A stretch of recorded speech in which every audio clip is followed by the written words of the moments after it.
Yo, what's up, guys? What's going on? Yo, Emilio, how many are you trying to get? I don't really have a lot of quartz, so I'm hoping for at least 2, but we'll see. I know you're trying to get MP5, so I wish you good luck. I know you got like 1,500 quartz or something crazy like that.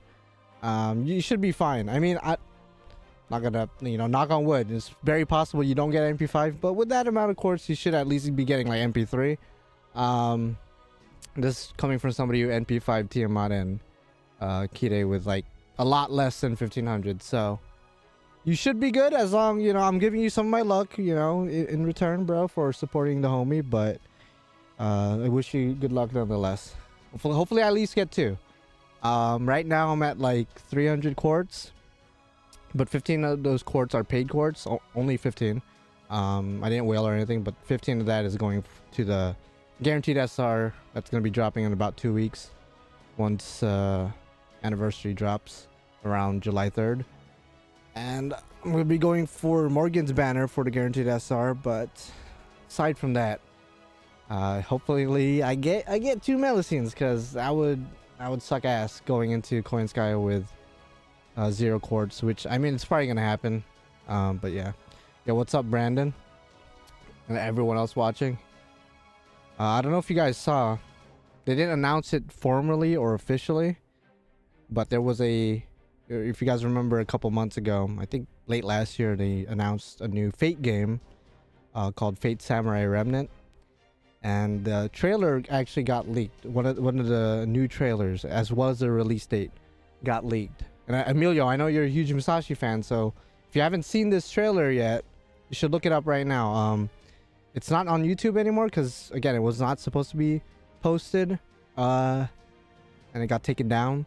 Some people have reposted it online. Cars Myriad on Twitter, for example, posted it, but I think it literally just got taken down a couple minutes ago. Tried to rewatch it, and it got taken down. So I might play it for you guys because I still have it on my monitor. But if I do play it, I'm not gonna have the audio, and I'm gonna be pausing every now and then, just because, again, it's not supposed to be out. So it literally leaked, and it looks sick nasty flex. I'm not gonna lie. I've never played a game from this company, but they're known for the Atelier series. I don't know how to pronounce it, but my brother plays that, so maybe I gotta ask him how the gameplay is with that one. Yeah, Chacha, I actually saw your actually, Chacha, are you here? But I did see your Morgan list comment as well. What's up, Hunter? Dude, I saw it on Twitter. Yeah, it looks good. Yeah, that figure. Oh my god, I wasn't planning on getting any more figures this year. I know we're only like halfway through the year, but damn, bro. I'm gonna have to pre-order that because I don't know how much it's gonna be after the game comes out, or if they're gonna release it as a separate thing you could buy. And I'm not trying to pay for like twice the price as it is, because I think for the game plus all the other collector edition, or I guess they call it treasure box items, along with the figure, I think it's like $350 or like 400, not 400,000 yen, but like 40,000 yen, which is like a lot. Yeah, the new Musashi game. Okay, so I'm gonna play the trailer for you guys. I'm actually gonna link this, so if you guys want to watch it with the audio, you guys can watch it. So this is from Gematsu or Gematsu.com. So the trailer is still available here. Everywhere else, like YouTube, it's being taken down like no tomorrow. So if you guys want to watch it, this is your chance, because I don't know when it's officially supposed to be released. But I'm gonna play it for you guys. Again, no audio. I might even put a filter over it just because I don't want to get in trouble. And I will pause every now and then to commentate and whatnot, just to make sure I'm not breaking any laws right now. So if the stream does crash, like my stream, if it crashes, then I got taken down. But I will be streaming again shortly if that's gonna happen. So all right, so I have the leak trailer out right now, or up right now. Again, no audio, so if you want to check out the trailer for yourself with the audio and everything, I just linked the article in the chat right now. So I'm gonna go ahead and play a little bit of it, not the whole thing probably, but okay. So first couple of seconds. Okay, let me just pause right now. That is the main character. His name is Miyamoto Iori, and if you guys recognize that name, he is supposed to be Musashi's adopted son. And if you didn't know he had an adopted son, but you recognize the name, it's because Summer Musashi actually goes by Miyamoto Iori within the summer event story. For some reason, she decides to take that name and pretend she's not actually Musashi, and instead she's Iori. I don't know why that is. Maybe it's explained in the game. Maybe this takes place before the summer event, and we get some backstory why she decided to change her name to that, or pretends to be her adopted son. And I assume actually that this character, Miyamoto Iori, isn't actually the female Musashi's adopted son, because if you've read through Shimosa or read the manga for Shimosa or the game cutscenes, then you know that male Musashi is a thing.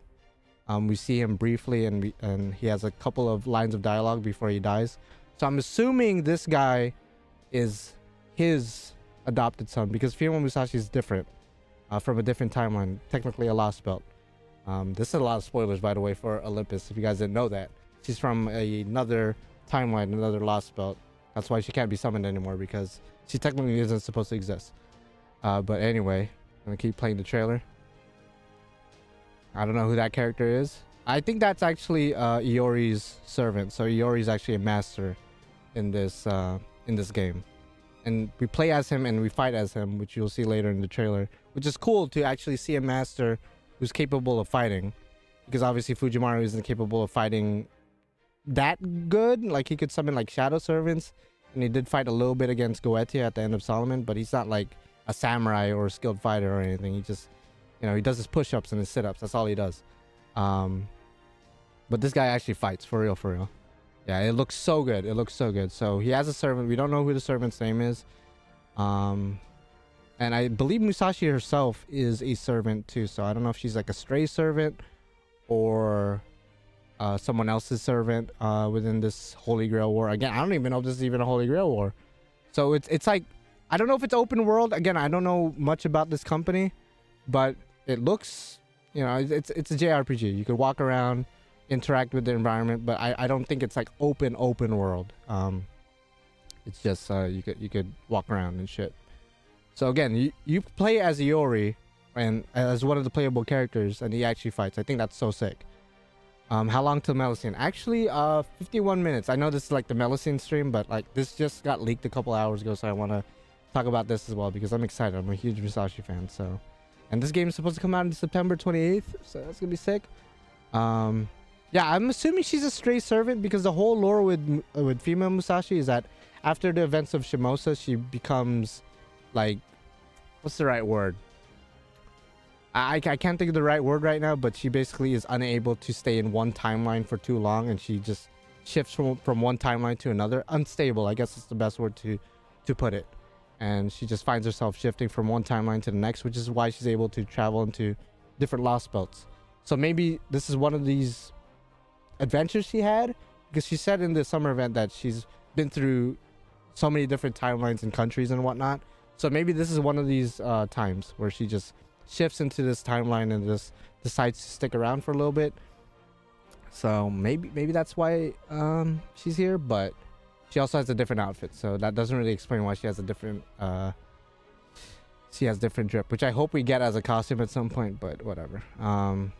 So again, Iori is fighting alongside his servant, which is apparently that girl. I don't know who that girl is. Maybe his sister, which would make her also Musashi's adopted daughter. But yeah. So again, like, you could interact with the environment. You could sneak around, like go through like alleyways and whatnot. So I'm really excited to see what this game's all about, just because my impression of it was, when this was initially announced months and months ago, I thought it was going to be more akin to like Extella, where it's like a Samurai Warriors type kind of gameplay. But it doesn't really look like that. It looks a bit more, I guess, interactive. It's not just one big map and you just fight a bunch of enemies. So again, if you watch this trailer, again, link is in the live chat, then you will hear the music. It's actually the remix version of the Shimosa battle theme, which is really cool. I really like that battle theme, so they're bringing it back for this game. So I'm gonna get a little bit nostalgic while playing the game. So it's so sick. Wonder what class she is. So apparently, well, okay, if you're talking about his servant, probably a saber. I mean, she kind of has a saber face going on, and she is wielding a sword, which, I mean, doesn't definitively mean she's a saber. That's there. Thank you, Adam, for subscribing. How you doing? Where's Eve at?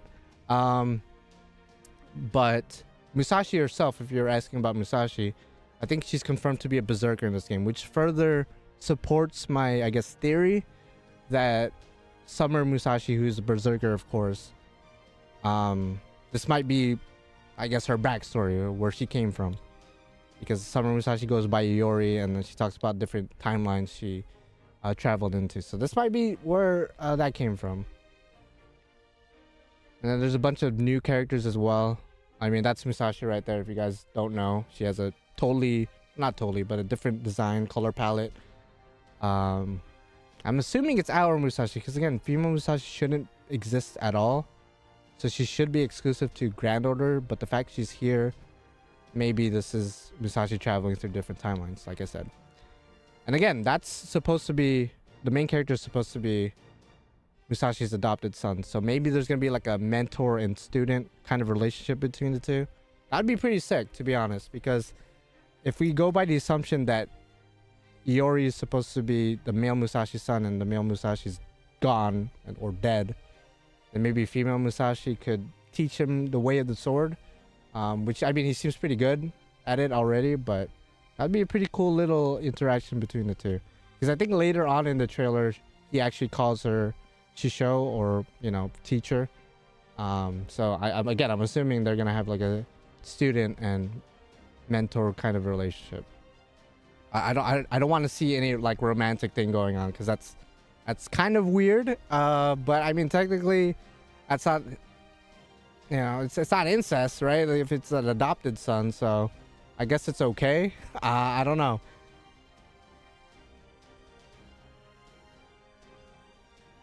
Yeah, protagonist does call her master. So there's this guy looking like Hero Killer Stain Angra Mainyu combination.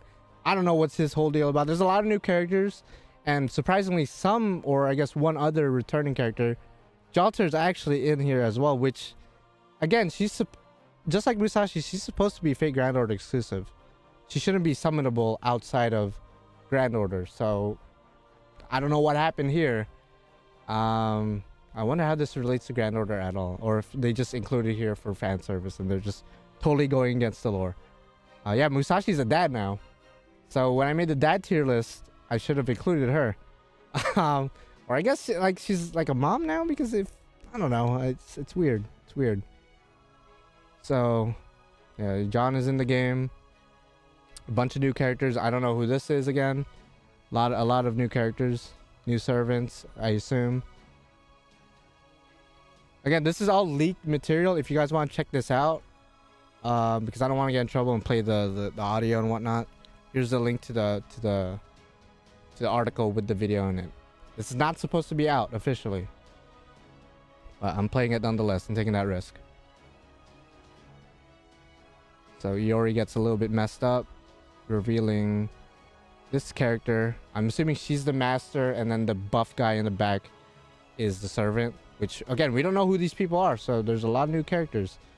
And it's going to become a new, like, Extella type thing, where we're going to be, like, wondering, when are we going to get this character? Because we still haven't got an Archimedes from Extella. We just recently got Charlemagne last year, so now there's more characters to look forward to in Grand Order, which I hope we get some kind of collaboration event. And some kind of Holy Grail War is going on. He's a master, I guess. Bunch of new characters. Yeah, I don't know who these people are, but they have really cool designs. Oh, what if this is a mini singularity that she resolved by herself? That'd be cool. That would be cool.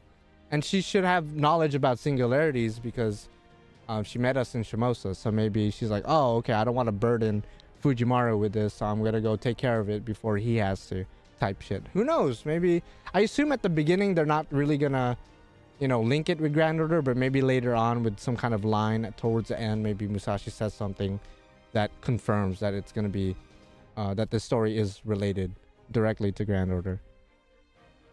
So there's archers, there's all kinds of new warriors and servants, new characters. Again, John the Arc, one of the returning characters, for some reason is here. So there's definitely something amiss. Something shouldn't be going on here, but it is. So it might be a singularity. Maybe even a Lostbelt itself, but yeah, so this is sick. So Fate Samurai Remnant, again, is releasing at September 28th this year on both PS4 and PS5, which I don't know how many people are still playing PS4, but it will also be available. It doesn't say it here, I don't think, but a couple months ago when they originally announced this game, they did confirm it for Steam and the Nintendo Switch. It actually does it say it down here? No, it doesn't. But it is going to be on the Switch and Steam or PC. So most people should be able to play it. And if you pre-order it, you get this costume for Musashi. Not in Grand Order, but in the game in Samurai Remnant. I'm like so excited to play this game. And then this is the Treasure Box Edition, which is kind of like the Collector's Edition. You got a poster, CD of the OSC, I assume. I think stickers of the command seals, art book, and then like a special case for the game itself. Yeah, I don't know. This would be like the perfect opportunity to like debut like Kojiro, who's like Musashi's rival as a saber. I think that would be pretty sick for Kojiro fans, because he's like a very popular character despite being like a 1-star assassin. You know, he's been around for a while. And if you get the treasure box plus the DX version, you get the figure, which is like a lot more expensive than like just the normal treasure box edition. But this is what I'm gonna get. Once this is up for pre-order, I'm getting this because I need that Musashi figure, bro. It looks so sick, and it does say Berserker Musashi, so that's cool. That's cool. That's sick nasty. I don't know. Sasuke Kojiro, maybe they're saving him. Maybe they know that he's popular and people want him. So maybe they're not putting him in the trailer just yet. I mean, to put John Alter in the trailer is already hype enough. So I don't think they wanted to overshadow him. I'm assuming he might show up. So, yeah. It's going to be so good. How much is the collector's edition? I believe it says it here. Wait, let's see. The normal treasure box edition is 17,000 yen, which is about $100-ish, give or take. Maybe a little bit over, a little bit under. So not that bad for just the treasure box edition. But if you want the one that comes with the figure, which comes with everything else from the original treasure box edition, it's almost 50,000 yen, which is give or take $400+. So that's pretty expensive. Plus, if you count shipping, if you don't live in Japan, you're kind of fucked. You're probably gonna be paying $450. Maybe if shipping is that bad, maybe $500. But at this point, like I gotta get the figure. I at least have to get the figure. I don't know if they're gonna sell the figure separately. If they do, maybe I'll just grab that and just be happy and then get the English edition of the game, because this game is gonna come out in English as well. If I'm able to pre-order the English game that comes with the figure, then that would be ideal. But I don't know. We'll see. I'm probably just gonna get the normal treasure box edition. The figure version gonna be crazy expensive. Yeah, no, I agree. I agree. Thank you, Brandon, for clarification. So yeah, about 150 for the normal treasure box, and then 400 to 450 for the figure edition, which I'm just like, damn. Hopefully, when pre-orders get out, I'm gonna be able to grab one. I don't know if it's gonna be like a very limited print or anything like that. Yeah, probably gonna play it on Switch, but I could also play it on Steam. It doesn't look like it's like gonna be that graphically intensive, so I think my PC should be able to handle it. And then I don't know if I'm gonna stream the whole thing. I might stream some parts, but I definitely want to sit down and enjoy the game without worrying about streaming. But we'll see how that goes. I'm like very excited about the story, to see how she interacts with her adopted son from another timeline. I don't know. That's like, it's like really, really cool. Plus some more Musashi fucking content. Like, I'm always open to that. So again, if you guys want to check out this trailer and some of the information, you could check it out here. I'm going to post it again. And if you want to see Cars Myriad's thread, which again, his post of the video got taken down, but he does include a lot of other information, translated information. So you want to check out that, you can on Twitter. So I'm personally very excited. And this is like, I don't know. I feel like a lot of people, like in terms of Grand Order, this year it's been a very mixed bag. Some people don't like this year. I think so far for me, it's been a pretty big W in my opinion. I mean, Gilgamesh Enkidu buff to start off the year, Kirei to start off the year, later Tiamat. We're getting Strange Fake in a couple weeks. We're getting this game in a couple months, and Musashi being one of my favorite characters. Like I don't know. This year's been very good for me.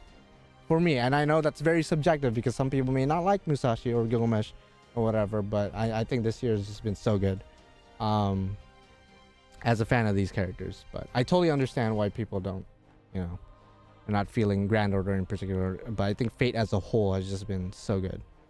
Yeah, Emilio, I know you're a Musashi fan too, so you better pick up this game as well, bro. Like, it's gonna be sick.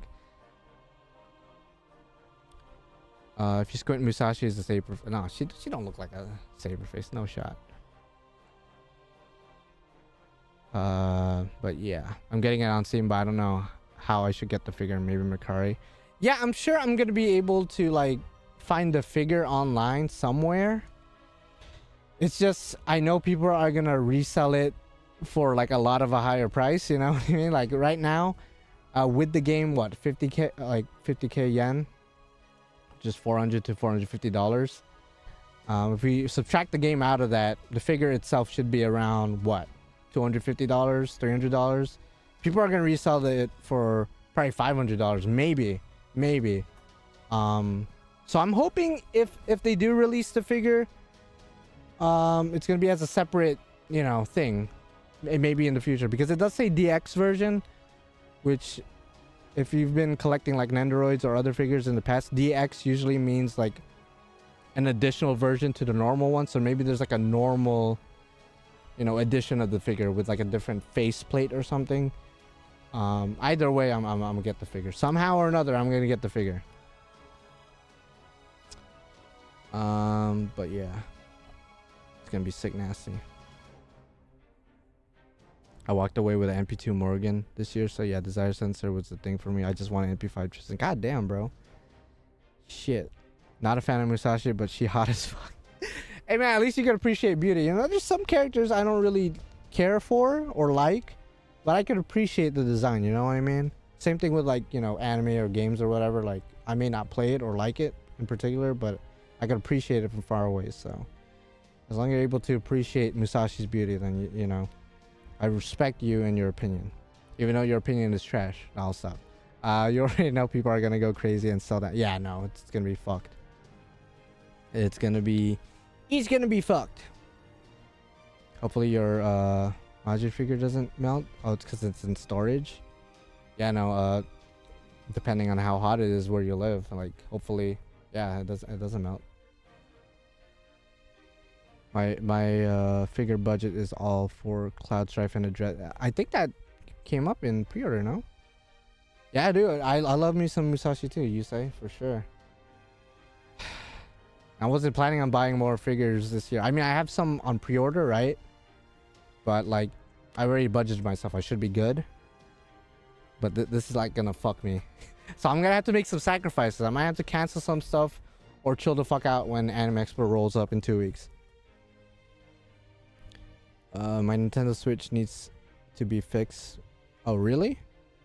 I mean, you got a couple months to fix it. I mean, Switches are... If push comes to shove, you could just get like a Switch Lite, which is like $200, right? But I assume like fixing a Switch is probably cheaper. If only 1 or 2 things are broken. I'm like really nervous about the Fate Samurai Remnant game. I'm definitely gonna play it, definitely gonna get it. It's just the figure itself. It's gonna bug me not having the figure, you know. I have every other Musashi figure, right? So it's gonna bug me a little bit. Have you seen the Melusine figure? I believe so. It's over. Is it her second ascension? I have seen that figure. I don't know if I'm gonna buy it, but it looks nice. For sure. Oh, you're more of a Chiron person? I'll be honest, and take no offense to this. I don't really like Chiron. I think he's kind of basic, but if you love him, you have him grilled to 100, that's cool. It's just I didn't really enjoy much of what I've seen in like Apocrypha, for example, which I mean, Apocrypha as a whole, a lot of people don't really fuck with it, but I don't know. He's alright, I guess. Personality wise, he's cool, but design, like everything about him, like, eh. What's the max you're gonna spend for Mel? So I'm hoping to at least get NP2 because I have her NP2 currently in JP, so that's kind of what I'm used to.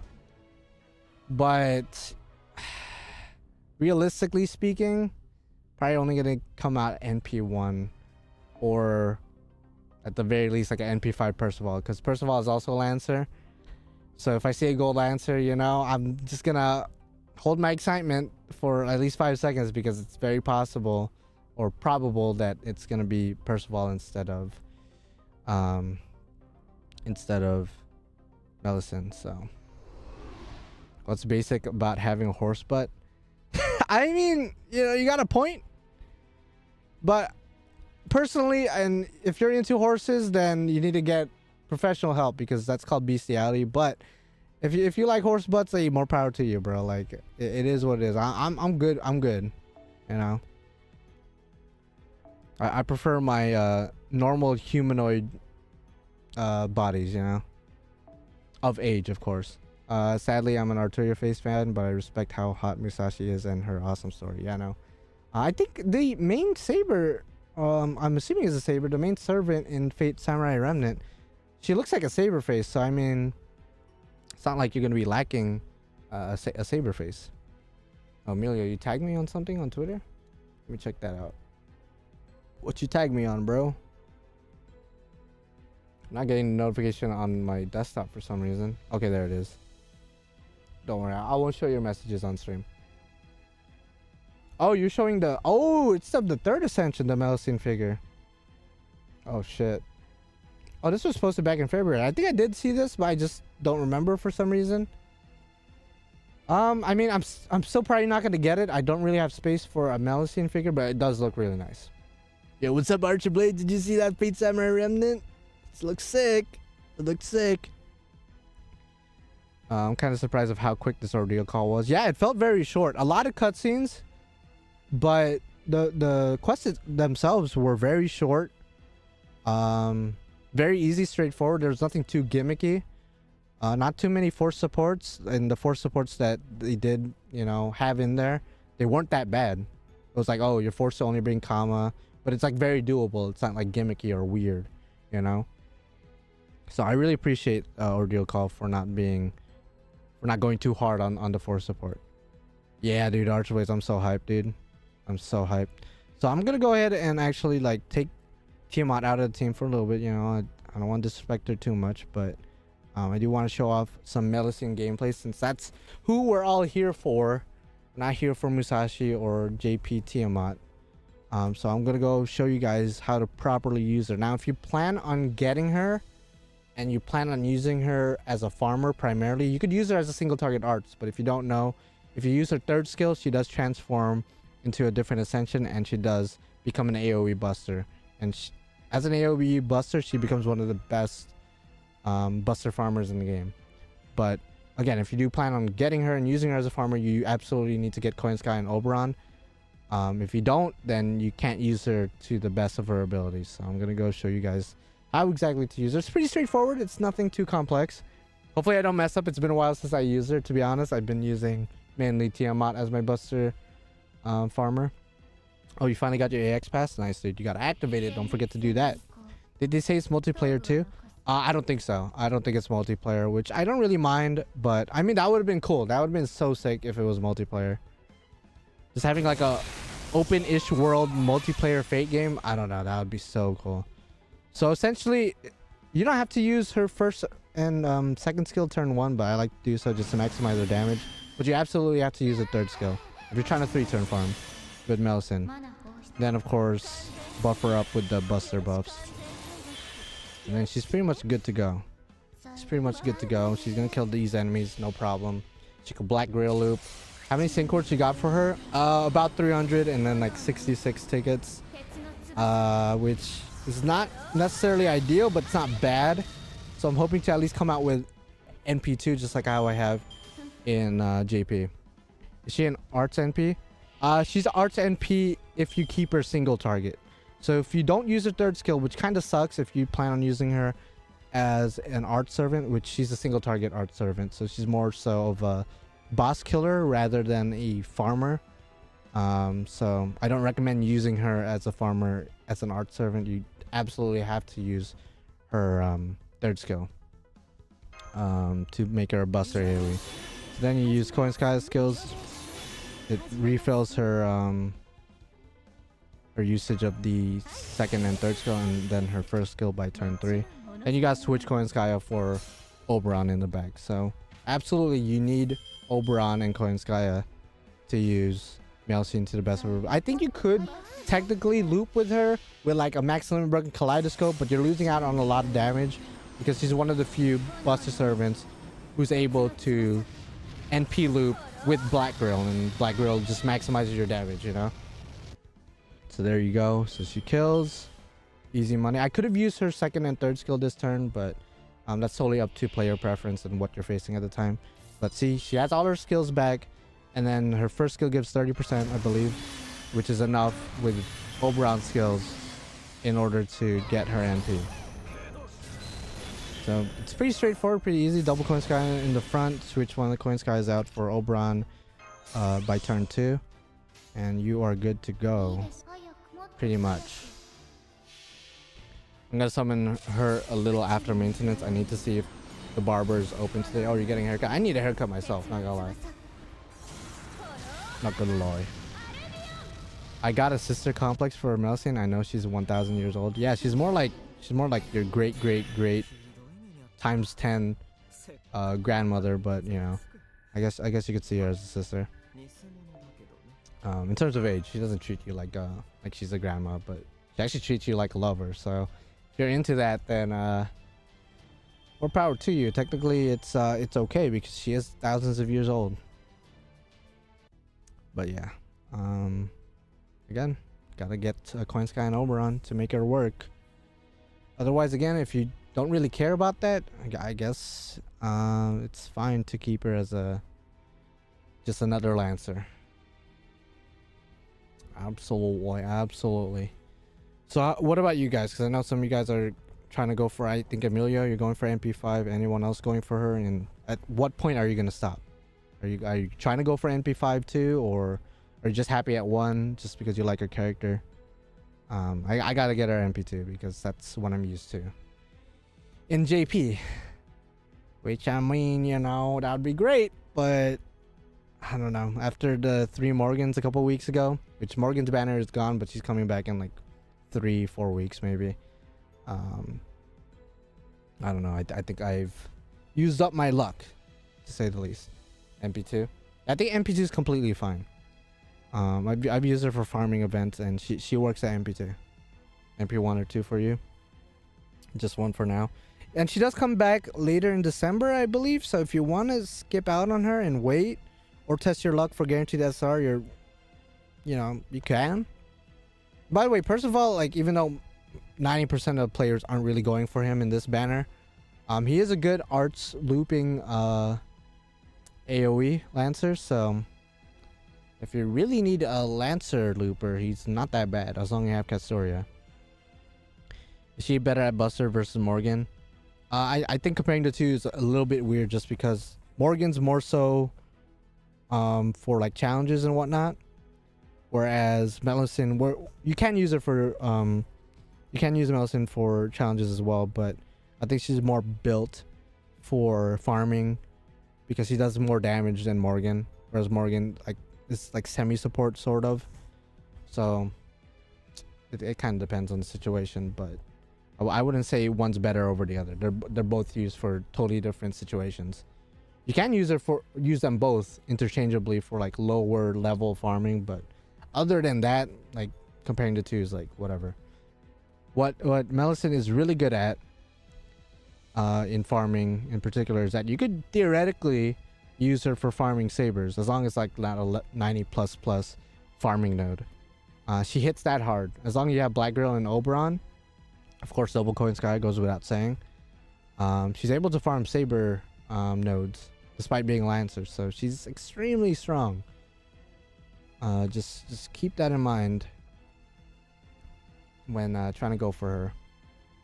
get into the guaranteed SR with her and Muramasa. Ooh, Muramasa and her are together. That's a pretty good banner. That's a pretty good banner, because you're either gonna get another Muramasa, which I'm sure you wouldn't mind, because more servant coins means you could 120 him and append all of his skills, and then of course getting Melusine, of course, is not, it's not bad. I want Percy though. He's hot. You know, he looks alright. I mean, he kind of needs pants. I feel like Galatea took his pants away. But yeah, I guess he ain't ugly. Gonna skip because I was simping over Coinskaya since she was announced in JP with the trailers. And I have Morgan MP3. Yeah, no, for sure. I think overall it is smarter. And I was talking to somebody else about this in the comment section. But I think it is smarter to skip out on both Morgan and Melusine, because Oberon and Coinsky are just that damn good, you know? Whereas like Morgan and Melusine, you don't necessarily need them if you already have a strong base of buster servants, you know? But, you know, go for whoever you want to go for. Just understand that, in particular with Melusine, you absolutely need Coinsky and Oberon too, which is going to be difficult to be able to roll for each one of them, just because they're so closely packed together. 4-star ticket next year in May, I think. I don't remember when we're getting a 4-star ticket, but it should be relatively soon, I guess. I'm doing the one with comma on the guaranteed SR, just have comma, so everyone on that would be good. Another comma would be good. Okay, so you're either guaranteed another copy comma, which you're okay with, or someone new, so that's definitely safe. I'm going for the one with Morgan on it, which either means an NP4 Morgan or Karen, who I don't have. Who else do I don't have in that banner? I have Castoria, so NP3 Castoria would probably be the worst thing next to an NP2 Miss Crane. NP3 Tida wouldn't be bad, so I actually wouldn't mind that. But Karen would be a new servant for me. So that banner is honestly not that bad. It's just getting Miss Crane or Castoria. Those two are probably the worst. But I wouldn't necessarily mind, I guess. I'm just hoping I come out of Melusine's banner with at least half of my quartz and tickets intact, because even though we are getting anniversary quartz and tickets for anniversary, which I'm definitely going to be using for Coinsky, I just want to make sure I got a nice safety blanket. Need at least NP2 to farm. For me, NP2 is like the sweet spot. If you're going to be using a farming servant, then this is probably not true for every servant, you know, depending on what Kratos you give them and what node you're facing, but I feel like the sweet spot is NP2 for farming. I guess if you're slapping a black grail and that servant is grailed to 100 or 120, well, it can't be grailed to 120 at NP1, but I think that works. Maria, thank you for subscribing. How you doing? Are you here in the stream right now? Say what's up. I've been known to get hit with casters, so I try to avoid the banners with casters. I don't want NP ups on. Oh, I see. For the guaranteed SR, yeah, I know for sure. I mean, I made the mistake of going for a banner with a Salfo back in New Year's, and you know, some of you guys know how that ended. But yeah, Arcade is a solid farmer. Yeah, no, she's amazing. She's very good. Just any servant who's able to get to their NP right away, even though they're equipped with Black Grail, like Melusine and Arquid, so good. Yeah, because if you guys, like, I mean, I assume most of you guys know, but from NP1 to NP2, that's the biggest jump of damage you're going to see between NP levels. From NP2 to NP3, it isn't as big of a jump. From NP2 to all the way to NP5, that's when you're, you know, going to see the same percentage jump of damage. But from NP2 or from NP1 to NP2, that's like the biggest difference you're going to see, essentially. Going to NP3, you're not going to see that big of a difference. NP3 to NP4, not that big of a difference. But as a whole, from NP2 to NP5, that's when you're going to see another big spike in damage. But generally speaking, NP1 to NP2 is completely fine. It's just, you know, most of us like to go for higher NP levels just to flex, and, you know, why not? Why not? You know, if you like the character, why not? The Koyan and Oberon banners will be out at the same time, no? Koyan should be first, and then Oberon might overlap by like a couple days, maybe a week. But Koinskaya should be first. My favorite video of yours is your Hijikata guaranteed. I was pissed off at that one. I was like legitimately pissed. I think Hijikata pissed me off more than Astolfo, but Astolfo made me more depressed. I think that's like the way I would describe both of their guaranteed SR banners. Because I was pissed with Hijikata. I was so done. Astolfo, I was mad, don't get me wrong, but like I'm not gonna lie, that shit ruined my week to an extent. I was like really sad. Because I was like, damn, that's my fault. I'm not blaming anyone else but me, but still, you know. It's the biggest regret for sure. Yo, Alter, you need to yeah, chill, dog. I mean, if you're into that, but like, goddamn. Koyan won't overlap with Melusine. Well, Melusine's banner is 2 weeks long. We could check that out actually right now. So over here on the USA news page, the official news page, actually no, they're not going to overlap. Lancelot's pickup banner is only lasting until July 2nd, and anniversary, if they followed the same date as the previous years, which they're most likely going to do at this point, anniversaries doesn't start till July 3rd. So she only missed it by a day. Melusine is only going to miss it by a day. So they're not going to overlap. So if you were planning on using the anniversary quartz on Melusine, that's not going to happen, unfortunately, fam. So, you know, you got to go all in now. And the anniversary quartz is going to go straight to anniversary banners like Koinskaya or later on Oberon. You got to calm down, Alter. I know you've seen a bunch of fan art and dojins out there, but you know, you got to keep that on the down low, you know what I'm saying? You gonna draw for Melusine? Oh yeah, dude. Yeah, I am. Anniversary should be around July 3rd to July 4th, depending on where you live. So Melusine's literally ending a day before that. No overlap, unfortunately. No overlap. So you gotta pick and choose where you want to roll. Go ahead and do another quest. Oh, this one has archers, so that's perfect. Perfect to use my Melusine and JP. This is JP if it wasn't obvious. And just gonna be using some more Melusine farming, because why not? Is it this part has dumbass fight that's a pain in the ass without Yang or Enkidu? No. It should be the next part. You're talking about the, spoiler alert, the Carnunos fight. That fight is indeed a pain in the ass. Unless you have very specific servants with very specific set of skills, you know? aka Enkidu or Yang. I think you could beat them with like, or beat Carnunos with other servants of course as well. But they definitely make it a cake walk. But that's not until next part. I believe this part ends with the Morgan fight, which in itself is also a pain in the ass, if I remember correctly. I wonder if hugging my Carnunos flesh while fighting him will help. I think it will help a little bit, but I'll still play it safe. You know what I mean? Maybe if you beat the shit out of the Carnunos flesh, maybe he'll fear you a little bit. Maybe that's the way you need to go. MC, why you're Melusine wearing a mask? So I want to say after Lost Belts, or after Lost Belt 6 specifically, you're able to unlock costume quests to unlock Melusine's other costumes, which is just her with a mask. And then the other one's like a red version of this Dragon Ascension. And you also get Morgan's costume quest as well if you want to wear her, I guess, her cloak outfit. I'm not sure how to describe it, but yeah, Oberon too. So there's a bunch of costume quests after Lost Belt 6 for certain servants. I have level 90 888 Yang. Would that be suffice? So in JP, I was able to beat Carnunos with NP2 Yang, not grilled 10 10 10. So at the very least, I would say 10 Yang if you can. By the way, the first quest of this Lost Belt, spoiler alert, for this next part of this Lost Belt, is going to give you 100 million QP as one of the rewards. Not 1 million, not 10 million. You get 100 million QP. So if you're lacking in QP for whatever reason, and you're not able to 10 Yang or whoever you want to 10, just know that you're getting 100 million QP if you're caught up at this point during the first quest. So just keep that in mind. Just keep that in mind. You don't have to farm QP like insanity.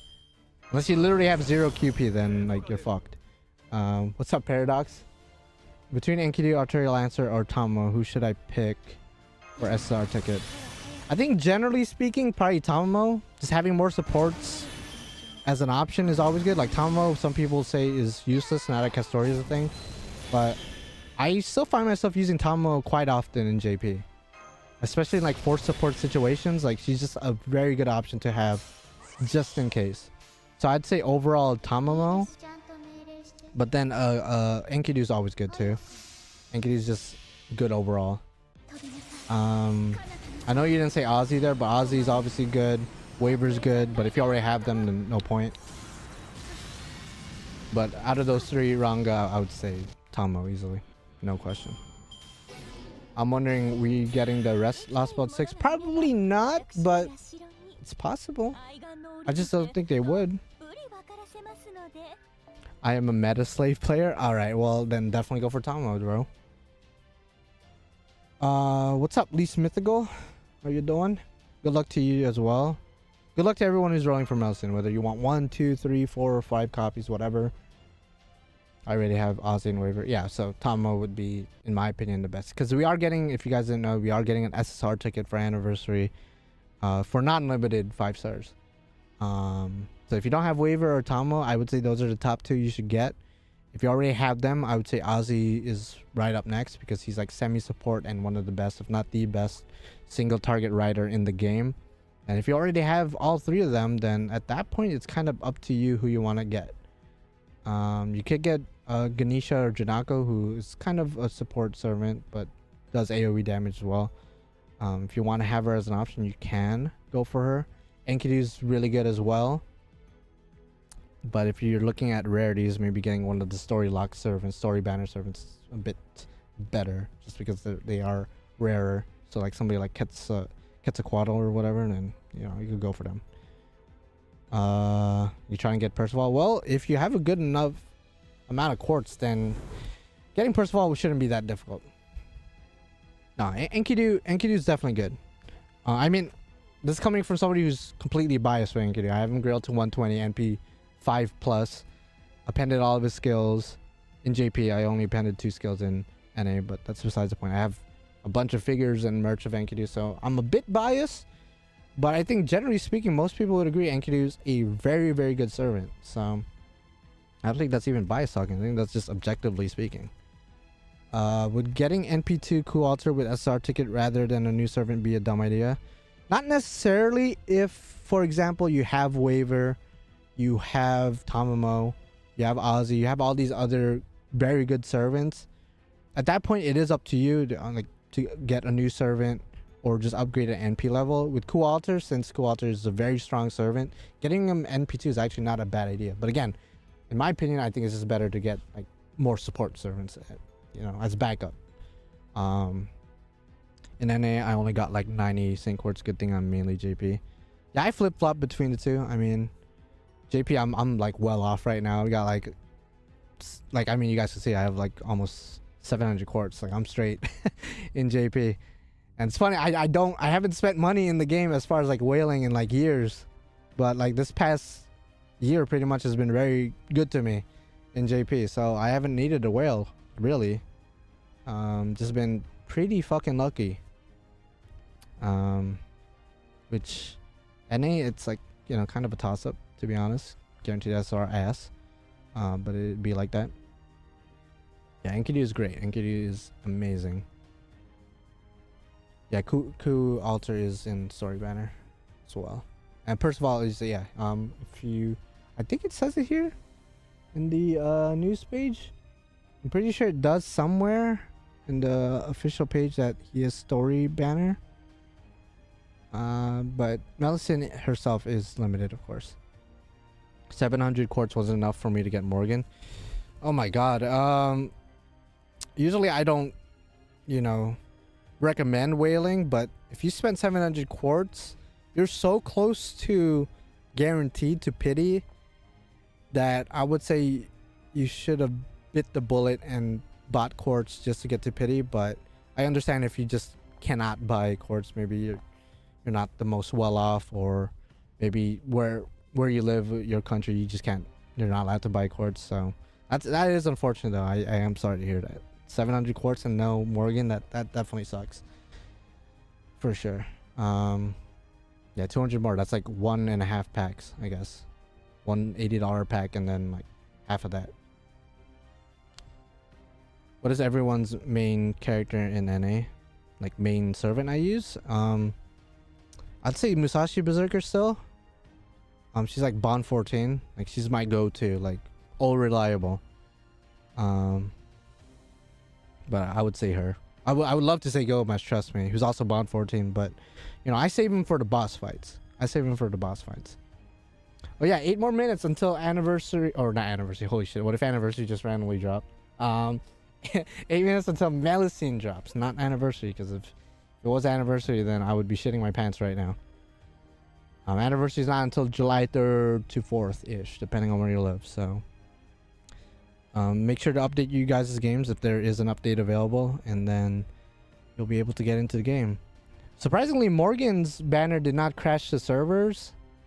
Melusine is pretty popular as well, but if Morgan didn't crash the servers, I'm assuming Melusine won't either.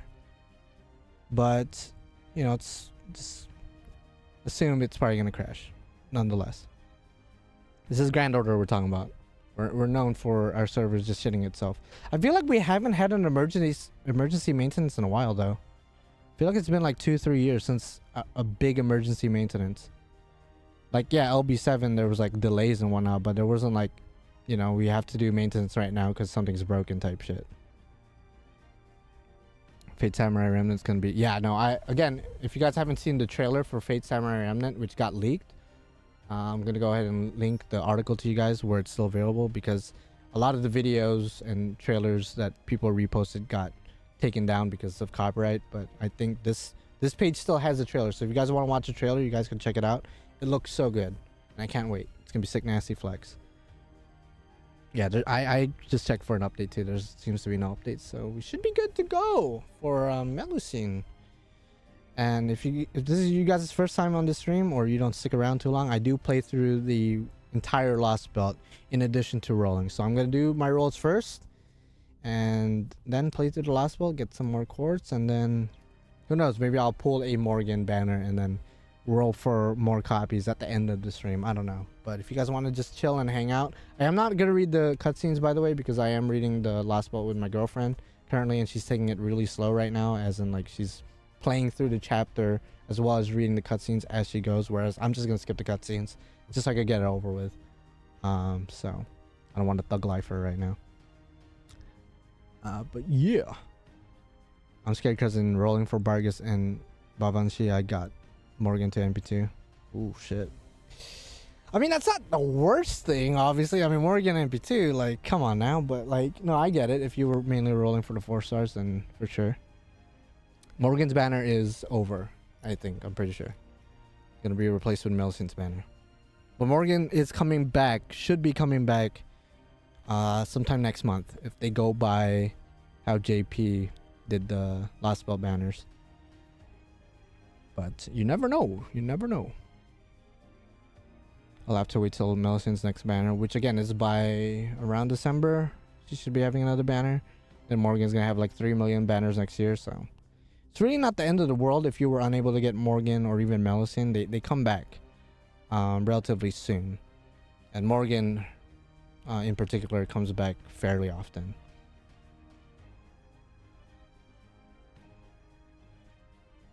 Five more minutes until maintenance is done, so yeah. I'm gonna go ahead and unpin this because there's no point. And that should be like a week after Oberon's release, I believe. Yeah, it should be around there. Ordeal Call theme, such a bop. Yeah, no, I dig the theme. It sounds epic, but somewhat hopeless, but hopeful at the same time, you know? You said Morgan banner, so I was taking it back. The banner ended at the start of me. Yeah, no, it's done. Morgan's banner is done. But she should be coming back in about 3 weeks, 4 weeks. How many copies of Corian are you going for? I'm gonna play it safe and just go for 1. As somebody who has her, I do have her actually NP2 in JP, but as someone who has her in general in JP, I never really use her NP. Like if I get to it during a challenge, then I'll use it because it's a pretty powerful NP, and it does charge the entire party. So it is a good NP, but for the most part, even though you can use her as a buster farmer, I just use other servants as a buster farmer. So if you want to get more higher NP levels for her, then by all means, I'm just gonna stop at 1. Because again, even though I have her NP2, I don't really use her for her NP at all. I just think it's kind of a waste. Unless you like the character. If you like the character, then more power to you. But from a gameplay perspective, like, there's really no point in a higher NP level for both her and Oberon. Oberon's the same way. I have him NP1. I do use the NP, like, especially if you saw the Ordeal Call stream the other night. I did use his NP, but not necessarily for damage. I was using it to put the enemy to sleep or the boss to sleep, which does come in handy when stalling out or waiting a turn or whatnot, or avoiding like a noble phantasm or something. So I assume a lot of people will probably go for a higher NP level for him because they might get attached to him in the story or something. So who would you think be the servant for the 8th anniversary FGO JP? I'm gonna say Aoko from Mihoyo, from Witch on the Holy Night. But if it's not her, then I don't know, Sion would be cool. Otherwise I have no idea. Maybe Ronnie, but we literally just faced her as a master, so I don't think so.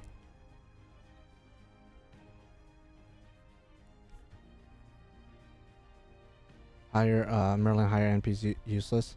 I mean, I that's how I see most support servants. Like any higher NP level, like it's really not necessary. Like Kasuri, you can make the argument because like if you get to 200% NP, you get more shields, right? That's like the only servant that I would say it's kind of worth getting NP to, because getting to 200% is actually not that difficult with her skill set. Otherwise, yeah, higher NP level for most support servants, it's not really necessary.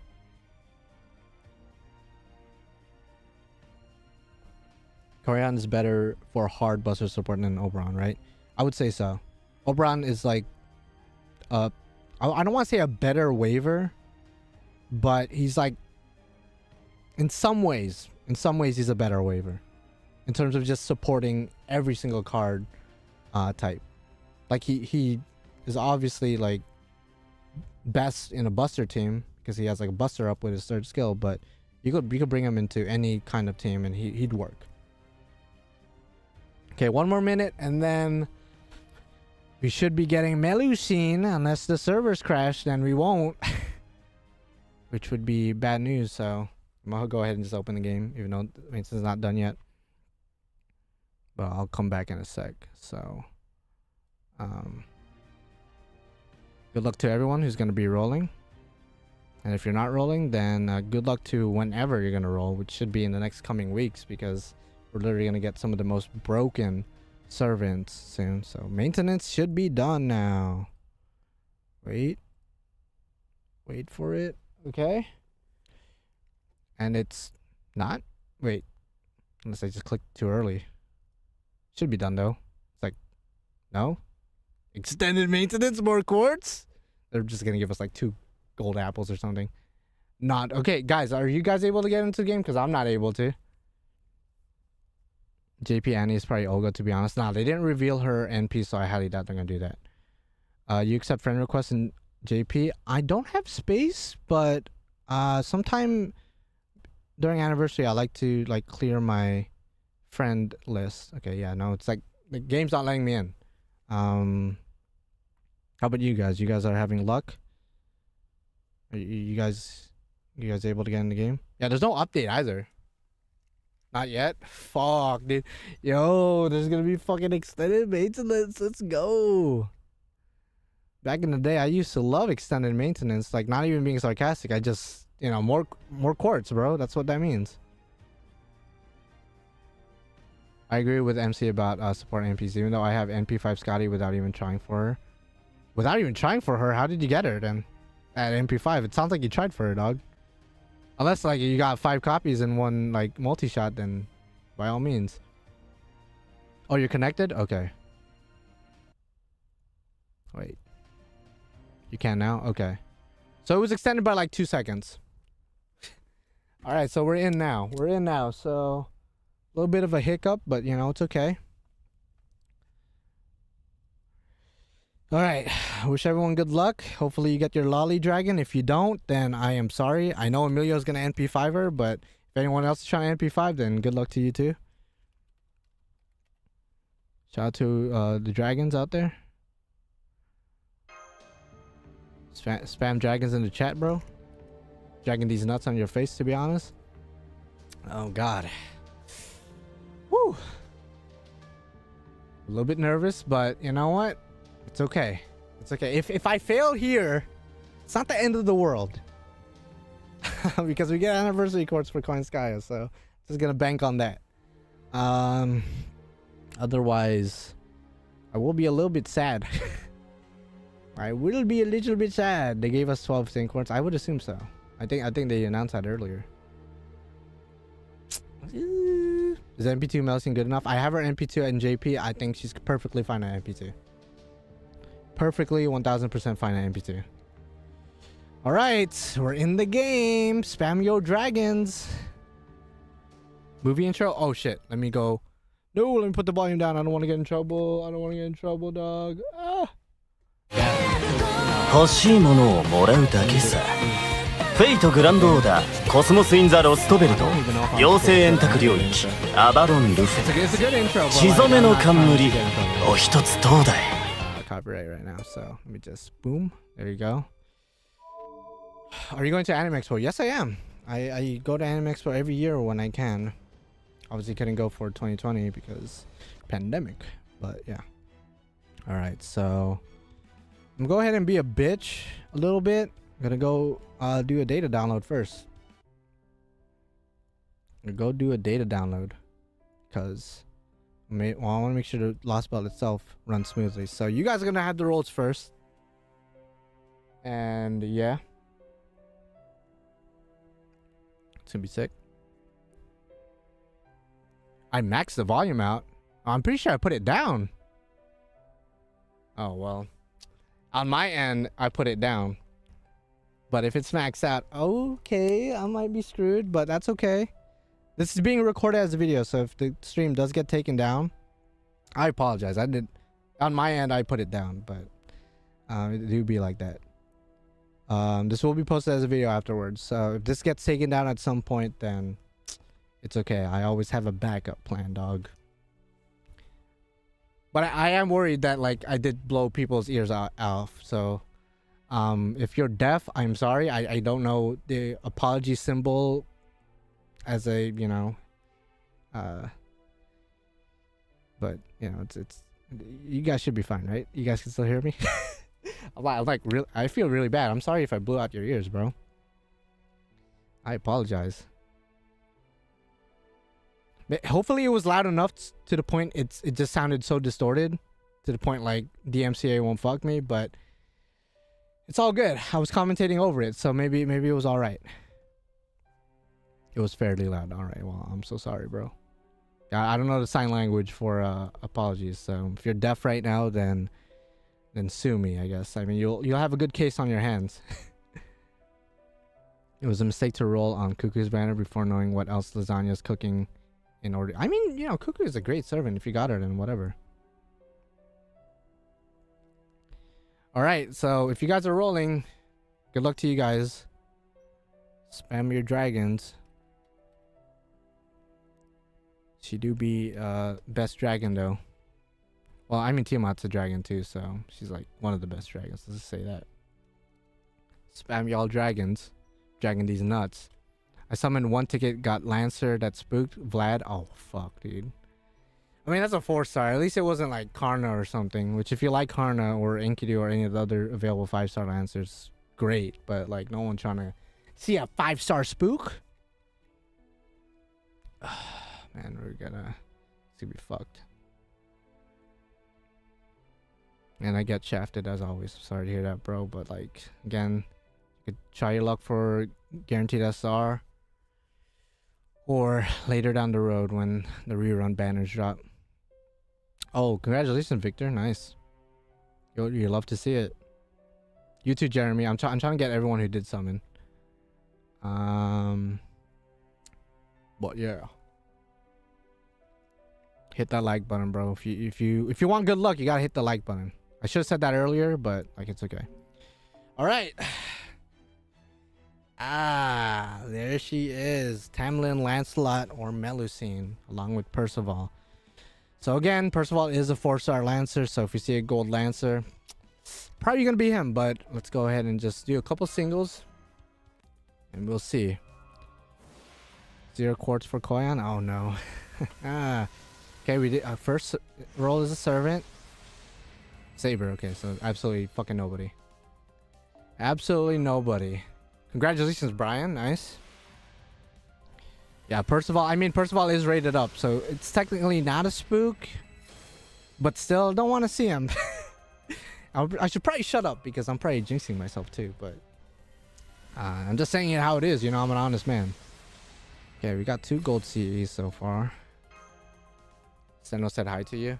Again, as long as it's not a 5-star spook, I consider that a W. You dodged a bullet on that. 5-star spooks are the worst. Okay, so 1 more single and then we'll do a multi. And then at some point we'll do skip gang, but I like to just wait it out with my first couple rolls. I ain't got nothing anyway. Where's Callie? Oh yeah, for JP. Can't wait.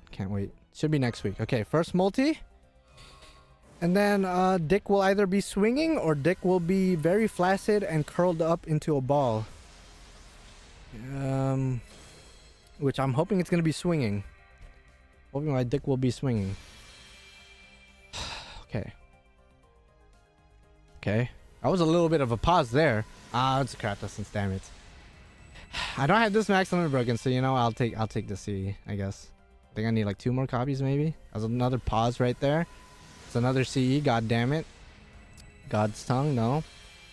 Absolutely not, absolutely not.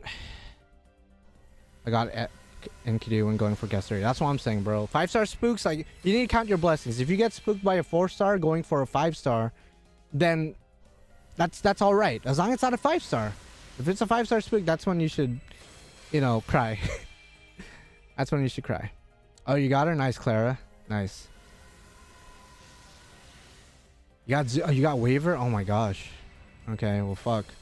Percival? This is what I'm scared about, bro. If I get Percival, bro, like, again, he's a good servant. Like, look at the positive, somewhat of a positive. He's a good looper. He's a good arch looper. If you have Castoria, he's a better summer melt apparently. I wouldn't know because I never use him, but like apparently he's good. Oh, congratulations, Mass Nightmare. Mass Nightmare or Mass Dream, to be honest, because your dream just came true. Oh Lord, help me. Oh my goodness. This multi-shot so far is complete dick cheese. 330 rolls. Yeah, 330 rolls for pity. So if you did 100 or 800 rolls, not 800 rolls, if you did like 300 rolls, you might as well go the full way and wail a little bit. Got her and Percy in the same roll. That's pretty good. Spark? No spark. Romulus, hello. Your 5-star variant is the Grand Lancer. Please, no. Oh my gosh. Okay, so that's pretty standard multi-shot, 2 gold CEs. Nothing too crazy. I got Jack and Vlad during my long pilgrimage for Morgan. That sucks. Especially if you're talking about 5-star Vlad. I'm so sorry, bro.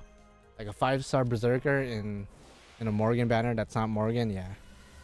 I would be definitely sad. Got Percival in 90 Saint Quartz. Oh, fudge. Fudge, dude. Fudge, dude. MP3 Percival in 20 rolls. That's actually pretty good. You could use him as a pretty good looper. Oh my lord. You can see my luck is coughing. Get that blue eyes white Dragosi. Oh no. I do play Dragon decks in Yu-Gi-Oh! So maybe she's gonna be interested in that. Like, oh, you have Dragon decks? I would love to see that. Oh, that's a gold spin. Please, I got Galaxy Eyes, I got Blue Eyes. You got is that you? No, it's not. I told myself earlier I wouldn't get excited to see a gold Lancer, but you just can't help yourself. You just can't help yourself. That sucks. Well, it's expected. I was expecting to get a couple Percivals or whatever, but... What's up, Percival? Yeah? Uh-huh. Yeah, you did manifest. Yeah, you're great, bro. You're great. You're actually really buff. Alright, Percival. You got blue eyes and white hair, so I guess it makes sense. I guess, a little bit. Let me go ahead and screenshot that, because why not? So we did get Percival, but we didn't get the Dragon Lolly, unfortunately. We are still going to keep rolling, of course, but... Again, if you see a Gold Lancer, don't get too excited, because I just disappointed myself greatly. He's hot, but his fashion sense is... I think you meant to say horrendous, because you said tremendous. But yeah, his sense of fashion is a little bit weird. He does need... I feel like Galatea took his pants. That's what I feel like. And blue eyes, white Chad, yeah. That sucks. That sucks a little bit, man. That sucks You know what's funny? When I rolled for Melusine and JP, I don't think I got Percival. I got Percival later from Spooks. So I was just uber lucky in JP, I guess.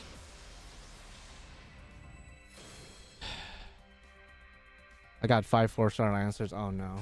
Someone help you. Someone help you and me. Help both of us. Help everyone. Yeah, no, he's a great Lancer. It's just, goddamn, I don't want him. I'm pretty sure I'm probably never gonna use him. Unless it's like force, like, you know, support for servant in the story, then I would have no choice. But like, if I need an AoE art servant, I'll just use my Musashi Berserker or my Kiara or something. Damn, bro. I thought she was dead ass getting excited hearing my Blue Eyes White Dragon deck. She looks like Galaxy Eyes Tachyon Dragon. If you guys play Yu-Gi-Oh or know who that monster is, she looks like Tachyon Dragon in her NP. So, just saying. Is tremendous a good thing in English? In Italian, it's not. So I just assumed. No, tremendous means great. It's like another word for great, like spectacular, you know? Horrendous would be the opposite of tremendous. But I guess in Italian, I guess tremendous isn't a good thing. Shout out to all my Italians out there, Eric. I love your food. For sure, for sure. Yeah, she does synchro. She synchro summons into an Xyz. For my Yu-Gi-Oh fans out there, you guys are like, yeah, she does do that. Oh my gosh, look at this. Look at this trash. Look at this trash, bro. Got spooked by Bradamante. I'm so sorry. Alright, I think this is the part where we're gonna have to do some skip rolls, because things ain't looking good. Okay, we got some gold CEs. Nothing too tremendous, nothing too spectacular. But we are getting some gold CEs. Yeah, the more you know, Paradox, the more you know. Where are you guys from, by the way? Like, you know, don't put your address, but put your like current country of residence. I'm from the United States of America.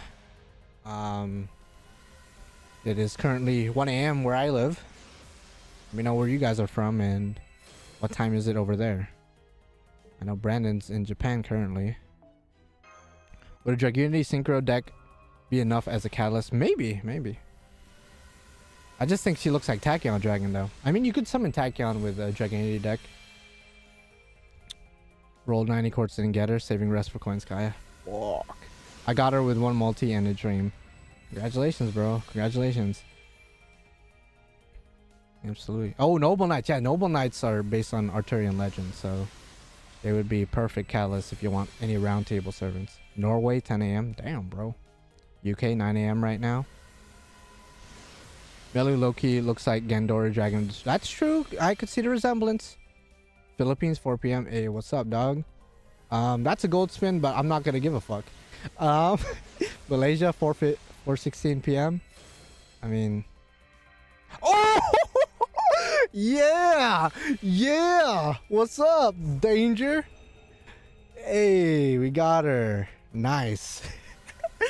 Nice, dude. Okay, so we got 1 copy. Oh my lord, help me, Jesus. Nice, dude. Oh. Oh, that's how you do it. Just don't be too. Just don't put your hopes up. Remember what what's her name said? MJ said in Spider-Man. Was it No Way Home? She said something along the lines of always like put your expectations low so you'll never be disappointed. Something along those lines, bro. You got to do that sometimes. It's a very pessimistic way to live, but sometimes you got to do that. If you're overly optimistic and overly hopeful, sometimes that bites you in the ass because you just get disappointed harder. So if you just, you know, just do that, just do the opposite of that, you'll be fine, bro. I just need one more copy. Yeah, I need one more though. Okay, so we did get her though. We did get her, so I'm pretty happy for the most part. So far we got one Percival, one Melusine, 0 spooks somehow. Sick nasty. Like we got a lot of Filipinos in here. What's up? I used to live in the Philippines for like 5-ish years. But yeah. Cali and 1 a.m. now. Yo, we live in the same state, dog. Yo. What's up, Lancelot? Hey. Nice, dude. Nice. No, we don't have a connection yet. We don't have a connection yet, Melusine, but we will. We will have a connection for sure. Look at this roll. The only gold things here are her, and then 2 of the same Kide craft essences right before her. Like what? What is this roll, bro? Like literally, look at that. Okay, well we take those though. We take those. All right, so we're gonna roll a little bit more though. We'll roll a little bit more. Hopefully get one more copy at least, and then I think I will stop. But who knows? Maybe at the end of the stream, I'll give in to temptation to try for a 3rd copy like I did with Morgan. But I gotta be strong because, again, I intend on using Melusine as a farming servant. So I think it would be smarter for me to just forego an NP3 and just wait for Coin Sky and Oberon. Otherwise, if, like, let's say I NP5 by the grace of God, I NP5 Melusine, but I'm unable to get Coin Sky and Oberon. And I completely fucked myself because now I can't use Melusine that well, you know. So gotta keep that in mind. Yeah, I used to live in Manila. Yeah, that's like where I lived. Yeah, for sure. Shout out to everyone who lives there. It's actually a pretty nice city. The malls are really nice. Okay, double spin or double roll. Nothing. Okay. Yo, Alter, I don't think I have any friend slots open at the moment. Sorry. I did do a skip roll this time. 'Cause we already got one copy, so we don't really need to delay it any further. Yeah, I feel like this is gonna be a shit roll. Just gold TEs up the ass. Goddamn, 2 of the same ones in a row. No Melusine there. Okay, so we're down to 200 quartz. So I just used 100 quartz and 20 tickets for 1 copy of each of the rated up servants. No spooks so far. Damn, I could have been 2 hours away from you. Yeah, you never know, bro. We may have been like, I was gonna say maybe we may have been classmates, but maybe you would have recognized me. But who knows? I got her thrice on my. God damn, bro! Congratulations. You whore? No, I'll stop. I'm kidding, bro. You're not a whore. You're just you're a lucky whore. That's what you are. Yes, you need both to loop from 0 starting NP. Yeah, from 0% NP, you need both Koinskaya and Oberon. You could theoretically loop with her with like Kaleidoscope, but like she's not gonna hit as hard, and a lot of her appeal is the fact that she's able to Black Grail loop 3 turns. So definitely need to keep that in mind.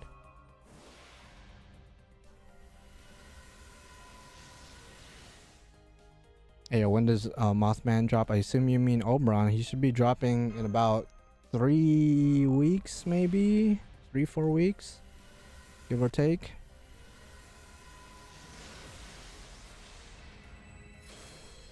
But we'll see.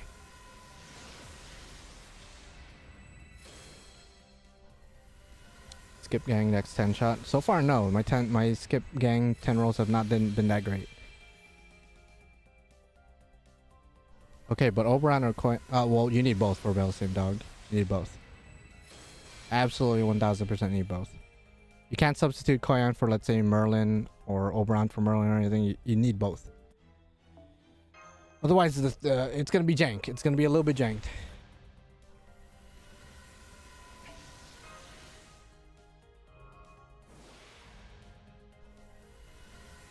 So far, no other gold servants. Not that I'm complaining necessarily. I'd rather get the rated up servants than anyone else.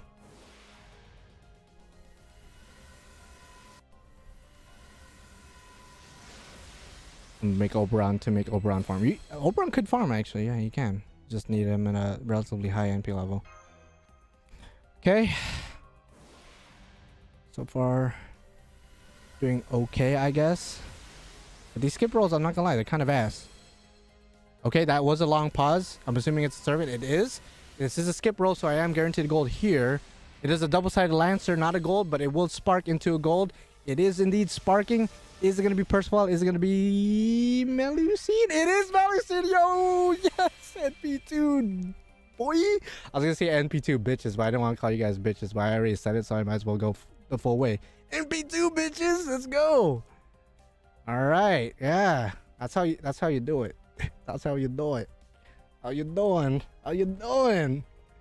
And we still have 36 tickets, which we used 30 tickets and 141 Saint Quartz, which means we used 150 or no, 180 quartz. All right. Oh, there you go. So, damn, 1 Percival and 2 Melusines. You gotta like that, bro. You gotta like that. Okay, well, I'm gonna train her, so I already got who I needed. I got NP2. I'm straight. I'm straight. Then watch at the end of the stream. I keep going. Watching the end of the stream, I keep going. So that's why you guys, you know, if you can, if you can't, you know, more power to you. But if you can, stick around till the end, because you never know. Because I said I would stop at Morgan NP. Well, what for servants with multiple noble phantasms, which is literally just one. Why would you even say this? Noble phantasm level will be shared across all of them. I would assume so, because that would be fucking bullshit if it wasn't. So she does have multiple noble phantasms. If you guys are unaware. If you use a 3rd skill, she transforms into an AoE buster. So, just letting you know that right now. So she is NP2. Yeah, thank you for the congratulations, everyone. Thank you very much. So she's NP2. Yeah. Sexy beans, bro. Sexy beans. NP3 though. I mean, you know, part of me kind of wants to, but like, we gotta chill the fuck out, man. You gotta count our blessings. You know what I mean? You don't wanna overly celebrate. You want to enjoy the fact that you at least got 1 or 2 copies. You know what I mean? I don't know why I did this. Wait, let me do this. Oh, so I'm gonna go ahead and train her, and then we're gonna play through the Lostbelt like I usually do with these streams. So if you guys want to stick around, watch me suffer against Morgan and Woodrose and all these other bosses, and by all means. Faster and stronger, right? Oh. That's kind of freaky, Melusine. I'm not gonna lie. You're a little bit freaky. Just a little bit though. Yeah, Alter, I said earlier I don't think I have space in my friend slot, so if someone else could add him, then great, but I don't think I can. You're already lucky now. Keep going. Nah, dude. Nah. Listen, I'll share my luck with you guys, but this is fate we're talking about, and in order for me to share my luck or my magical energy with you guys, mana, then we have to engage in physical intimacy, which I'm not ready to do with complete strangers. That, and I'm in a happy relationship. I'm not trying to mana transfer with any of you guys, but I will, you know, figuratively give you guys my blessings, you know. Now who knows, maybe in the future, if I become single, maybe my girlfriend gets hit by a car or something, which God forbid that happens, and then after I go through intense therapy, maybe we could engage in physical intimacy. But as of this moment, that's not something I'm really looking for. But I appreciate you guys asking for my luck, but it's not gonna happen. Dead ass not gonna happen. Let me get these exp though. Let me get these exp though. I guess we could, you know, holding hands, I guess we could transfer mana through that. But I assume it's not going to be as efficient as just, and, you know, excuse my language, but as fucking, you know? I think fucking you get more bang for your buck, like, no pun intended. But holding hands, I'm sure I could give you a little bit of mana, you know, just a little bit. Hell yeah, this got weird. Oh wow, she really loves them embers, bro. Yeah, you gotta feed her some embers. I'll be able to fully ascend her, I'm pretty sure, but I think tending her is currently impossible unless I use the pure prisms, which I don't use at all. So, but MC, we mana transferred for Kotomine, Tiamat, and Draco.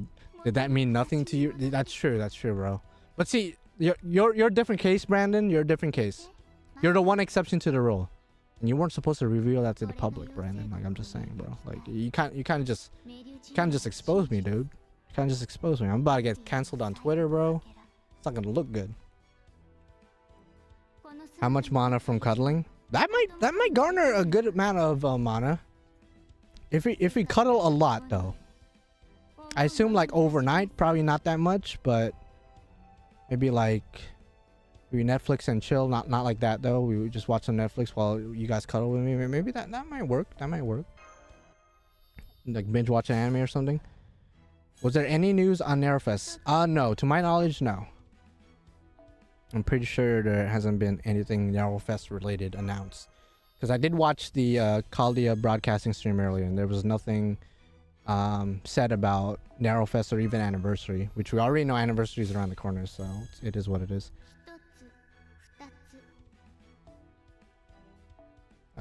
But yeah, feeding these niche. Hoping JP luck is better with either the new saber or new alter ego. Yeah, good luck, Alex. Good luck. I like the little reverb she has with her voice in the third ascension. Let me go get some more EXP, dog. Some more EXP for my Melusine. No mana transfer has to involve body fluids. It's lore. I guess that's true. I guess, let's say it's a hot day. It's a very hot day. We're both sweating. Those are body fluids, right? So if we cuddle while it's hot and exchange our sweat and rub it against each other. This is very disgusting, by the way. I would never do this. But theoretically, that should transfer a little bit of mana. Maybe a little bit. Maybe a little bit. And if push comes to shove and you have to lick the sweat off my armpits, which again I would not let you do because I would not want that. It would not be consensual at all. But again, if push comes to shove, we might have to. Congratulations, Brown. Congratulations to everyone who got Melusine. Congratulations. Yeah, she looks a little bit sad, bro. She says she never thought she'd have white wings again, even though you don't have white wings in any of your ascensions, but in your final ascension art you do. It's weird. It's a little bit weird that your final art is different from your actual ascensions, but you know, a lot of other servants are like that.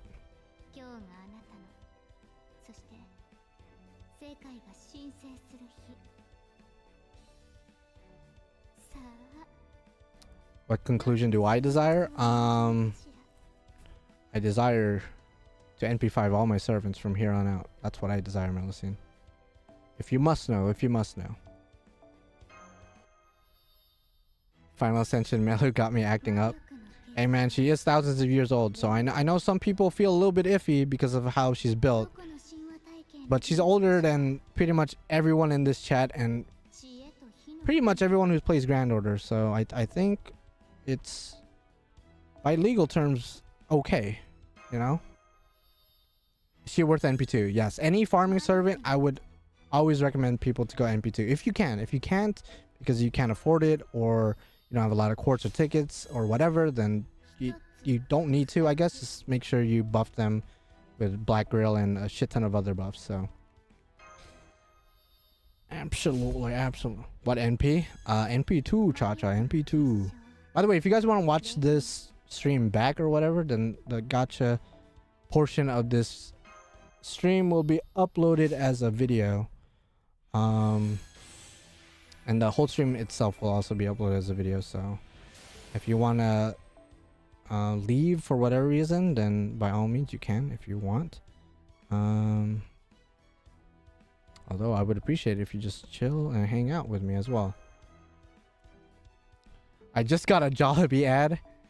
Is that racist? If you're Filipino, it might be a little bit racist. I'm also Filipino myself. So YouTube, if you're watching, if you just played a Jollibee ad, it's kind of fucked up. It's a little bit fucked up. Just a little bit. Although Jollibee does slap though. So I mean, I'm not that mad that a Jollibee ad played. Alright, there you go. Fully trained to level 90. NP2, just like in JP. That's what I like to see. Let me give her some foes as well. And max out her stats. Get to that cap, you know what I'm saying? Yo, if you're not Filipino and you haven't had Jollibee, I strongly recommend it. As a kid, I actually didn't like Jollibee much, but you know, as you get older and more mature and wiser, you start to realize that your kid self was stupid as fuck, and I'm no exception. Jollibee does slap. Back then, I was just a loser, I guess. I mean, I'm still a loser, but I'm at least a wise loser. You know what I'm saying? Okay, there you go. You are maxed out. I'm gonna try. I actually don't know. I think if you want to train her skills, I think third skill first, then first skill, then second skill. That's the order of operations. Got an MP1 with 3 black girls and 300 quartz. Oh shit, dude. 3 black girls? Damn. Well, that's, you could use that on her, you know what I'm saying? Could use that on her. 580 quartz for 1 copy. Hey man, at least you got a copy. Some people out here with like no copy, you know what I'm saying? No copy. Personally, I used 180 quartz, I'm pretty sure, for 6 multis. And then about 30 tickets. So I actually did okay. Yeah, okay, so I'm unable to 10 her, so at best I'm going to be able to 888 her. Yeah. By the way, I don't think, and correct me if I'm wrong, JP players, but I don't think appending her second skill is actually worth it. I think there's no point in doing it, if I'm not mistaken. Because she's able to get to her NP via her third skill right off the bat. Like, it's literally 100% charge. So, you don't really need to append her second skill. So, if you guys are worried about appending all of her skills or like OCD about it, you don't need to append her second skill. Unless you plan on using her as a arts lancer, then by all means and accounts, you can do that. MC, I am actually half Filipino and half Singaporean. Ooh, okay, okay. Got that Asian in you, dog. Got that Asian. 700 for 2 copies, and they came in the same multi. Damn, that's good. That's good though. I mean, NP2 is good. NP2 is good. Got Melusine 45 Saint Quartz. Nice. Gudako altar, even though it's just Gudako in your profile pic, but you know what? It do be like that. Yeah, a pen doesn't matter. Okay, I was just making sure. I don't know if I was off base. Someone's gonna be like, actually, in this team comp, you want to append her second skill if you want her to efficiently loop, but I'm pretty sure as an AoE buster, appending her second skill does not matter. So just keep that in mind. If you don't want to use your servant coins or QP or materials, you don't need to do that. You don't need to do it. You're very lucky lately. NP3 Morgan, NP2. I would say so. I would say so. You know, this game, after playing for like what, 8 years, you just have to set goals for yourself. You know what I mean? Especially in NA, since we could see the future, we got clairvoyance. You want to set goals for yourself. You don't want to overdo certain banners and whatnot. And then you should be successful as long as you're smart with your quartz and your tickets. I'm actually gonna keep her in second ascension. Because if you keep her in her third ascension, which is unfortunate if you just want to just keep her here, but it doesn't really matter because if you use her third skill, she transforms. But anyway, if you keep her in her third ascension, her third skill does not charge her NP to 100%. I repeat, if you keep her in her third ascension, her third skill does not charge her NP to 100%. If you keep her in her second and first ascension, however, she will transform to her third ascension mid-battle and then charge her NP to 100%. I'm not sure why they did that from a gameplay perspective, but it does kind of make sense from a lore perspective. So you want to keep her in either her first or second ascension. Do not keep her in her third at all, because otherwise you're going to be losing out on that 100% NP charge at level 10. So just keep that in mind. And yeah, we should be good to go. I'll keep her in her final art. Why not? And there you go. She's in my support. There you freaking go. No pity in NA. NA does have pity, or unless you're asking if I had to go to pity, which I fortunately did not have to. I'm actually gonna claim those courts later. Not now. We should be good. We should be good to go. So I'm gonna play a little bit of Lostbelt 6. Again, the roles will be uploaded as a separate video, and the entire stream will also be uploaded. Oh, shit! I gotta burn some crap. That says I completely forgot about that. So if you want to rewatch certain parts or whatever, then by all means you can. Let me go ahead and just burn some of these extra CEs that I don't really necessarily need at the moment. It's maxed out already, so I could just burn these nets. And we should be good. Okay, I want to max and break that because I don't have it maxed out. Does the red dragon outfit have the same issue? Unfortunately, yes. And her red dragon outfit is actually my favorite because I love, first of all, I love dragons. That's first and foremost. Second of all, I love the color red. That's my favorite color. So like, just not being able to use that ascension sucks ass. I was assuming they were gonna fix that somehow, but they didn't, because I guess it's intended to be like that, which is stupid. But you know, it's okay. Whatever. Count your blessings. I got her, and then they whatever. Third skill in third ascension gives 30% MP charge. Yeah, but not 100%. You want to get that 100% MP charge. Otherwise, you're kind of just wasting your time, you know. Okay, I'm not gonna read the cutscenes because again, I'm reading the cutscenes with my girlfriend, so I don't want to do that. The third ascension is sick, but sad her MP charge is 0% of that. But again, she transforms into the blue dragon via her third skill mid-battle. If you keep her in her first or second ascension. So you're still going to be using that ascension. It's just you can't start off using it. But it really doesn't matter because you're going to be using a third skill turn 1 anyway. It's just the red dragon that she gets later, the red dragon costume, that's just impossible to use unless you want to forego the 100% NP charge. Which again sucks ass, but whatever, dog. Whatever. If there's anything to complain about Fate, I would say that would be my number one complaint, bro. Like, come on, give us the. Oh, we can't bring double. Castoria. Oh, they're making us use. Okay, I see. I might as well bring Merlin then, since we're bringing Bargus. Gonna have the one with 2030. And I might as well bond with Melusine since she decided to come. Thank you, Melusine, very much. I appreciate it. Thank you for not totally fucking me for Coin Sky and Oberon. That's definitely poggers. Who do I want to bond with, actually? I guess... No, not Morgan. Actually... Baban Shi, because she's still bond 4, I'm pretty sure. So again, I'm going to be playing through the Lostbelt, so if this is like boring to you, then... feel free to leave, but this will be uploaded as a separate video, so if you have to leave for any reason, you could just come back later. Gilgamesh, I guess. Yeah, Gilgamesh. Yeah, fuck it. I want to bond with you too. And then change our mystic code.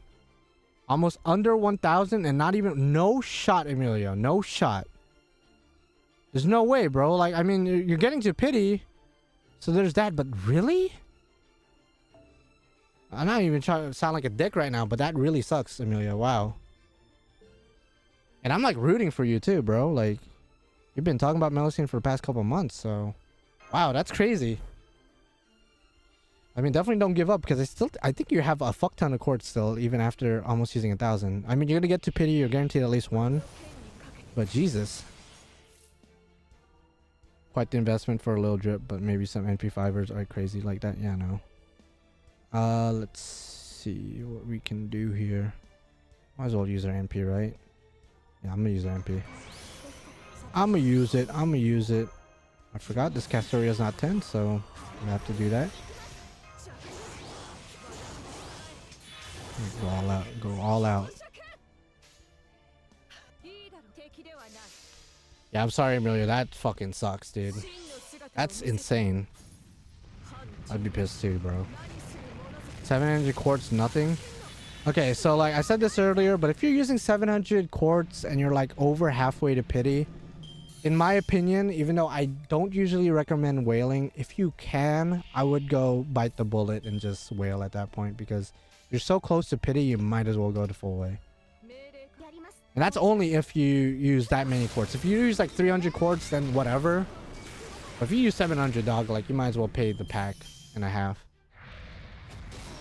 I was at 1,522 when I started. That's fucking insane, dude. Holy shit. And you tried for Morgan too, if I'm not mistaken. You got one copy of her? That's wild. And you got her pretty early on. Wow.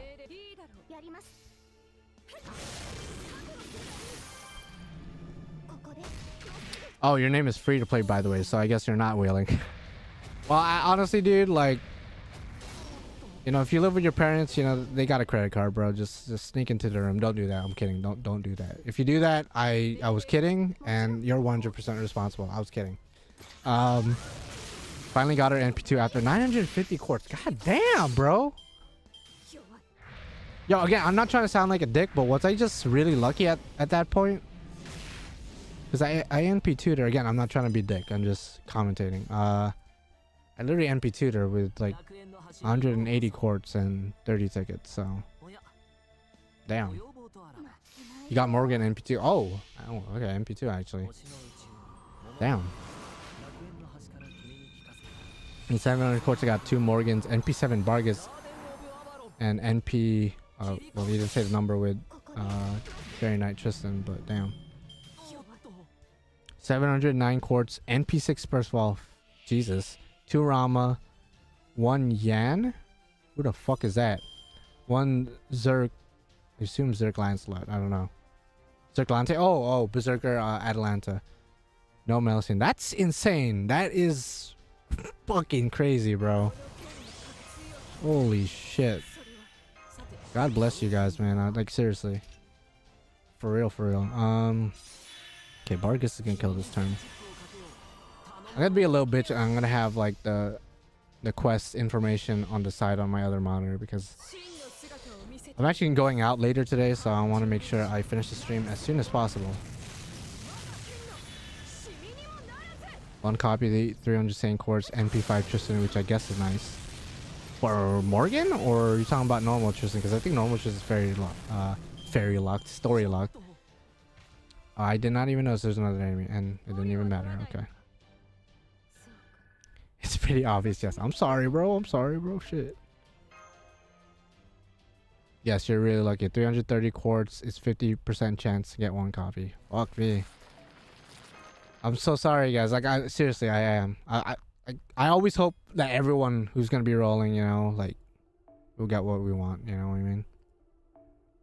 Okay, now we're forced to use an NP5 Melusine, but no 3rd skill. They don't want to spoil that NP, even though they spoiled it on the stream. Oh, NP5 Melusine. There's no shot, dude.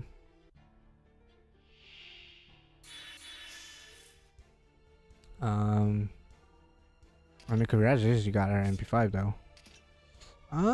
Okay, so they want us to use her as a single target arts, which again is viable, but it's not, you know, her main draw. I'm sure there are videos out there of her being OP as fuck as a single target arts, which she is good. She could NP spam, as you guys will be able to see in a bit. She has very good NP gain, damage is pretty good. Obviously she works with double Castoria. I don't know why she has no lines. I don't know if like my game just glitched out or something, but got to her NP. Really good servant.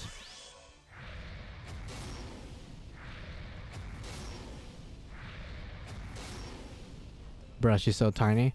Either that or these enemies are just really big, but she is tiny though. We'll do that, I guess. Let's go in. NP7 Melusine. Why did you go for 7 copies? 6 copies I understand, but 7? Jesus. I mean, congratulations, but my lord. Unless the 6th copy you were going for, you just happened to get a 2nd copy in a multi-shot or something. I have a shit ton of rank ups to do, so if I clear that out, it's 4 to 5, 10 shots, give or take. Yeah, that's definitely a good thing to bring up. Like, if you're salty right now, but you have a lot of interludes, a lot of strengthening quests. Like, I understand you're probably heated right now, but I recommend doing those interludes and strengthenings because they actually give a lot of quartz over time. And that's actually how I got Oberon a couple years ago. I did all my strengthening quests after anniversary, managed to get a shit ton of quartz, and then was able to pull him. So definitely recommend at least getting those done if you have them to get done. Well, to fully append in 120, you just need 6 copies. And MP7 is like unnecessary, unless you just want to flex hard. I hate this game. I'm sorry I laughed. It's just funny when people start off with I hate this game. 5 multi with no banner unit. That's that. I mean, 5 multis. That's not that much out there, but yeah, no. At least 1 Percival, I guess, would have been expected. Only got Saber Lancelot. That's such a dick tease. Wow. That's such you pissed off some god out there, some deity out there is not happy with you, because that's just ironic at that point. I haven't gotten a new SSR since January 1st. Really? How long have you been saving? Holy shit. No, sounds like you've been rolling every banner or a lot of banners. Only got dupe Odysseus and dupe Charizard. I'm so sorry, bro. Yeah, no, I'd be salty too, bro. I'd definitely be hating the game right now. Yeah, it seems a lot of people got shafted. I'm sorry that I'm laughing. I just laugh when I'm uncomfortable. I'm so sorry, bro. Fuck. Again, if it's any consolation, I'm not trying to be a smartass or anything. If it's any consolation, she isn't guaranteed SR in a couple weeks. You could try your luck for her there, and if that fails, again, 100 million QP in this quest. And if that fails, she comes back in December. But I totally understand. Right now, you're fuming. I get it. I've been there. Trust me, I've been there. After 8 years of playing this game, I understand the feels, bro. It's just how the game goes sometimes, especially if you're not a mega whale. Like, that's just the game we play. I'm gonna go ahead and just Musashi. I'm gonna give her Dios. Which craft should I give her? This one. I should know this one for a little bit more damage, and then I want to bond with Mrs. Melusine right now. So yeah, there you go. Which guaranteed SR should we go for? It depends on you. I'm not one to tell you which one to go for. It really depends on your account, who you like, who you dislike. Then you go from there. 800 Saint Quartz, 2 tickets, and before. That's pretty good. Yeah, congratulations, bro. But the first 300 quartz is min roll. Yeah, sometimes you gotta sacrifice a lot to get there. Nah, Bowen, don't make me feel guilty, bro. Don't make me feel. I don't think that's what happened, but. And it's just gacha games in general. I mean, come on, like. I'm not saying get over it, but like it is indeed the game we play. You know what I mean? It's not even like a grand order thing. It's just like a gacha game thing. Granted, some of you guys might be like, actually, I played this gacha game and I've gotten every SSR I've ever tried for. Then, hell yeah, dude, I'm happy for you. But I think statistically speaking, a lot of times we're gonna get shafted unless you're like a mega whale, you know. I spent 1,000 quartz plus and almost 600 bucks to get 1 copy of Oberon. That's insane. Yeah, that's before pity. That's before pity too. I think I remember that too, Brandon. I remember that.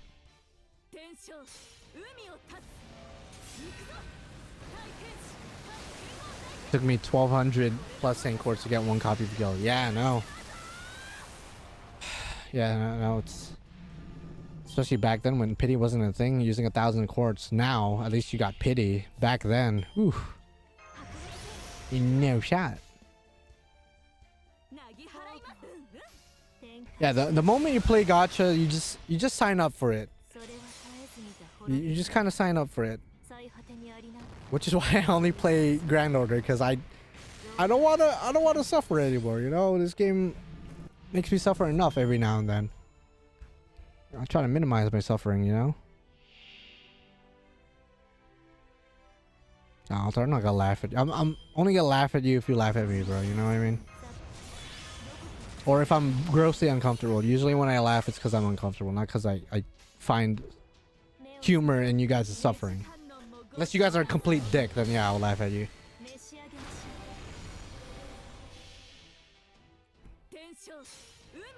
When do we get Habitat? When you finish Lostbelt 6, like the whole thing, not just this part, the whole thing, you get a free 1 copy of Habitat, and then she gets added to the friend point banner. I strongly recommend you guys to invest in her because she's an extremely good AoE arts servant. She's basically like an arts version of a Rash, but in some ways better. Some ways worse because she's a 4-star, a bit more expensive. Part of a Rash's appeal is that he is a 1-star, but Habitat is better in the sense you could Black Grail right away NP turn 1 without any support. Okay. Ooh, what is this team? Ooh, we could bring Habitat, but Habitat doesn't have her good NP, so I'm actually gonna bring Castoria. If they would let me bring Castoria. Okay, there you go. Help with the looping, I guess. Guess 20-30 just for some crit star action. You got 5 Saint Quartz? I mean, we've all been there, bro. There's been times where I rolled and got to 0 Saint Quartz, bro.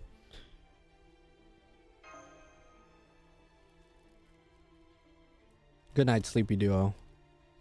Hopefully you get Melusine and guaranteed SR. Yeah, once the end of service happens, that's when I'll be officially done with the game. Well, I would have no choice at that point. So I talked about this a couple weeks ago. Like, once GP announces end of service, which is hopefully years from now, then every NA player will just lose motivation to play because we'll know when the game's gonna end. So it's gonna be the death of both games, really, not just one. Oh shit! Fucking Mormos has alter ego, so he can't even. That's bad. That's pretty bad.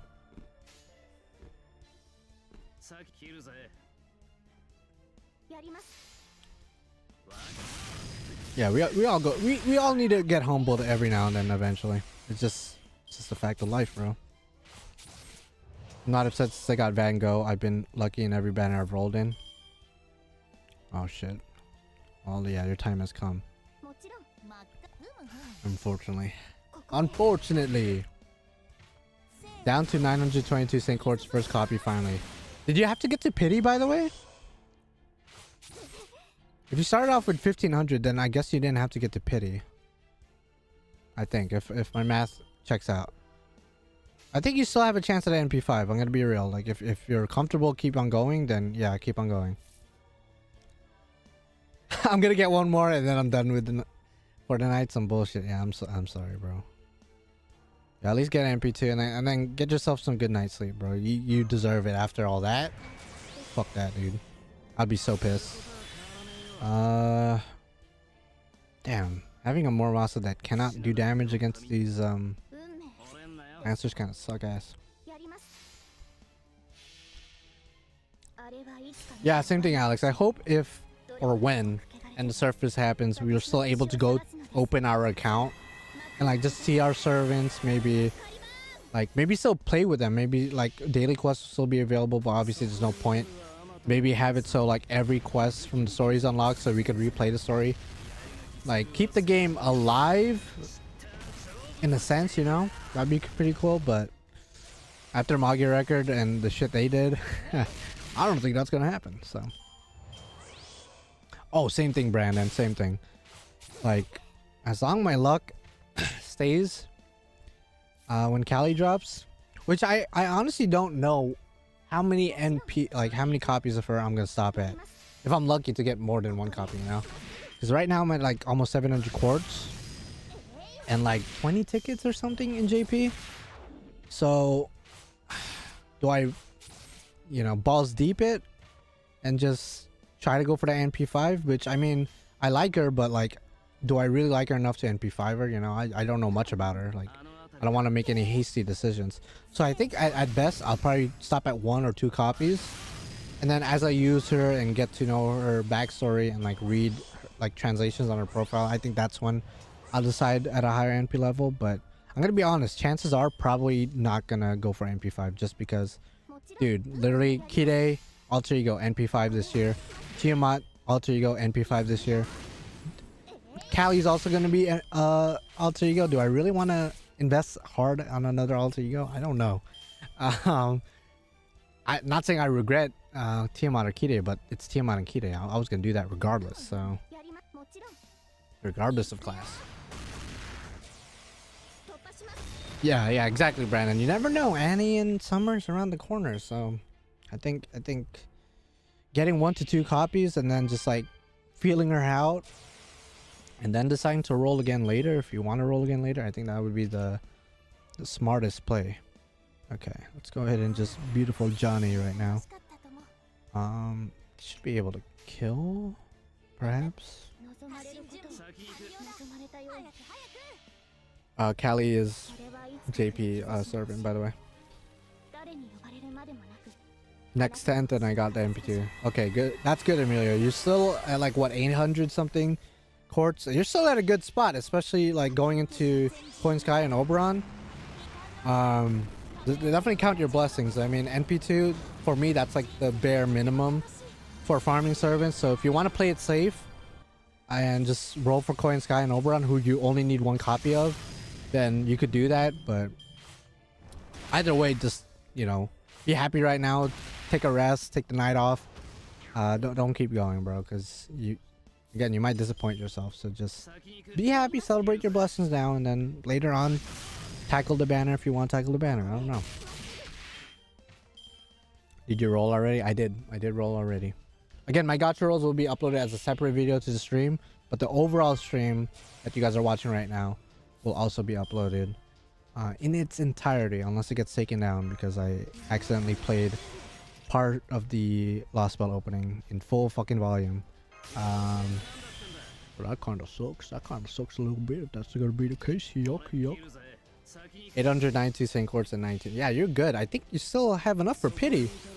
So if you theoretically, if you decide to say that MP2 is enough, you could save those courts and tickets for Koyan. By the time Koyan drops, you're gonna have over 1,000 courts easily because of anniversary courts. And then if your luck is still, God forbid, trash, then you'll still be able to get to pity for Koyan and then hopefully have maybe something for Oberon. Just so you'll be able to use, because if you NP5 Melusine now, for example, and then you don't get Koyan and Oberon, she's literally just gonna float there. You won't be able to use her efficiently, you know what I mean? So I think if I were you personally, I know you were trying to go for NP5, but I would personally stop now. That's what I would do, but it's your choice at the end of the day. Avalon and Summer Scotty back to back. I couldn't even get Summer Ibuki. I was destroyed. Yeah, no, that they were messed up for doing that last year. That was not right. I hope they don't do that again this year, but you know, Lazengo do be running things a little bit differently.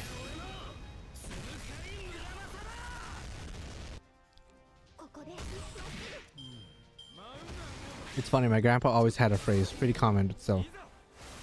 Got know when to hold him and know how to fold him. Yeah, no, that's true.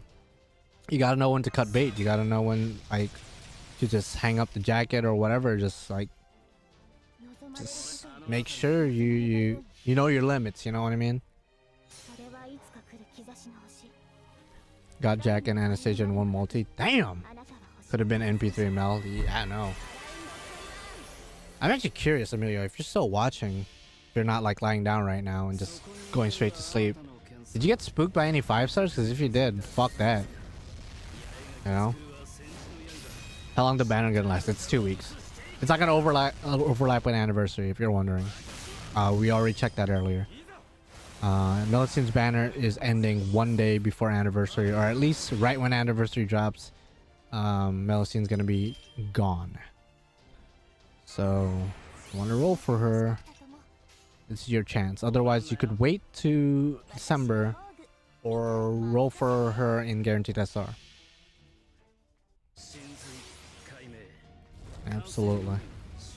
How'd they go? I got MP2 Melusine, Johan. with about 180 quartz and 30 tickets. So did pretty good. My guaranteed SR was 3 Arturias once, suffering from... God damn, bro. I've only gotten multi 5 stars from a guaranteed SR, I'm pretty sure once, which was Romulus Quirinus and Musashi Berserker, which ironically, if you didn't know, they're designed by the same person, who also did designs for Mahoya, which I'm not holding that, so it's kind of funny that I got those 2 servants together. That, and of course they're pretty integral to Olympus's plot, especially towards the end. So 2 Olympus story servants.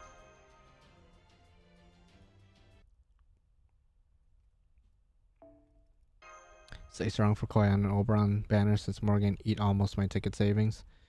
Yeah, no, for sure. That's my overall tip to you guys. Koyan and Oberon are a way bigger priority than Melusine, Morgan, or I would even go as far as saying the Summer Servants, but the Summer Servants are after Annie and Oberon, so you know, whatever we could salvage after all these banners, that you should be investing in Summer at that point. As a free-to-play, do you recommend going for NP2? Whether you're free-to-play or whale or whatever, I always say go for NP2 if it's a farming servant. Always. If you can.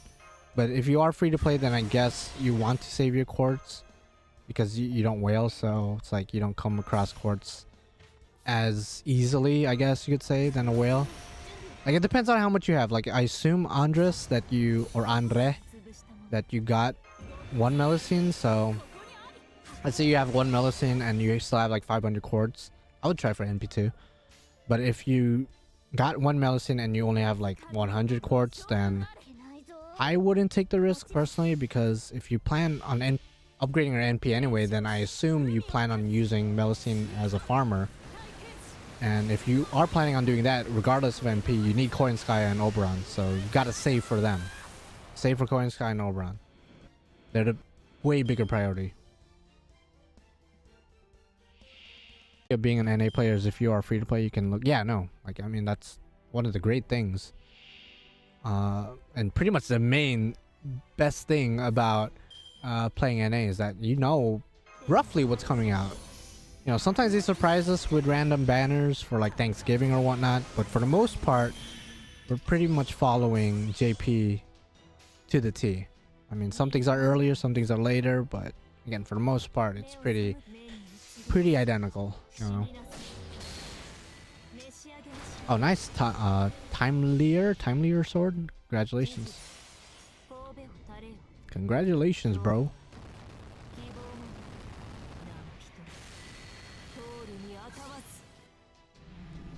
And I think Melusine also comes back next year, if I'm not mistaken.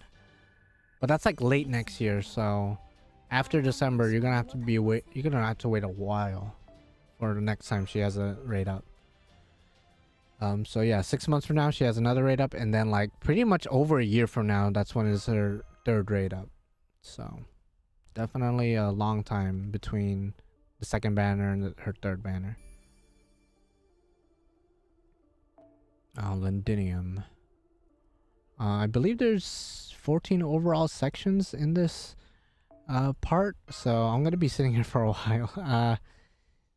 And I'm only at section 11, and towards the end it's gonna get pretty freaking hard. Okay, so we're forced to bring. Okay, I'll be honest. I know that Percival's a very good art servant. I just don't necessarily know what he does. Okay, all 3 turns. Okay, so I will 3 turns as well. And then single ally, okay. He actually can't use his NP this turn, so I might as well just use the skills. Cause why not, I guess. I think I'll take this Morse out first.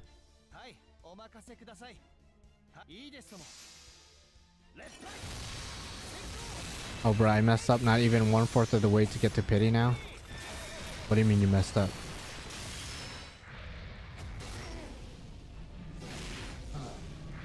After NP2, I have a little more than 900 Saint Quartz left. Should I skip? Yeah, 100%. Skip for Oberon and Koyan. If you want to upgrade Melusine's NP level, yeah, just wait till December. By that point, like, you have Coin Sky and Oberon, so like, there's really no risks outside of like if you want any servants next year, you know.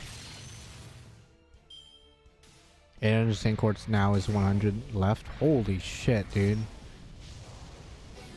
Did you get her? I was gonna say unfortunately. Fortunately, I did. Fortunately, I did. Archer Blades or the homie Alex. So I lucked out. I got 2 copies in about 180 quartz and 30 tickets. So I'm gonna count my blessings. I'm definitely gonna count my blessings because it seems that a lot of people got fucked over. So as someone who was lucky, fortunately for me, of course, and I gotta be happy with what I got, you know.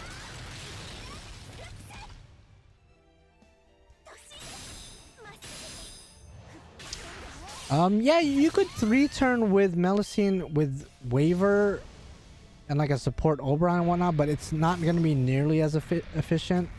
Like if you're not using double Coin Sky and Oberon, then whatever jank team you have in Melusine might work theoretically for farming, but it's not gonna be nearly as efficient. You're not gonna hit nearly as hard. It's just, in my opinion, not recommended. Ooh. This is kind of scary, a little bit scary. It's gonna protect you. I know that's a good idea, but we'll see. Yeah, did you roll for her, Archer Blades? Maybe, but he's in London. Oh, is he? Andres? I missed that. Yeah, I guess early game, I guess you're fine. But I'd still go for Koyan and Oberon. You'll get some anniversary quartz and tickets, so definitely still try for Koyan and Oberon. And then if you're this early in the game, if you spam and just like no life the singularities, you'll come out with a lot of quartz, and then you could just use those quartz for Oberon and whatnot. So either way, I would still go for both of them.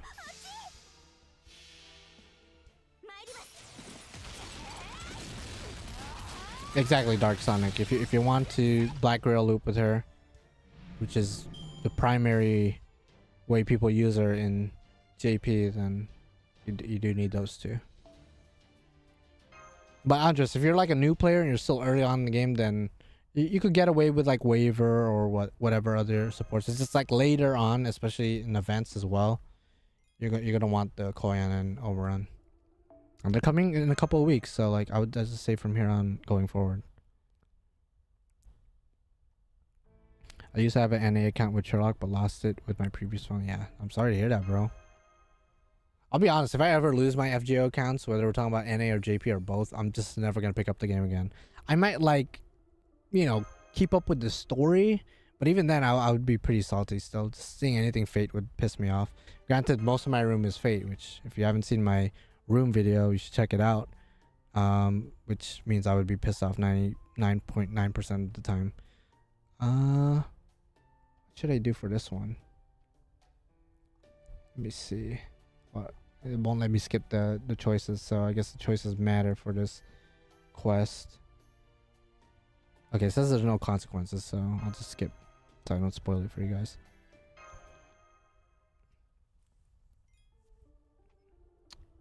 So I started another one the other day when I noticed Morgan was on. Oh, well, welcome back to the game, bro. I'm glad you seem to be pretty lucky with your rolls, but definitely play smart too, you know? Especially since you're just starting off, you have a lot of quartz ahead of you. So just plan, you know, ahead of time. If you don't mind spoilers, look at like the banner list in the future and then go from there. I wonder who would be the better farmer, NP2 Mel or NP2 Arcwid? I still think Arcwid, but still. I think... I don't know. Because the thing with Arcwid is you don't need Oberon. You just need double Coin Skya and then the Atlas Academy Mystic Code, if I'm not mistaken. So she's cheaper than Melusine, but I think Melusine hits harder. I think that's like the main difference between the two. But I think if we're just talking just pure damage, yeah, Melusine definitely better. I guess you can send mail to support to try to get it back. Well, let's say I was unable to for some reason. I emailed them and they said fuck you. Then yeah, I'd still quit the game. Yeah, I play JP, so I'll be saving for coin. Okay, yeah, there we go. Yeah, no, that's definitely the smartest choice. Well, we can't bring double Castoria, so the next best thing is Tamamo, right? Well, that Tamamo is not 10, so I'm actually not that comfortable using it. I'll use this one instead. Especially since it has a Bonsi, or she has a Bonsi.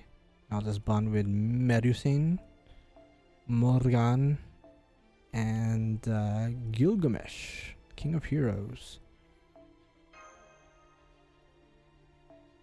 Yeah, I'm always happy to help Andres or anyone else who has like questions. I mean, I'm not like the best player in the world, but I do play JP and I've been playing for 8 years. I like to think I have decent knowledge of the game. So if you have any questions, bro, just feel free to ask. I'll be more than happy to give my 2 cents. Even though like sometimes I'm not right, I acknowledge that, but like I like to think my advice is for the most part pretty decent. Oh yeah, Arc could also charge the team. Yeah, you know, there's differences between the two.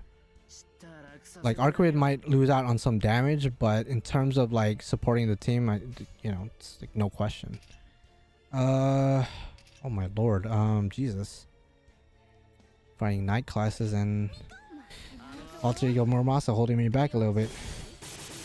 Yeah, that's like the biggest weakness of Arcade. Even though she could Black Rail loop, her damage isn't that impressive comparatively speaking to Melusine or other Buster AoEs, so she might be easier to use just because she doesn't require Oberon than Melusine, but she does noticeably not hit as hard. So in most circumstances, like daily quests, she'll be fine in farming, but higher level farming, for example, she's not as good. I'm gonna use no one skills right now. I think I'll be fine. Yeah, Summer Ibuki definitely helps with Arcade, especially since Arcade, since she's able to charge the party's team, including Summer Ibuki. Ibuki gets to her Noble Phantasm, so you could use Ibuki's NP along with Arcade's, which should help with whatever lacking damage Arcade might have. So yeah, that's why Summer Ibuki is so good. The fact that instead of just double coin Skya and Atlas Academy Mysticode, you could double coin Skya, Ibuki, and Arcade, and arguably is better.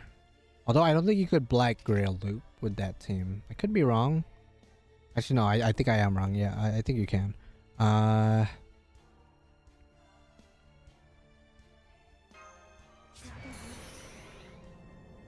just gonna use the stuff now.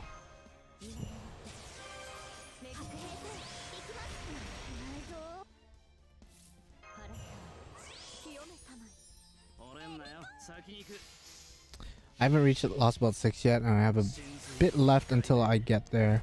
There's some limited stuff that only happens in the story only now, right? Any limited stuff that only happens in the story? Well, at the end of the Lostbelt, you get costumes, but those aren't limited. As long, even if you get to Lostbelt 6 at like 2 years from now, you'll still be able to access the costumes. And you also do get a free 4-star servant from beating this Lostbelt, but it's not limited per se in the sense that there's a time limit. So no, typically I don't think there's ever been a case where like a chapter made it so like if you don't finish it within the time limit, you won't be able to get a certain freebie or something. I'm pretty sure. The only thing limited are the banners and whatever like campaigns there are where like if you complete this quest in this date, you get these quartz type stuff. See, I couldn't properly test because I only have NP2 Mel and NP5 Arc. I have NP2 Mel and NP3 Arc, so even my statistics would be invalid.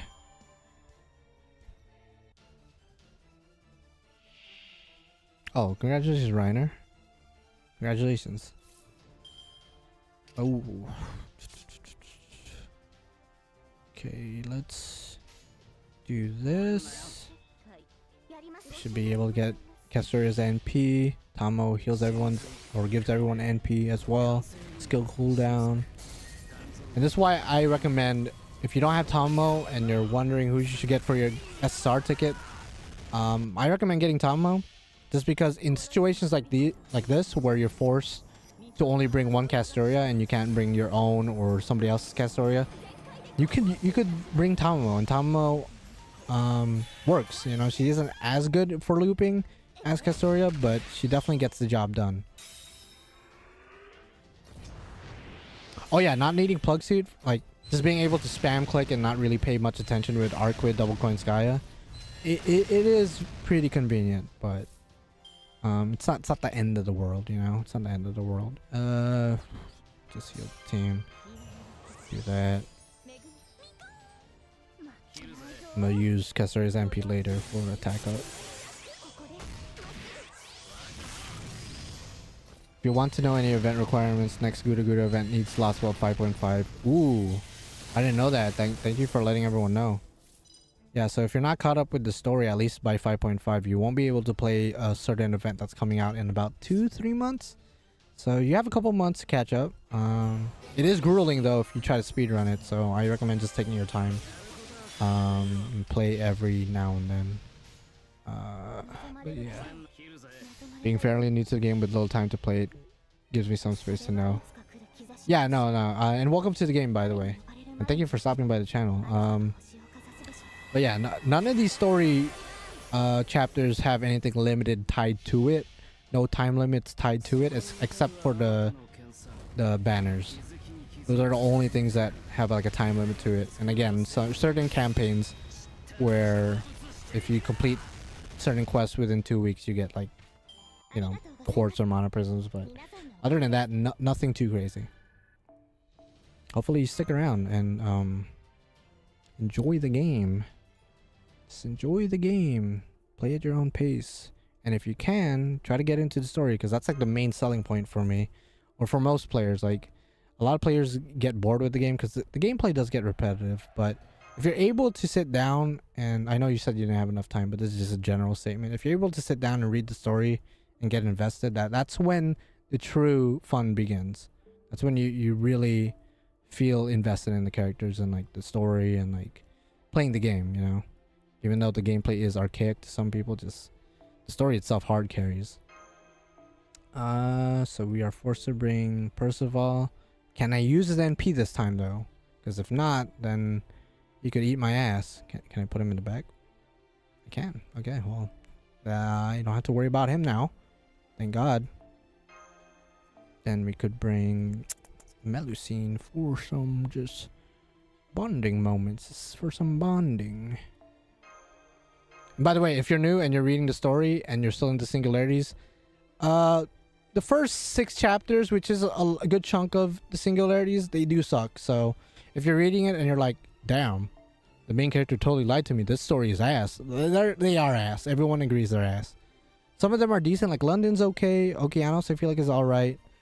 But as a whole, it's not that impressive. So. Was this year Ranmaru? I think so, actually. Ranmaru is this year. Very, very good free 4-star Avenger.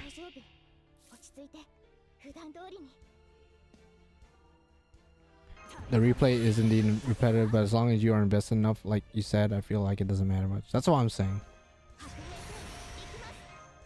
Like, I don't know anybody, and I say this pretty often, I don't know anybody ever who plays Grand Order who says they play it for the gameplay. I don't think anybody does. I think you either play for the characters because you like the character designs, which is like 99.9% of gacha players, or you might be part of the special percentage of people who are playing the game for the story, which, you know, is I like to say it's not most players, because it does take a lot of time and, like, you know, concentration and investment to read the story. So I understand if you don't have the time for that, but if you can, I recommend it. I do recommend it. It could get confusing, but, you know, That's why you gotta ask questions, you know. That's why you gotta ask some questions. Talk to somebody who knows their shit. I quite like the story from Camelot and onwards. That's what most people would say. Starting at Camelot onwards, it's pretty good. Agartha is probably like the only thing, like Epic Remnant 2 is probably the only chapter that's just objectively straight garbage. But everything else is like pretty good to pretty freaking crazy. I just realized next turn I'm not gonna have some of my buffs. I should be fine. I mean, I'm gonna go ahead and use my Castoria's NPs just for the attack up. Characters and story for me. You know what's funny, Alex? Because I know you played Manga Record. Up until recently, I didn't read the cutscenes. Up until like 2-3 years ago, which is fairly recent in the 8 years that I've been playing this game. So for a while, I was like most gacha players. I just played mainly for the characters, and you know, every now and then I would read like the story, like Babylonia. For example, I read all the translations online and made sure I knew what was going on in Babylonia. But everything else I didn't really read. It wasn't until pandemic started and then like I was just stuck at home where I started reading the Manga Record cutscenes, and I thought the story was amazing. And then Manga Record got discontinued, which you know still haunts me to this day. And then I had nothing else to really read as far as gacha games, and that's when I, you know, decided, you know what?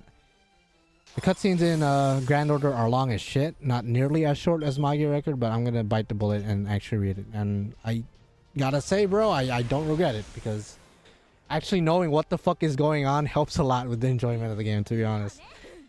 Because back then, I all I knew was Babylonia and like the general, you know, plot. I didn't know the specifics. I didn't know anything about the NPCs, the lore behind the Lostbelts. Now I pretty much know most of everything, you know.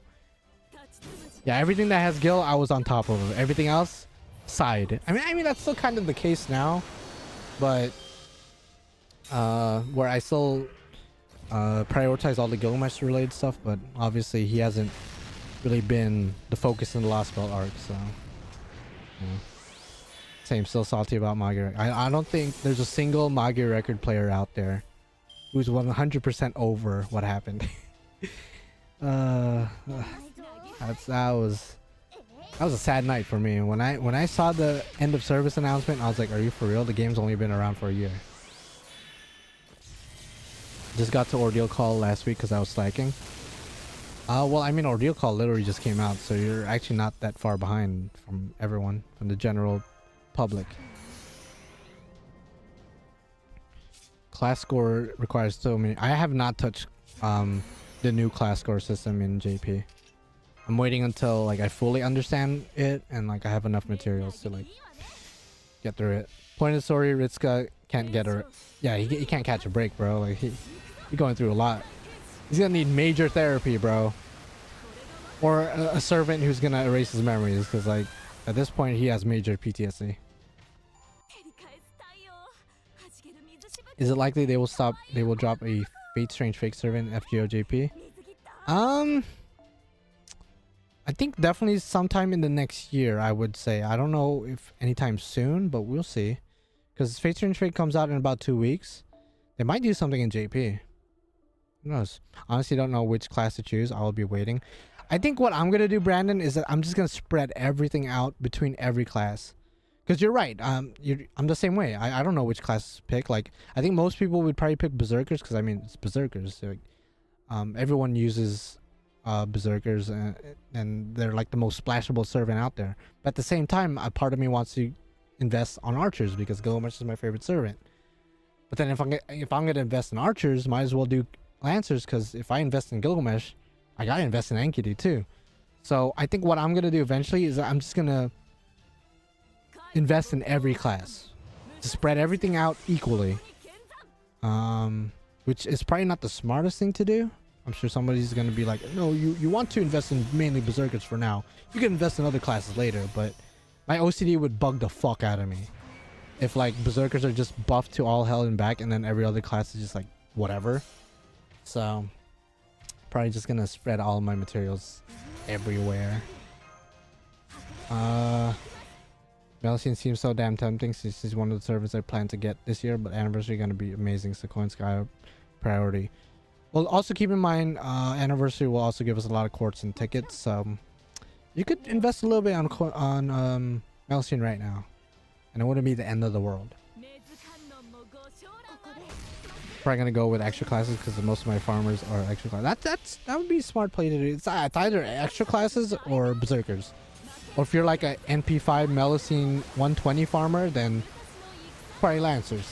You know, it depends from person to person. For me, my OCD would prevent me from just investing in one class and just foregoing every other class. Big brain move. Thinking about it now, couldn't the anniversary servant be Fae? That would be a big brain play if they do that. That would be so sick if they do that. Because that's true. They could theoretically do a strange fake servant for anniversary, since a month after strange fake drops is going to be anniversary. That's true. Maybe Archer Heracles, maybe Richard would be pretty fitting for anniversary. I think even more fitting than Archer Heracles. I'd recommend starting with whatever class your most used challenge quest servant is. That's a smart play, and you know, everyone has different perspectives. I just think for me, just spreading it out equally, I think will just help with my OCD. Because I suffer from pretty bad OCD. I would just be getting goosebumps and hives every morning just thinking about it. Ooh, I should have used one of Musashi's cards last turn if she had any.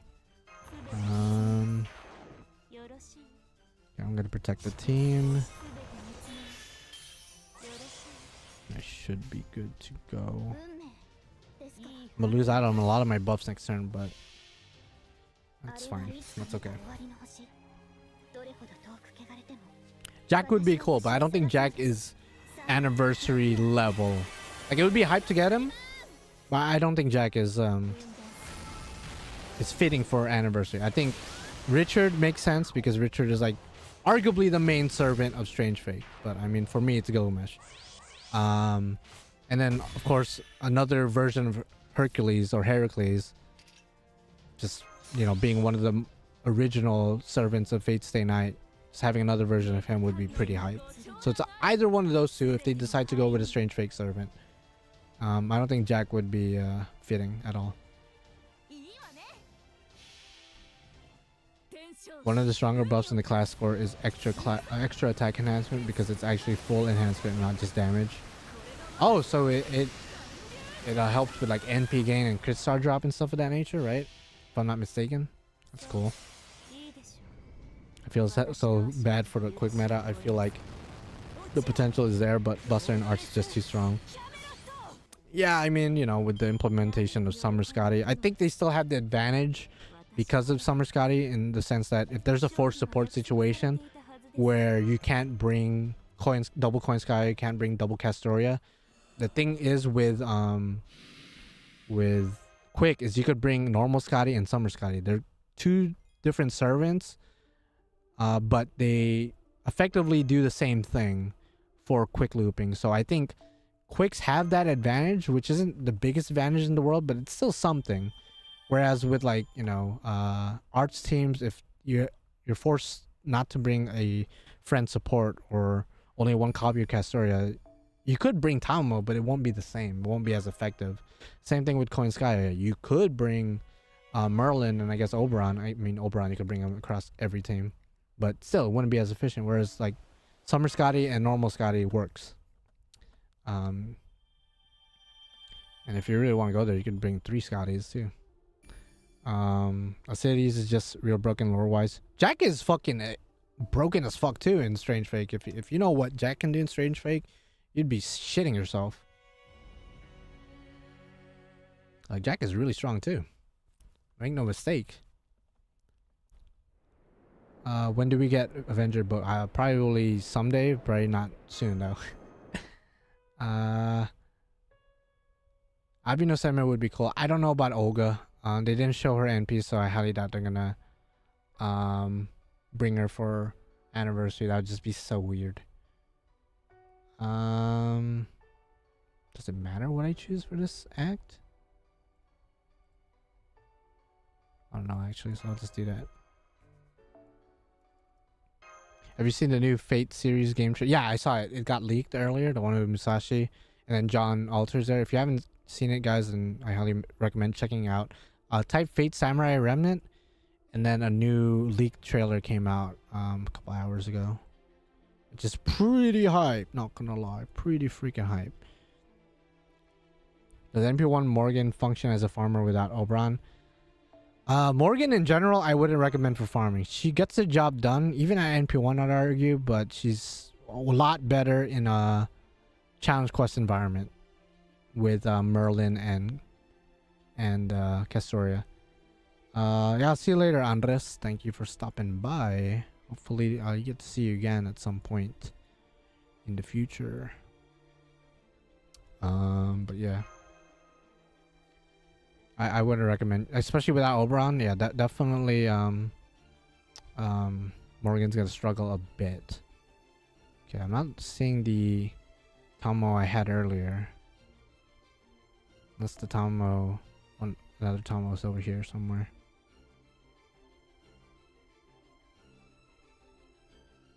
Okay, I'll just bring the one with the QP craft since it's not the best C to have on her, especially since I'm not farming QP, whatever. Okay, so we just bring, I guess, Musashi again. The usual shindig. All reliable Musashi. With one Castoria, she should be able to loop just fine. I think pre-order get costume for Musashi. Yeah, pre-order gets costume, and there's also 2 collector's editions. One of them with a figure, which I'm gonna be getting for sure. Gonna be the one I'm gonna be getting. Oh yeah, the Plague from Strange Fake. Yeah, he's gonna be interesting. How they're gonna implement him. Just because how do you do that? How do you implement like the literal embodiment of disease and, you know, like the Plague? Like, how do you do that? I mean, Strange Fake is like a black aberration. That's like it. But how do you translate that into a game where there's different ascension arts and costumes and whatnot? It's gonna be really interesting once they get around to implementing him.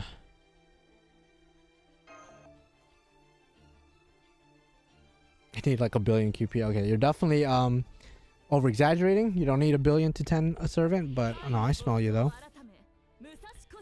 Okay. I'm actually gonna wait to use my NP. I'll wait till next turn. Musashi shouldn't die unless she just gets crit to death. How many NP copies of Melusine did you get? I got 2 copies, 180 quartz and 30 tickets. So pretty good, pretty good. Congratulations to you, Simba. Congratulations. Now I'm gonna go off. Okay, we're fighting Woodrose's soldiers. If I remember, Woodrose's quest was so annoying. So hopefully it's gonna be fine here. As long I use Percival's NP, if I remember, to remove Woodrose's buffs, and then just bring Ozzy and Kentucky, I should be fine. Is Morgan NP 5 good at looping? Well, NP levels for busters in particular don't really affect looping per se, but if you're talking about like damage, yeah, I mean NP 5 would definitely help a lot. So for sure. Couldn't wait, so I summoned but didn't get a single gold servant. Ooh, how much quartz did you use though? How much quartz did you use? You think they'll add servants that already exist but appear in Strange Fake like Gila and Enkidu, but they remake them in some way? When you say remake them, you mean like maybe like a different class? Probably not, because it wouldn't make sense. They already got a buff earlier this year to celebrate Strange Fake, so I don't see them getting a buff again, although I would be open to that. As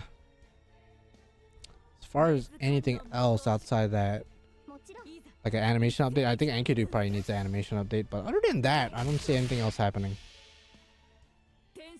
250 quartz and 2 tickets. Ooh, shit. Damn.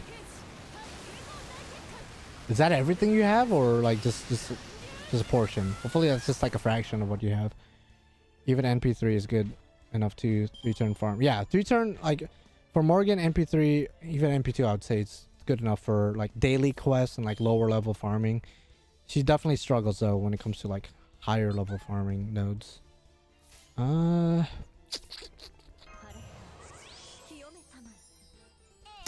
gonna do this. Is that a good idea? You know what? No, let's do this. Whatever. Just clear this board right now.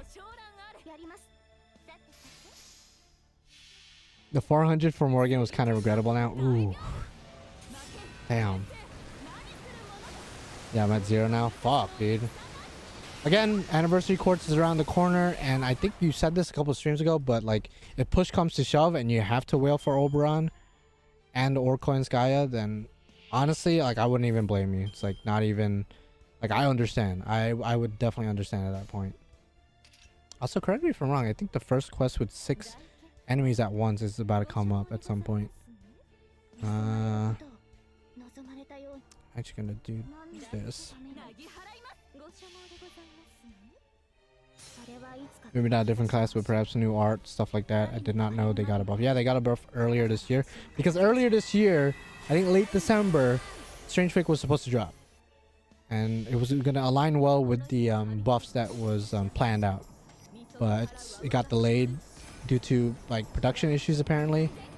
But they released the buffs anyway. So I don't think they're going to release anything for either two characters. But I could see them at the very least doing an NQ animation update, because I personally think he needs it. His animations are like a little bit outdated. It's not as bad as other servants, but he definitely deserves a bit better than what he has currently.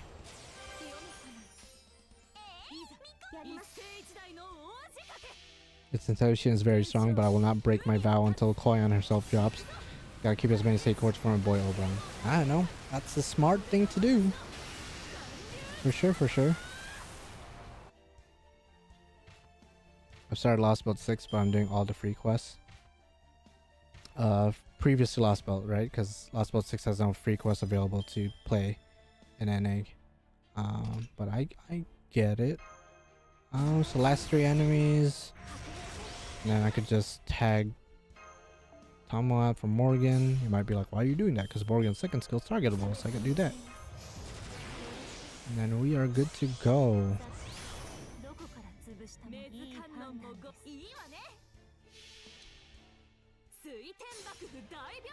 Nice. Yeah, you got 10 Morgan skills for sure. First skill and second skill priority, and then third skill is definitely the least priority of the skills. In my opinion. In my humble opinion. Okay, finally bonfire with Balan Shi. Nice. Oh, I have it NP3, so I take that. I take those. And could do animation update and Gilgamesh spiritual dress. That would be cool. That'd be cool, because I know Gilgamesh wears a suit and tie in Strange Fake, so that'd be a pretty cool outfit. Or any outfit for that matter. You do be dripping though. We do be dripping. Okay, more force support. Can I put her in the back? I can. So again, same team comp pretty much as the last quest. Although I think instead of, I think I'll actually, I think I'm gonna go Black Grill this time. Actually, no, that's stupid. Why would I do that? I'm gonna go Kaleidoscope. Go all in with the NPA first turn. Still want to bond with Melusine. So let's go ahead and pick her. Morgan. I remember this being like one of my complaints a couple of years ago. Like, there's like a lot of force supports. That's one, and number 2, I have to keep putting these servants in and out. Like, dog, just save it. If you're gonna do force support, save the team I had in the previous force support section. I think I'm gonna do this one just in case. I don't know if this quest is gimmicky. I probably should check.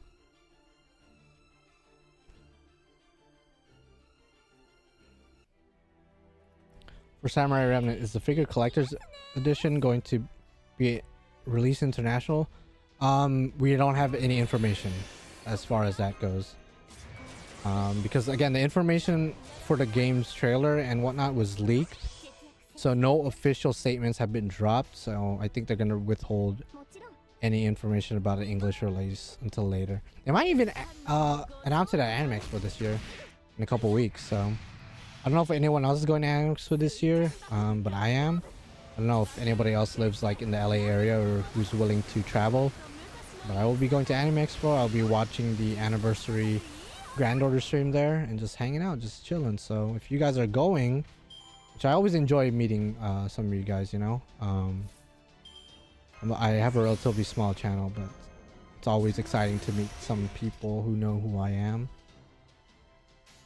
It always makes my day. Go do this. I gotta do this, why not?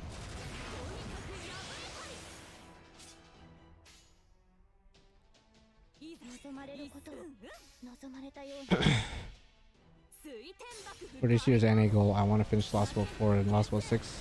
Luckily, by the time I'm back from Europe, I'll have less worries. I'm surprised, Alex, that you're not caught up, because you're in the stream pretty often. So I always assume you just play a lot, but I guess like you have like a million other gacha games if I'm not mistaken. So gotta spread them out. You know what I mean? You gotta spread them out a little bit. Why is this band called The Chef, by the way? It's like a Christmas reindeer named The Chef. You do be cooking though. You do be cooking. Full combo Musashi. I'll NP next turn maybe. No, but full combo does do good damage though. Almost kills actually too.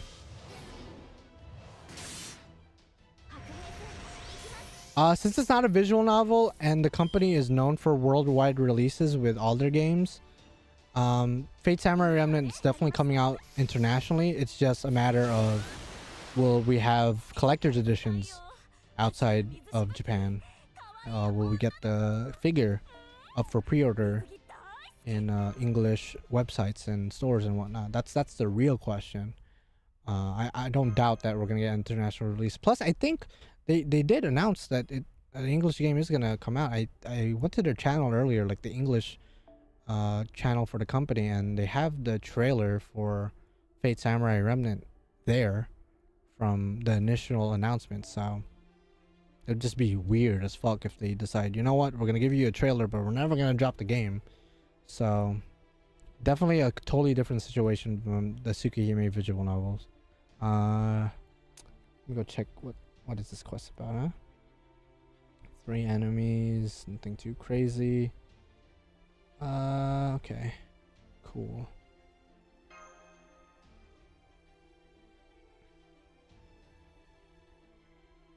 My boy Hans is missing almost all of his buffs. What do you mean?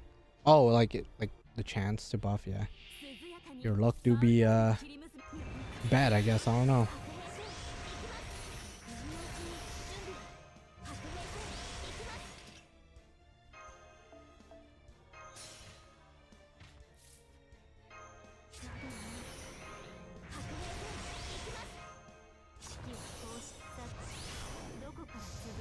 I should be able to kill this turn.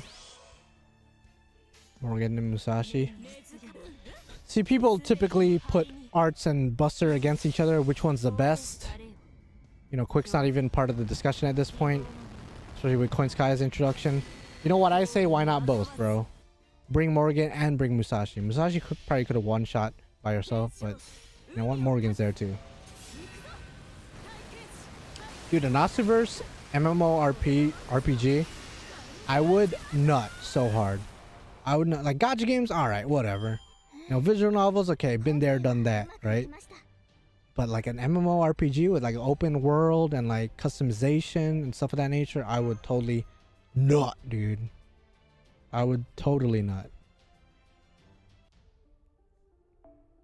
Ooh, the forest be on fire though.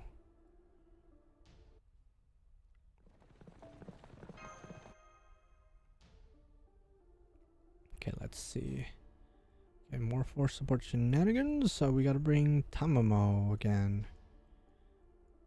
all my Tamamo friends, you guys are gonna get some friend points because Tamamo is helping me out.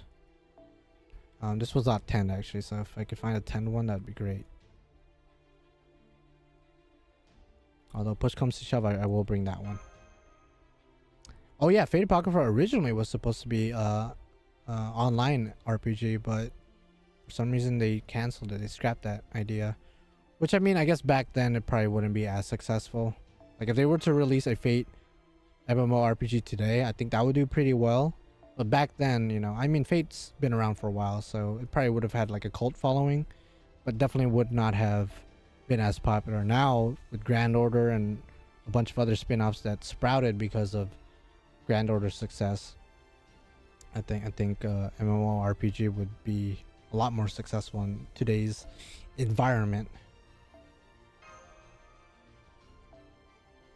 You know what I want? An Osiverse work focus on the inner workings. That's true, because I mean, the Clock Tower, for example, we focus a lot on like El Moloy case files and shit, but like stuff like Atlas Academy, for example, the Wandering Sea, we don't know much about, but the church is also very mysterious as well. Seeing the inner workings and like the political side of it as well, that'd be an interesting little bit, because I feel like every Osiverse work has like a little bit of the church like influence, you know, like there's always a priest in the Holy Grail Wars. In Tsukihime, one of the main characters is executioner from the church, so I think there's something to be explored there, but we have not gotten any content. It's exclusive for the churches.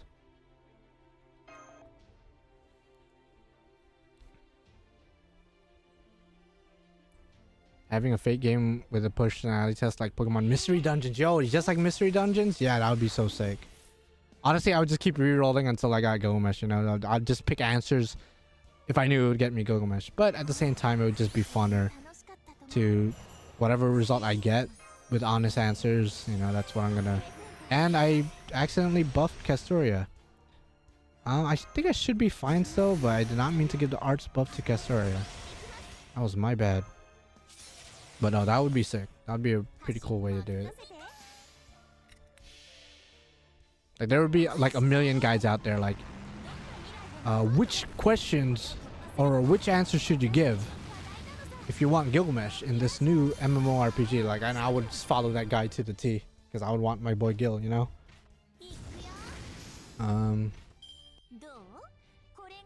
The more content a franchise has, the easier it is for the franchise to get specifically an MMORPG or an RPG in general. Yeah, I mean, this next game that's coming out, it's an RPG, so it's not like an MMORPG, but it's an RPG.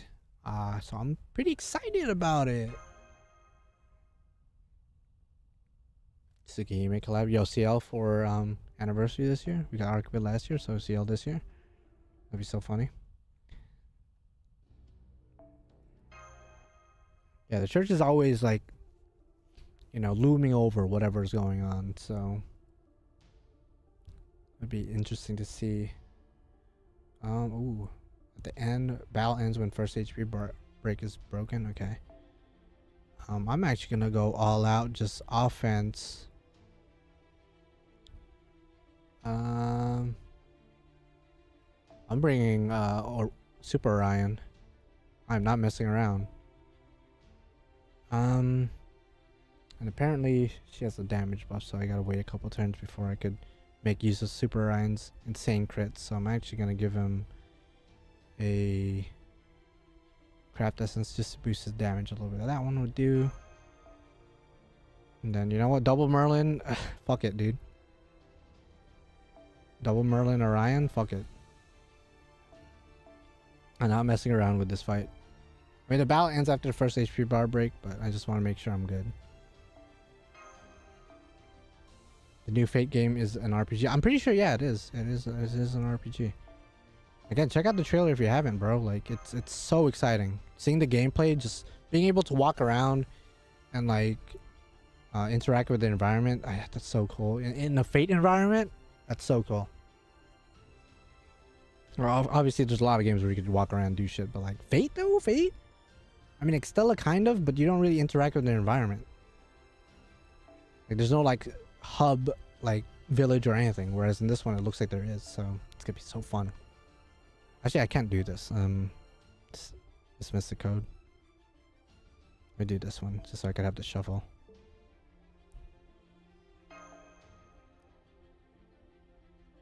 That's what I'm saying. OPG Mitake, that'd be so sick. We're getting something like that with Fate Samurai, so I'll be able to walk around as a Musashi and Musashi's son. It's just so cool that we get to play Musashi's adopted son.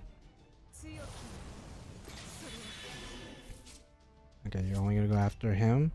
What if I protect the team? Hyok, hyok. What if I do that though? Now arcade isn't like, yeah, you walk around with the servant, but it's like, it's not an RPG in the sense that there's like a village you could go to just to chill and like talk to like NPCs and whatnot. Arcade is like, there's this big map with a bunch of enemies. You gotta take out those enemies. If I'm not mistaken, like it's not the RPG I'm talking about. You know what I mean? Yeah, arcade is more like Dynasty Warriors or like Warriors Orochi or like Hyrule Warriors. It's like, you know, you walk around, yeah, but like, you know, all you do is walk around and attack. There's no like interaction or anything. Just don't ask MiHoYo to develop it. Yo, why you hating, bro? You hating? Yo, I'm not excited to be sandwiched between MiHoYo and Aniplex this year in Anime Expo, but besides the point. Ooh, put a bunch of defense downs. I believe it said after 3 turns, our damage debuff is going to be gone, so I'm just going to focus on just that.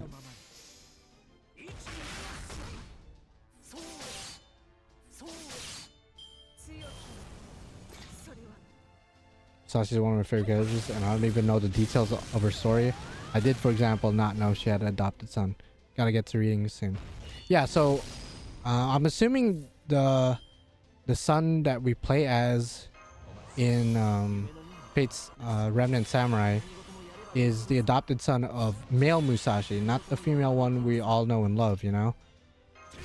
So seeing the two interact will be interesting because in the trailer, Miyamoto Iori, who is the adopted son's name, refers to female Musashi as Shisho or as teacher. So it sounds like to me they're gonna have a mentor and student relationship rather than parent and son relationship, because again, I'm assuming Iori is male Musashi's adopted son, so technically not female Musashi's son.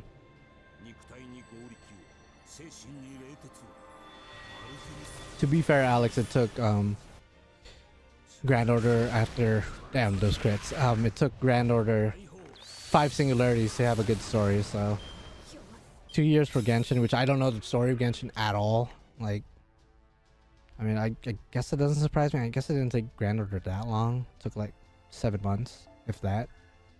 But still, sometimes it takes time, man. Sometimes it takes time. I've always hated you. Oh, I'm sorry. Like, all right, man. If you listen, I don't play their games, so I don't know how bad they are. I just know the only thing I know that definitely rubs me the wrong way. Why is this so blurry though?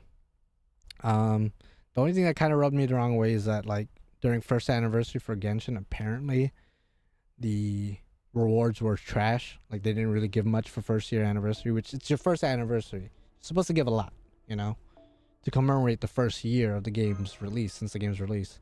But apparently they didn't get shit, and that caused a whole shitstorm in the gacha community, to the point that Fate Grand Order fans felt it, because I think a lot of like fanatics, I won't even call them fans, a lot of crazy fanatics from Genshin decided to spam rate every other gacha game out there. Like Grand Order got rated 1 star because of how pissed off the Genshin fans were, which I'm just like, why are you guys wasting your time doing that? But all right.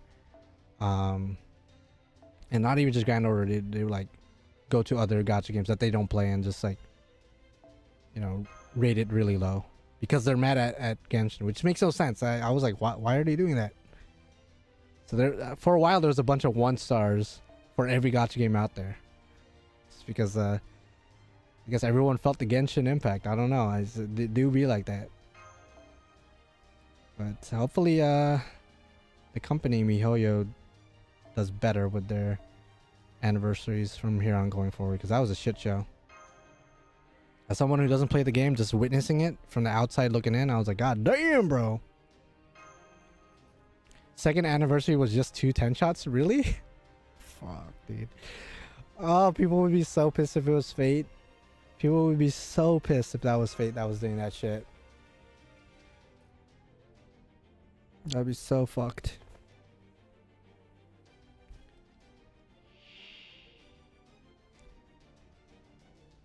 Genshin's lore is complicated as fuck. It cannot be as complicated as Fate though, right? No shot. for third anniversary, 3 10 shots. It just goes higher and higher with each. That'd be so funny. She's targeting Oberon. Do I have to win this quest? I just realized I brought Musashi to this quest. That's probably not the best idea. But we might still be able to pull the W. So what I'm gonna do is, okay, this is the first time we're using Oberon. I just realized, but I'm actually gonna do this. Switch out Oberon, because this was my plan from the beginning. I just didn't realize I was still facing Bargus. Second anniversary didn't have huge damage control like it did second, like on first anniversary. Damage control. What happened?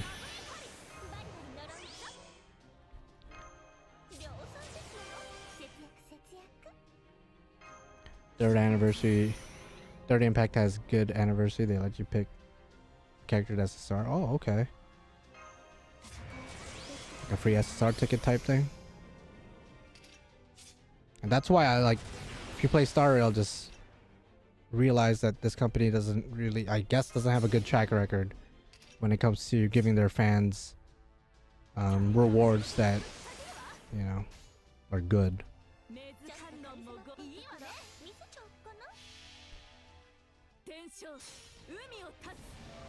I just don't like, you know, playing gacha games outside, like, I don't like the idea of playing other gacha games outside of Fate, because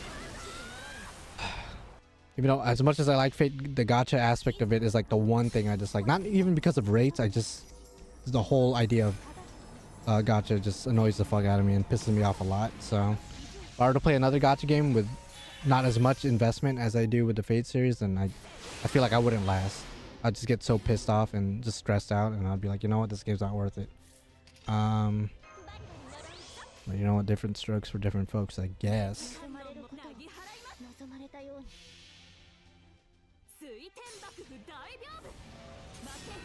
I'm gonna use my free SR ticket on Mordred because I unlocked her Spiritron just, and it keeps taunting me for not having her.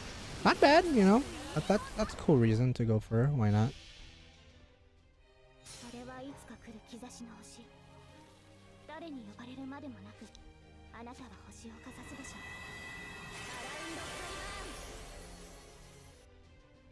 The neglected little sibling? Really? I feel like Genshin's the most popular IP, if I'm not mistaken.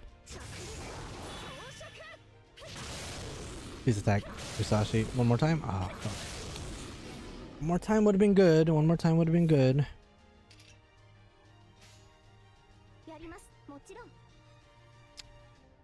Ooh, this is kind of scary. It's a little bit scary.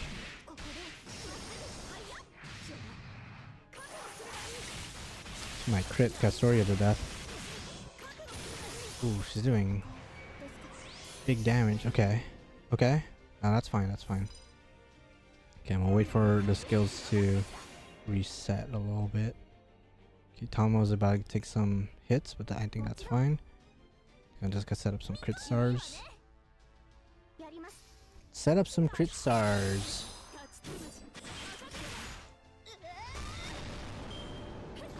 Really, Mass Nightmare? Again, I have no idea. I'm out of the loop.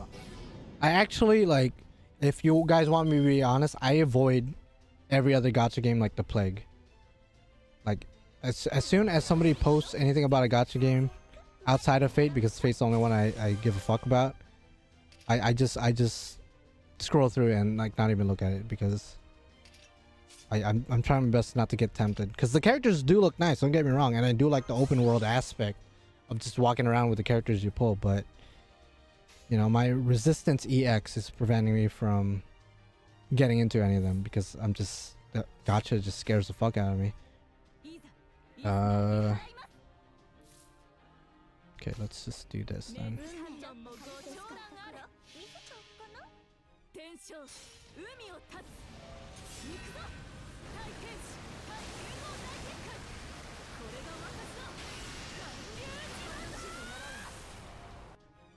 Like, I don't even watch gacha videos. Not even Fate videos. I don't watch Fate videos. Funny enough. Like, okay, every now and then for like translations and like animations and whatnot, I'll watch those. But I don't watch gacha at all. It's funny. I know I post gacha, so you might be like, why do you do that then? I don't know. I mean, I've watched like Pokemon YouTubers, for example, and like Call of Duty YouTubers and other different types of content creators, and a lot of the times they don't watch content that they make, you know what I mean? So even though I post gacha and play a gacha game on my channel, I don't watch it. It's just not my thing, I guess. Yeah, I just dodged the gacha, bro. I'm not even trying to fuck with it. It's just not my vibe. Castoria might... No. Musashi's gonna take the hits, so... It's okay. I am gonna put a guts on just in case, though. Think Summer Musashi will come back this year? It's possible. I mean, with the release of Fate Samurai Remnant, Musashi there is classified as a berserker. And, I mean, why not release Summer Musashi's banner to celebrate? Because she's, you know, our berserker Musashi. I'll see you later, OPG. Thank you for hanging out, dog. Thank you for hanging out, dog. I'm gonna do this. I already got fucked by EA, Activision, and FGO and got the time and patience for it. Yeah, exactly. I'm good. I think both Musashi will come back and OG will get costume. That would be sick. But again, the Musashi in Fate Samurai Remnant is a berserker, so if anyone's gonna get a costume, even though some Musashi already has a costume, I understand. I think it would be cool if she got a costume. But honestly, either way, I'd be pretty happy about that.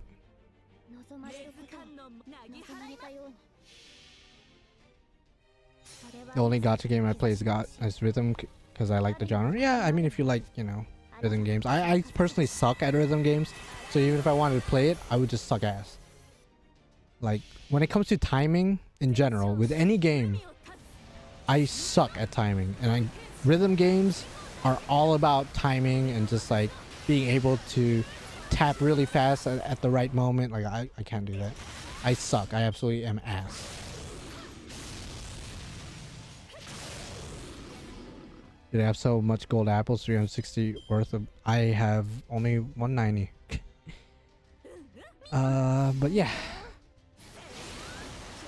I actually don't plan on farming Nerofest that much anyway. I don't really need any materials, funny enough. You might be like, don't you need QP? Not really. I have a decent amount. I mean, it's gonna go away at some point for sure, but I'm not really starving for QP or EXP or even materials. The main gacha I play aside from FGO is Arknights, and Arknights has an anime too, which is exciting for Arknights fans. I mean, the anime has been done, I think, so, but you know, it's still pretty cool to see anime adaptations of gacha. Like, I know Genshin is getting one by UFO Table sometime in the next year or so, which I don't play the game, but I might watch it and then just like not know what the fuck is going on, but you know, still it would be funny. Ooh. Ignore evade and deal damage and remove mirrored camouflage from single enemy. Okay. So I gotta attack with her first and then attack with Percival. I see. Okay.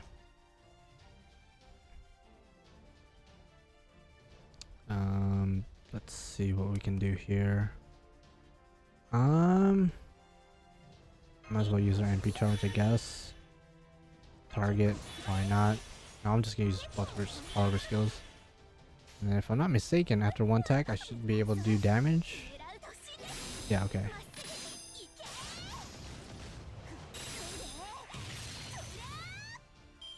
A huge selling point for gacha, and I insinuated this earlier, for games in general, is the story. So if I don't like the story, I really don't give a fuck how beautiful the characters are or the gameplay, how fun it is. Like if the story is like mid, I don't care. I don't even care how funny it is. Like comedy is like subjective, so like even if it's funny, like I don't give a fuck. Like give me something that's gonna make me fucking sent to the Shadow Realm, you know what I mean?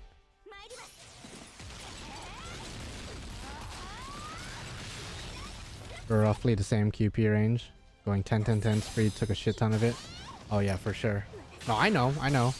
It's just I don't have anyone I want to 10 right now outside of like Melusine, who I just don't have materials for, so. Okay, I definitely don't want Gareth to die, because Gareth is the only one who could take care of the camouflage. So I'll just full combo with her. She does have guts, so even if she gets bum rush this turn, I should be fine.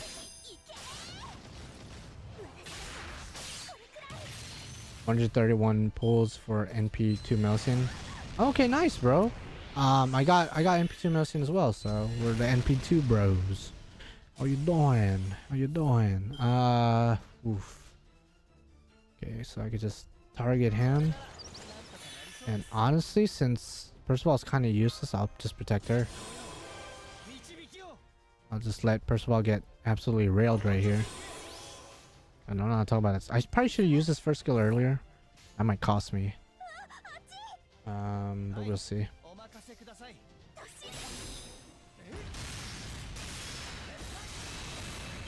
I wanted to ask if Melusine's append skills are worth it, or should I just go 120?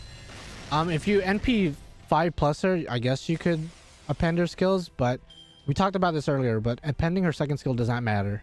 If you plan on using her as an AoE buster, it literally does not matter. It's, in my opinion, kind of a waste of materials. But it's kind of up to you. It depends on your NP level. I assume if you're going to 120, you'd have enough copies of her to warrant 120. But I would just go straight for 120, and maybe at some point at the future, maybe invest on appending her skills. If you have to append her skills, I would say append her first one. But again, not a priority necessarily. Okay, I think I'll be able to win this turn. Oof. Oofy poopy scoopy. Okay, no problem, Kush. No problem. What's your NP level? NP2, okay. Yeah, no, definitely. Go for 120. Definitely don't append any skills then. Almost 120. Wow, that was fast. I guess it's been like 2 hours since you dropped, so I guess if you've just been on it the entire time. Yeah, I'll just go straight for 120. That's gonna help with her overall damage with her NP. And appending her first skill, for example, doesn't mean anything, because you're most likely gonna kill the enemy anyway without the use of your extra attack. I don't know what her third append skill does as far as extra damage against what class, but I assume it's not that necessary, so seeing how she already hits pretty damn hard. And again, her second append does not matter because her third skill already charges her NP to 100%. So, again, does it matter all around her append skills, in my humble opinion? In my humble opinion, it don't matter much. By the way, I need to use the restroom after this quest or after this cutscene. So I'll be right back in a little bit. I got to go use the restroom. Alright, I'll be back. Just gotta go use the restroom. Like, I need to go for the past 30 minutes, I'll be honest, but I'll see you guys in a bit.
Your boy do be back, and I just realized for the past 3 hours, I did not change the stream's title. It's still Melusine Waiting Room, which we're not really waiting for anymore. We already have her, at least in the gacha. I'm gonna do Melusine is here, I guess. The usual shtick.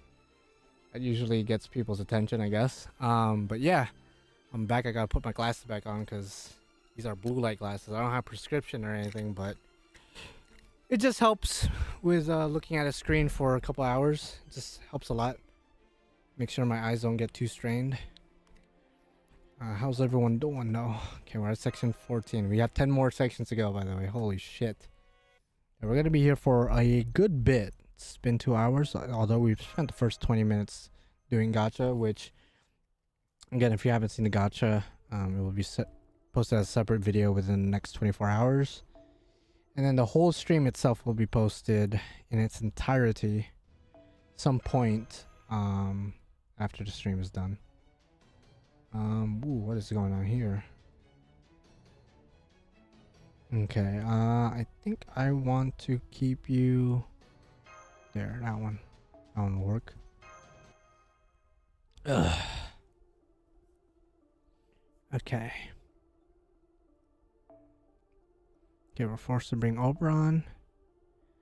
I mean, can we bring another Castoria? I think I'll just do that. Okay, so Castoria, Musashi. I'll honestly just go all in Musashi. I'll just switch Oberon out. Should be good.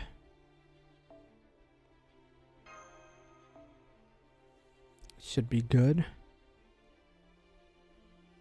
You should have put sorry. Is that not what I picked? I mean, does it really matter? I'm about to switch him out anyway. Because it just changes his class, right? If I'm not mistaken. I think I'm still going to body these enemies. I don't think it really matters. You'll put you up next because things get hairy. I don't think they will. I'm looking at the shit right now. It doesn't look that bad.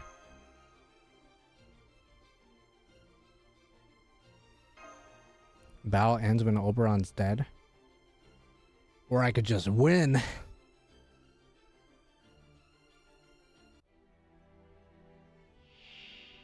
Okay. Yeah, no, this is weak sauce. Michael here. I got this. Watch this. Watch this. I got this under control. Oh, easy mode, bro. Okay, so I just do this. I'll do this. Switch Oberon out, because who cares about him right now? He just uses skills. Boom. Skleet. Do this, because for the NP gain on everyone there. Boom. That for the attack up, and all these motherfuckers are dead this turn. I'll just do this just so I can get their NP if I need it, which I don't think I will. Weak sauce, weak sauce.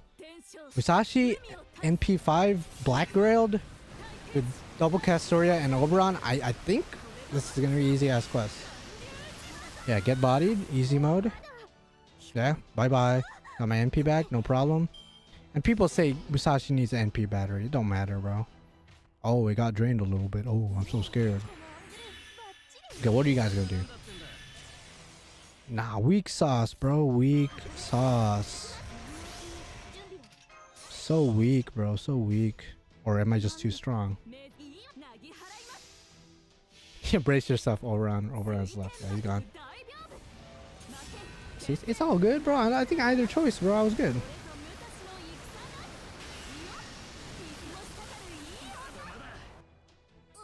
Bye-bye. See you later. Nobody likes you guys anyway. Well, actually, no. Some of you guys like...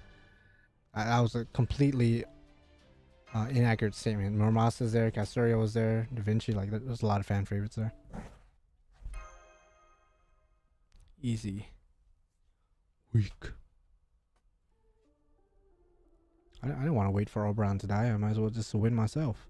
Okay, what's this quest all about? I think same team works. Although I will make one minor change. I'll give you Kaleidoscope. as much as I want bond and to maximize bond, I think I'll just do that. Yeah, we're on survive, bro. We get to bully him later with Yang once we get to that part, but right now he's okay. Okay, we could just it's full combo. Fuck it. MP3 Kaleidoscope I think should be able to kill even with no buffs, but I could be wrong. Again, Morgan's NP damage isn't that great. Especially with no buffs, might do doo-doo damage right now. Oh, I did overkill, never mind. I did about 60k damage. Holy shit. 65k or something like that. Then we could just do the usual. Again, Buster or Arts, why not both? Why not both?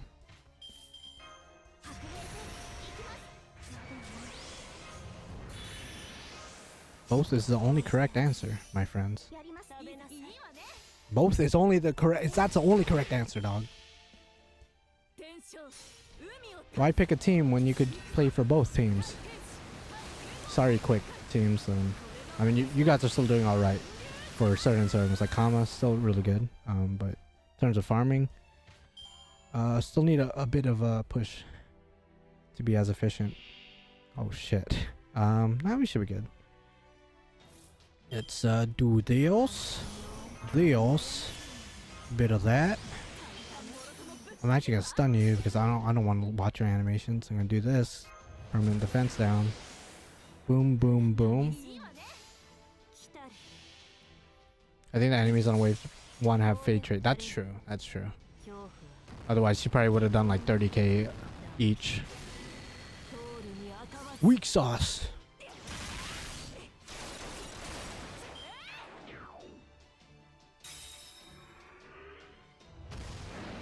Nice crit up. Too bad you were stunned. Very beautiful crit. That could have been crit 1000%. You still wouldn't have been able to hit it, bro. It don't matter when you're stunned. Now Musashi gonna take care of the rest.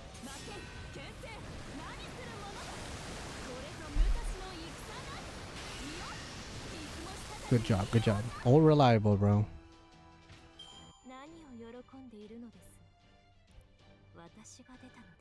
I always say this every time I use Musashi and she impresses me. Oh, I'm level 154. I still remember the days when people were like, "Oh, she's trash. She has a 5k HP demerit." Does it matter? The enemies are dead. It could have been a 10k HP demerit. Does it matter if the enemies are dead though? She could literally. Oh, well, I was gonna say kill herself, but if she kills herself without guts, then that would suck. But she could literally put her HP down to 1, and it literally would not matter. Unless you give her a black girl, then at that point it would matter a lot because she would die. But anyway, it still don't matter 9 times out of 10 though. She's so good. She's so good. Okay, artillery caster. No artillery casters allowed. Duplicates. Well, shit. I guess we gotta bring Tamamo again. You'd love to 120. There's 120ing the investment. It's legit. So I totally understand if you can't 120. It's quite the investment. Let's see. I think I'm gonna do Kaleidoscope this time. Kaleidoscope should do just fine. Morgan.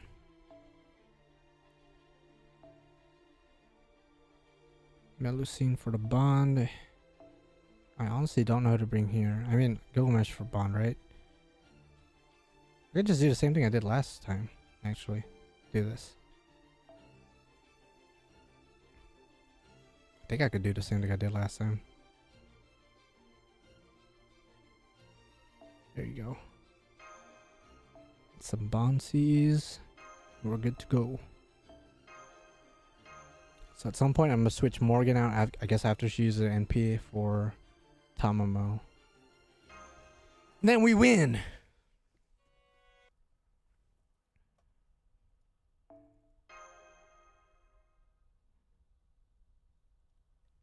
I don't even see it as a sacrifice rend. 5k HP literally does not matter. It's literally does not matter. Okay, no point using skills. Maybe this just to build up Sun NP. Okay, it's good. Perfect. Morgan kills, because I guess it does make sense. They do have the Fae attribute or trait. Then I could switch her out. Oh, we could do this. Do that. I guess this is fine. I'll switch out Morgan next turn, actually. Not this turn.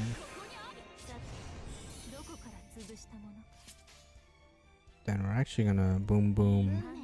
I'm gonna switch Arturia or Castoria next turn, so I'm just gonna use the NP right now just to have extra attack and that protection just in case I need it. Probably won't, but the extra attack is always appreciated. I'll switch her out for Tomo, Morgan, and Musashi should be good to go for NP. Maybe, actually no, probably not Musashi, but Morgan definitely should be. Can't wait for, oh yeah, the cartoon face that Melusine makes. Does she do that in the story? Because I feel like the story is so serious that why was she doing that? I guess I'll have to read the story and find out. Okay, I'll switch. No, not talking about Nintendo though. And do that. Well, might as well buff you. Kind of sucks you don't have an arts card available right now, so. That's fine. I think we'll be fine anyway. It's just gonna take a bit longer than I anticipated. Guess we could do this and hope the knight attacks Musashi.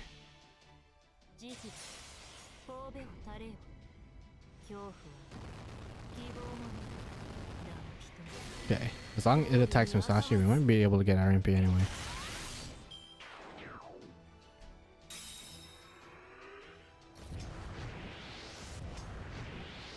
Okay, so it's 2 more enemies. That's not the end of the world. Okay, nice. Okay, they lost. You guys just sealed your fate. You literally sealed your fate. Bye-bye. Easy. Should be in the story. Just forget where exactly it happened. Shit. Well, I can't wait to get there. It's just gonna take a while. These cutscenes are long as shit. I am caught up, though, as far as part 1 goes. Got to the end with the whole Norwich Calamity ordeal. And now we're, I guess, dealing with Woodrose and the Knights, the Tamlin. Okay, defending Londinium, question mark. It's fine.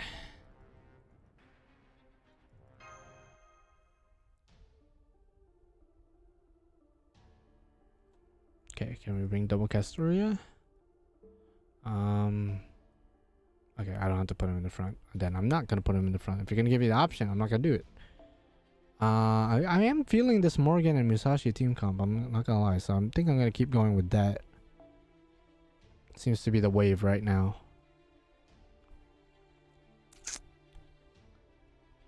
Just based on these enemies, though. Let's see, maybe Black Girl. Maximize some damage action. I think, yeah, I'll be fine. Then if we need protection, whatever. And Melusine for bond. What bond are you, Melusine? I've been bringing you the entire time. Ooh, your bond. Almost 4. We take those, though. We take those. And then, should be good to go. So we'll just use Morgan's MP turn 1. Hopefully that'll clear the board. If not the end of the world. I highly doubt anyone's gonna get slaughtered. Yeah, it's like a evolved version of the original FGO meta. Just zerk it and win. But this time there's actually a strategy behind it. Okay, there you go. If they still have the Fae trait, then Morgan should be doing dummy damage still. Demi damage. There you go. Did like around 60k each, give or take. And now we're fighting a tank.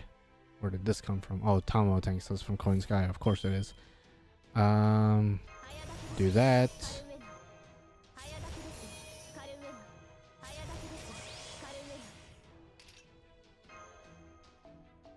That actually looks like you replace Arash with Morgan. Not gonna lie. Well, yeah, I guess I could theoretically just put Arash instead. But the thing about keeping Morgan around, because Arash just kills himself, keeping Morgan around actually helps because she gets to her NP again pretty quick. Just having double arts and then just double Castoria there helps with her NP looping capabilities. In Arknight's just Surtur it, and FGO just Zerker it. Ooh, so like Surtur is like. By the way, Surtur, I don't know anything about Arknights, but Surtur is a female, right? In Arknights, if I'm not mistaken, because I saw her figure on a website on this site that I use to buy figures, and I'm like, damn, she's kind of hot though. But I still ain't gonna play the game though. What the hell? Goblins? Yo, shout out to the Goblin brothers from part 1 of this Lostbelt. The homies, except for Winky. Winky's a bitch. Alright, we got it. We got it. We got it. Yeah, the Surtur we have over here in Grand Order is this giant fire dude with a giant ass sword who's obsessive over Ophelia, and then over in Arknights, I guess Surtur's this hot as hell chick, literally and figuratively, dog. But I guess our Surtur's a bit more accurate to actual lore, but who cares? Who cares? Who cares about staying true to lore? It's an anime waifu game in the end of the day.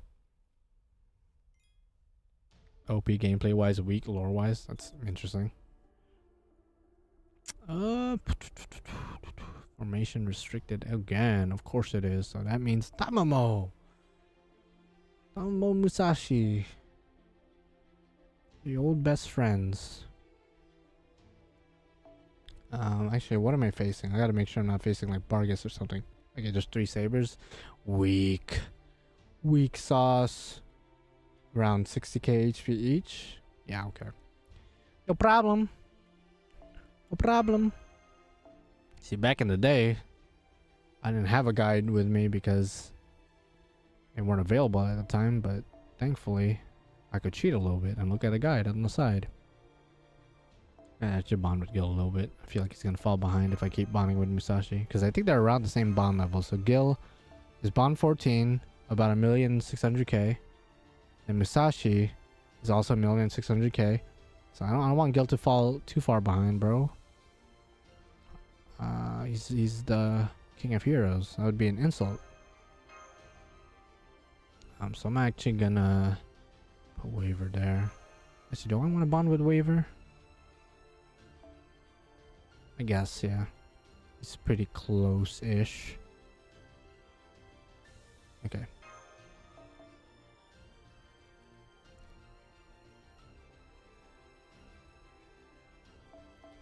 Texas Altar. Okay, you guys are talking about Arknights. An Arknights action. Okay. Do that. Do that.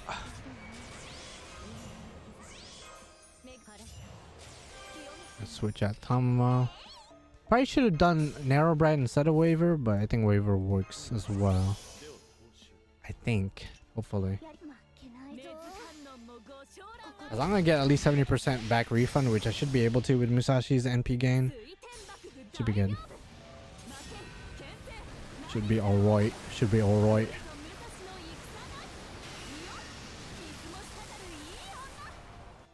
Okay, 97%. Okay. You're good.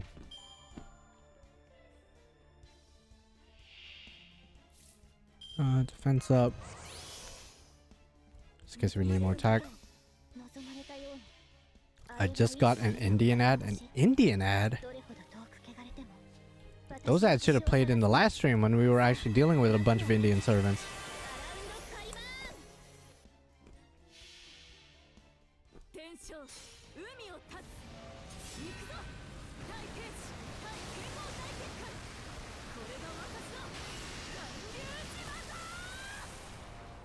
I never watch Indian content.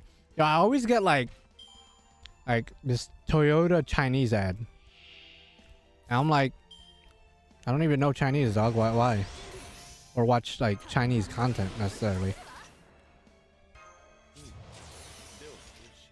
I don't even use VPN either. So like, well, I use VPN for other things, just not Chinese VPN though. It's weird.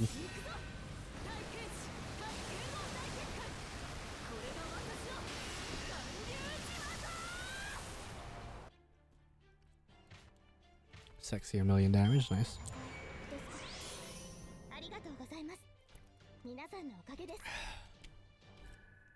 Where's the Wood Rose fight? I remember that fight being so annoying. That's the one fight I'm dreading right now. Oh, it's the next one actually, I think. Battle ends after 5th turn. Okay, so I don't have to win it. Hi there, did you get the lolly? I did indeed. Got 2 copies. If you want to watch the gacha, it'll be posted as a separate video, but you could always rewind the stream if you feel like it. Since we only have to survive for 5 turns, I just might as well just max out the bond. I'll bring waiver. Not really gonna care about team comp. I guess Morgan, whatever. This is max out the bond. We only have to last for 5 turns, so I don't gotta bring specific servants. We want to bond with a Yang? A little bit? 865. Yeah, I'll do you, I guess. You'll be very useful for later once we fight Cornunos. Guess I'll just focus on defense. Check butter. Really? So random.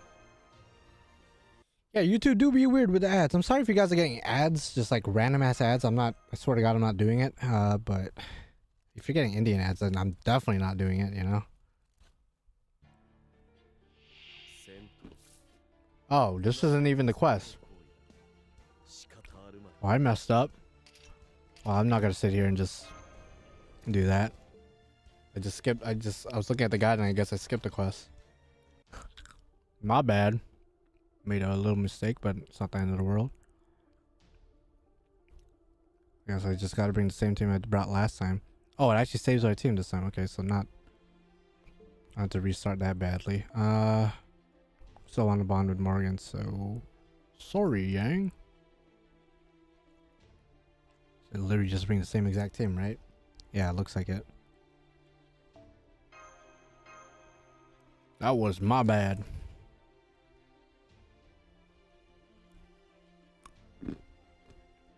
Game crash. Oh, nice. I cannot pronounce your name. Patrick? Oh, it's literally Patrick with a Y. Patrick Debinsky. Congratulations, bro. Welcome to the Melusine Club. Welcome to the Melusine Club.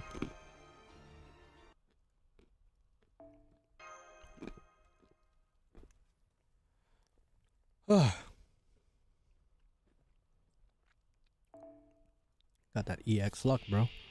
Alright. Let's go do that.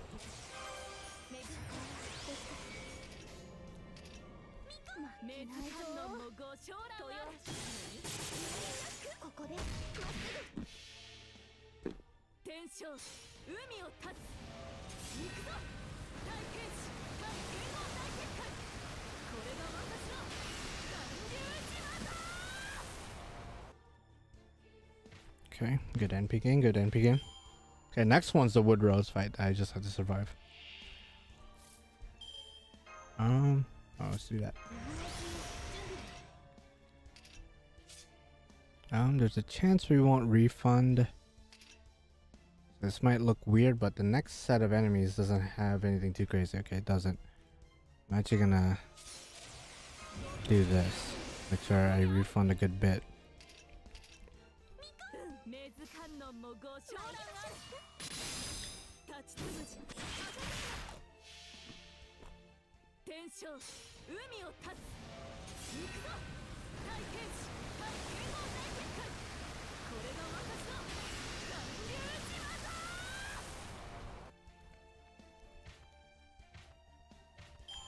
It's funny, I'm using Musashi a lot now that her game got leaked. The new trailer got leaked for Fate Samurai Remnant. Now I'm going to be using her a lot more with no guilt, despite her not being my main focus for bonding right now. I'm just really hyped for the new game coming out September 28th. So in a couple months. Gonna be playing that. I don't know if I'm gonna stream it, but I'm definitely gonna be playing the fuck out of it. Hopefully it's a good game. I hope it's not trash. But the company that's making it, you know, is known for those types of games, so hopefully they do the Fate series justice by giving us a pretty good game. Like Extella was alright, not gonna lie, it's good, but gameplay, it gets a bit too redundant for me, so this game isn't anything like a Dynasty Warriors type game, so hopefully it's gonna be a bit funner for my taste. Otherwise, I'm just gonna stick around for the story anyway, because it involves Musashi, so of course I gotta. Okay, so this is the one I have to just survive. Alright. So let's not make the same mistake last time. I will just bring Ozzy though, just to flex. Gotta focus on Bondo. Bonding with you.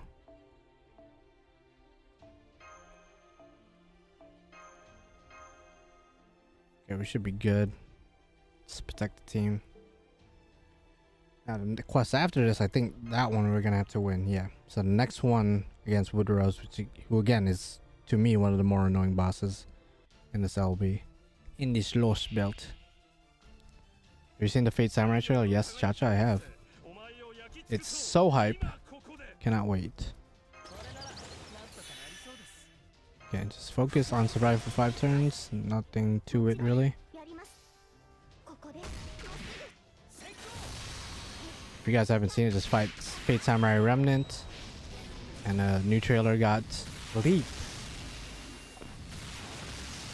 A servant partner for a Remnant looks alright. She kind of looks like CL. A little bit.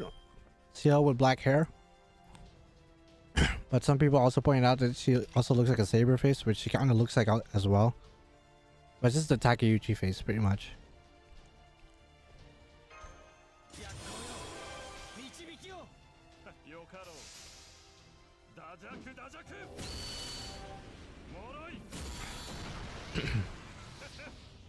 I mean, I'm in it for Musashi, not really her.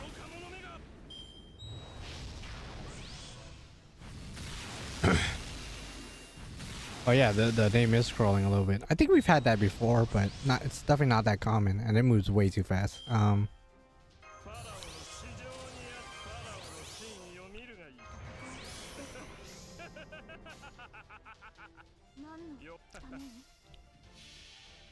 Yeah, I remember this wolf being so annoying.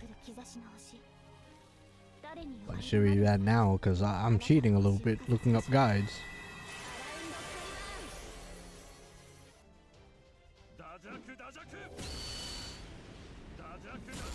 I don't think the big Bargus fight isn't until the next part, so I shouldn't be worried about that. The next fight that I'm a bit worried about is the Morgan fight. That one's gonna be hell on earth.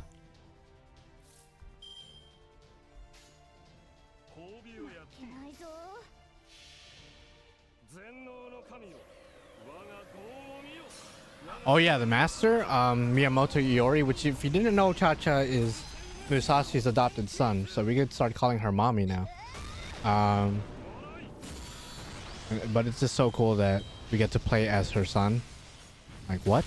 Or adopted son, so. Or technically his adopted son. It's so sick. So sick, bro.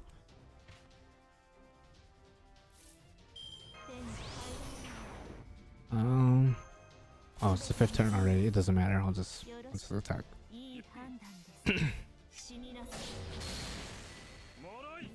is generally cool to play as a master who actually fights. Like Fujimaru doesn't really fight that much. He fought Goetia, that's kind of it. And he just mainly summons shadow servants to fight for him. And then Shiro, of course, does fight, but like towards the end of his series in each route, that's usually when he is skilled enough to have really good fights. Otherwise, his other fights is just usually him defending himself. But this guy in Fate Samurai Remnant, he looks like a G, bro. He looks like a fucking certified G. Which city do you think Ordeal Call 2 will take place in Japan? Well, if I'm not mistaken, in the original Ordeal Call trailer, it literally flashes a bunch of different names and words, one of them being Tokyo. So since Ordeal Call takes place in Japan, one could only assume that the Tokyo that was in the original trailer refers to that Ordeal Call. So that would be my guess, and I think most people would agree that's probably going to be the case. Okay, so this one we're going to have to win. And this one's annoying, so I do remember we have to use Percival's NP to remove Woodrose's buffs. Otherwise, Ozzy's gonna be my main boy that I'm gonna be using. Give him Black Grill. Actually, does he give himself invincibility at all? No, he doesn't, so I don't have to worry about piercing. Yeah, Prelati as a servant would be so cool too. At that point, double cast area doesn't make sense. I guess Merlin makes a bit more sense. I'll protect Merlin though. I don't want to get absolutely railed, star railed up in this bitch. Yeah, I think I'll just put like, you know, Kentucky and then Ryoma. Because why not? I guess I could double cast area Ryoma and then have Ozzy as like backup. I think that's actually what I'm gonna do. So we could do, because I'm gonna let Percival kick the bucket. I think that's what I'm gonna do. I'm gonna give it Black Grill as well. Hopefully he doesn't get star railed. I'm gonna do that. Now Ozzy and Kentucky could be backup, I guess. Yeah, I think that's what I'm gonna do. And I think that's the team comp. So Percival's gonna hopefully get to his NP, and then his NP will remove Woodrose's buffs, which will allow the rest of my servants to do dummy damage, with Ryoma being the main servant doing damage and also draining the NP of Woodrose. Hopefully that'll be enough. I don't think, do I get debuffed at all? It doesn't look like it, so this Mystic Code might not be the best in this situation, but I just kind of want it for that protection and the cooldown reduction, so that's what I will do. Okay.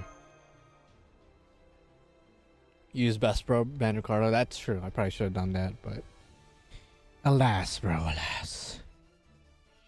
I'm scared because we would get yeah, in Tokyo, people are saying that Fate Prototype might be like the main focus of Ordeal Call 2, since Fate Prototype is where Tokyo is where Fate Prototype takes place in. So it would make sense. It would make a lot of sense for that to be the case. I'm gonna do this and just honestly just go all in with you, just because. Actually, probably shouldn't have used your invincibility because I do want you to die. But I do want you to get your NP as well, so.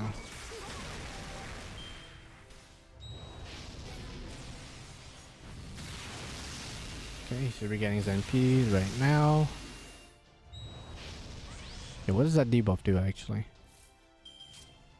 Chance to stun, okay. So I think it's a good choice that I use this Mystic Code. Actually, probably should use his NP first, so Ryoma and Kasuri could actually do a little bit more damage, but whatever.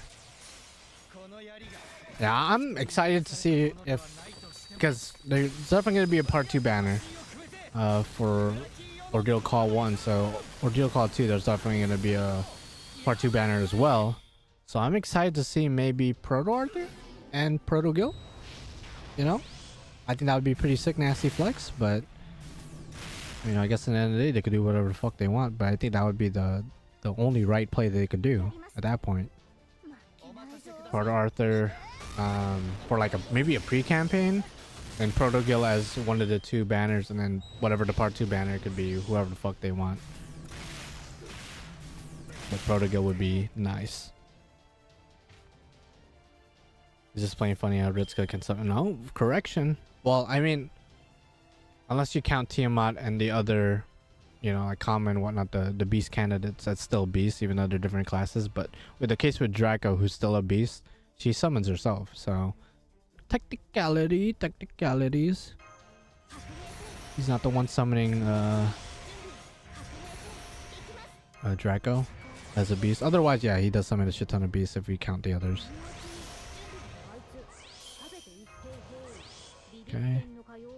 So what we could do is Ryoma NP, overcharge Castoria, and then use Ryoma's arts, which is probably going to get him to NP.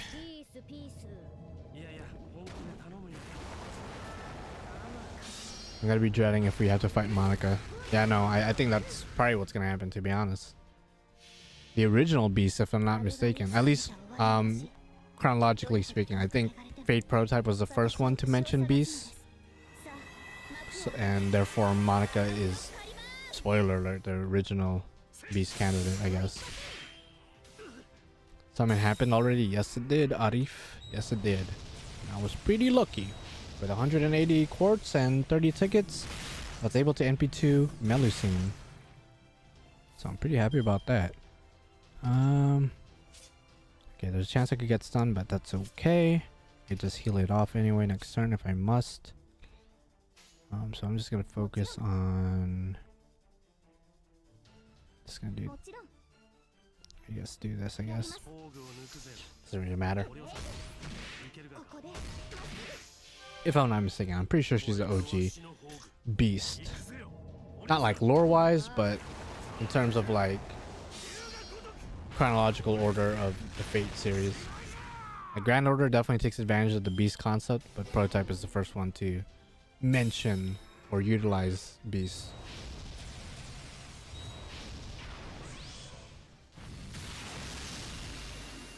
I mean, you're right, QDX, definitely. It would be great if we could just get her without expending a single court, but you know, they still gotta make their money, I guess. Okay, what I'm gonna do.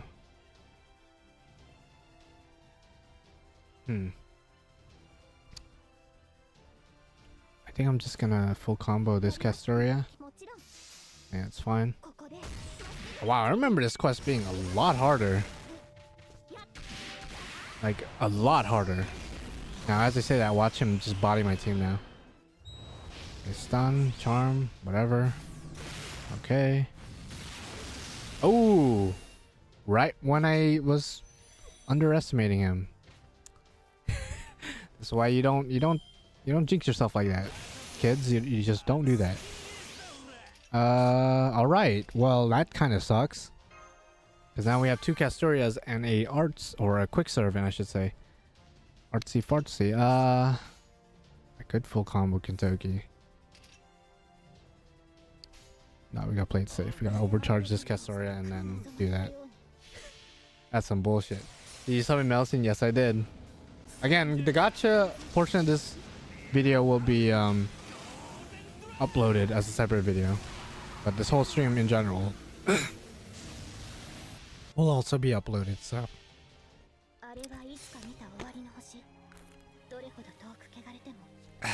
I nearly choked on myself just then. Wait, you can charm me? Yeah, I guess so. I didn't even realize that. Yeah, whatever. Damn, he crits like a motherfucker. Holy shit. Literally one-shot Ryoma earlier. This guy's kind of scary.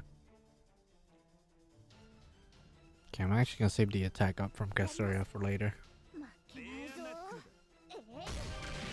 4 turns with Man Ricardo? Well, shit, fuck me then.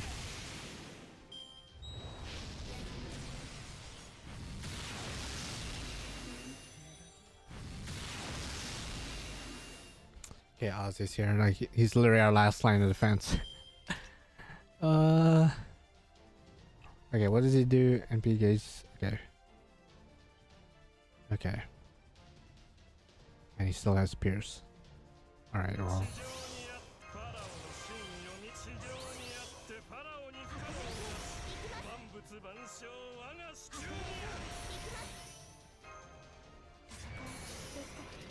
Okay, I shouldn't NP this turn because he's close to breaking anyway. I definitely should protect the team. Okay.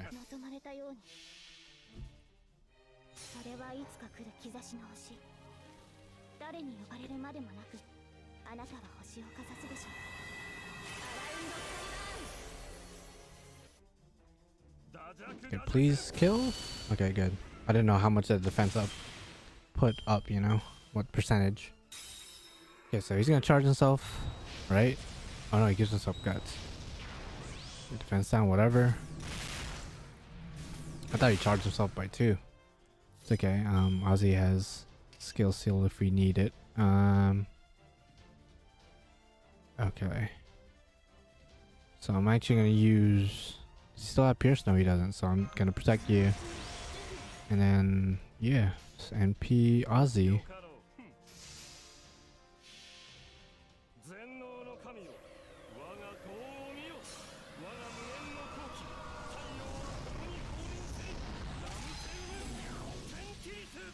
Okay. And full combo should generate quite a bit of NP back. Oh, he didn't crit, so but that's okay. I don't think we'll need an NP again. How much is it guts? Okay, he charms one caster, not the end of the world. 1 left. Okay, we should be good. Knock on wood. Okay, I am gonna protect Ozzy just in case we're not good. And this should kill. I hope you crit, Castoria. Okay, nice crit, and then Ozzy goes in for the kill. Oh, right, Wood Rose. I remember like doing that quest a lot, like retrying, but I think it's because I put Percival in the back and he's like integral to beat this quest. Okay, so good shit, good shit. Bye, Wood Rose. Get out of here.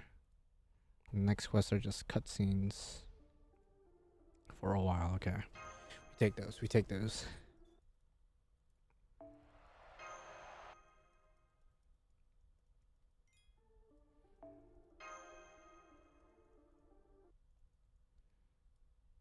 Okay. And more cutscenes. Maybe cutscene galore, which I'm okay with.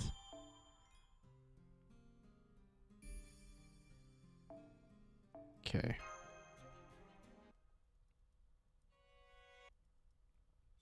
Yeah, Ozzy destroys. Granted, I probably should have won with Ryoma, but my dumbass underestimated. I probably should have protected him, but it's okay. Ryoma did his job, and so did Kentoki, even though Kentoki did not last nearly as long. Okay, we're going to be fighting a bunch of Morse. At some point. Very nice, Tristan. Ooh. Well, that will be fun. Okay, the Morse should be pretty standard. Just the usual team should be fine, I think. Are you at bond 5? No, you're not. Yeah, I think we'll be fine with this team. It's just Morse, nothing too crazy. And cutscene, and very nice Tristan, as well as a Ifrita.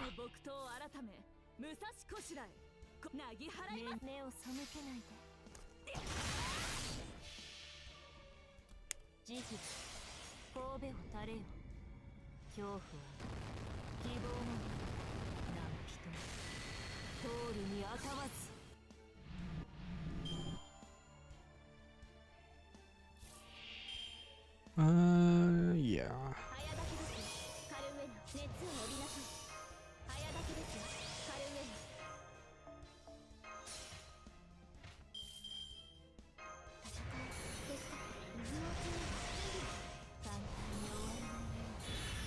And NP. Next turn I should have both servants NP. Okay, I need to strategize for Tristan.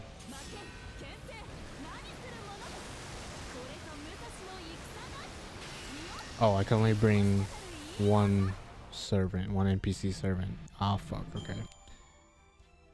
I like how it says you may only choose the NPC servant as support, but like NPC stands for non-playable character, but if we're choosing them as an NPC to play with them, they're no longer an NPC, right? By definition. If that makes sense. NPCs means non-playable. But we play as them, so they aren't NPCs anymore. Anyway, just a side thought. The majority of Faes don't deserve to live. That's fucked up. That's fucked up. Yeah, I'd say a lot of them don't. Especially the higher ups, they seem to be assholes.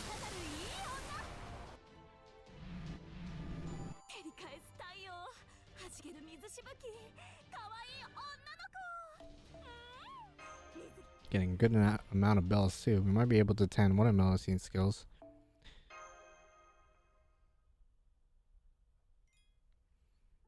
Okay. The Tristan fight doesn't seem to be too gimmicky. She just has 2 HPs and then an Ifrit as a teammate later. So I don't expect this fight to be that bad. Actually, for real, for real. Okay, I'm only forced to bring Castoria. Actually, that might be pretty bad now that I think about it. Let's see. Let's just do that. It's a rematch between Castoria and Tristan.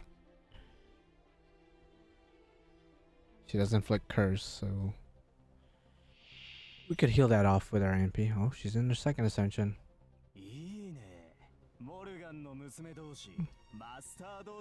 Shut your damn mouth, Markiplier looking ass.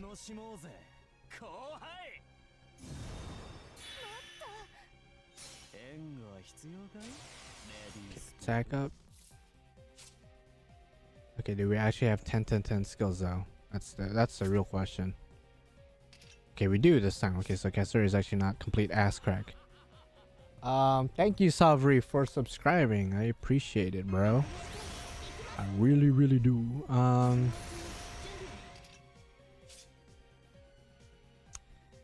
Probably could have saved that, but that's okay.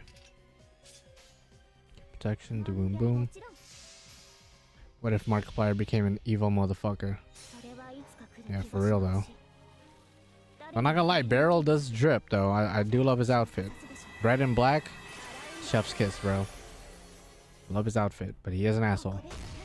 And the red is probably from the blood of his victims, so probably not the most hygienic outfit ever, but hey, still looks good though. Ooh, that's not good. If only got to my NP. Okay, this time I will protect.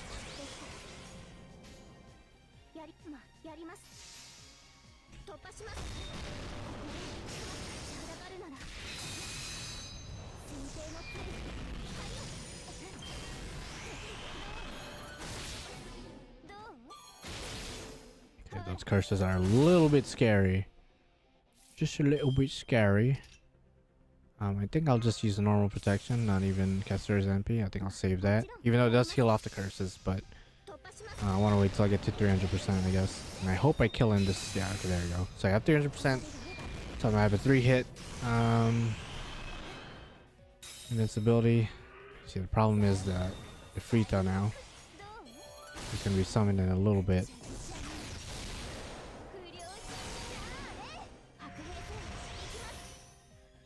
Okay. Okay. I mean, I think I'm just gonna go after Tristan. I think that's the right play. Can I die to curse actually? Well, I'm about to NP anyway, so I'll heal off a lot of those curses, or all of them. Oh my goodness. I feel like I'm gonna lose this fight, but that's okay.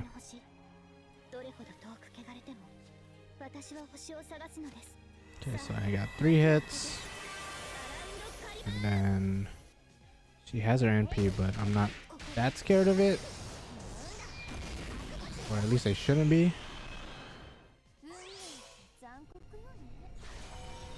It doesn't inflict curse though, so that could be a problem.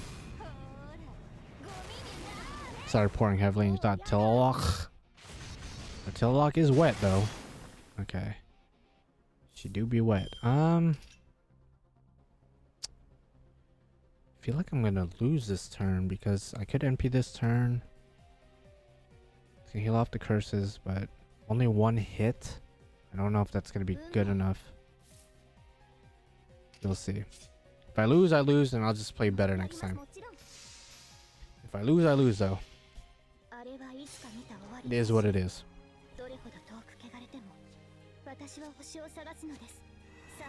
Now, it would be great if I could get some crits, but I assume I won't. Okay,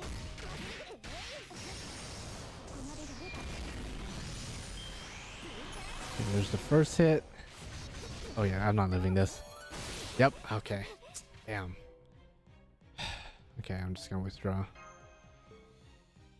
Okay, we gotta play smarter. That one was not smart at all.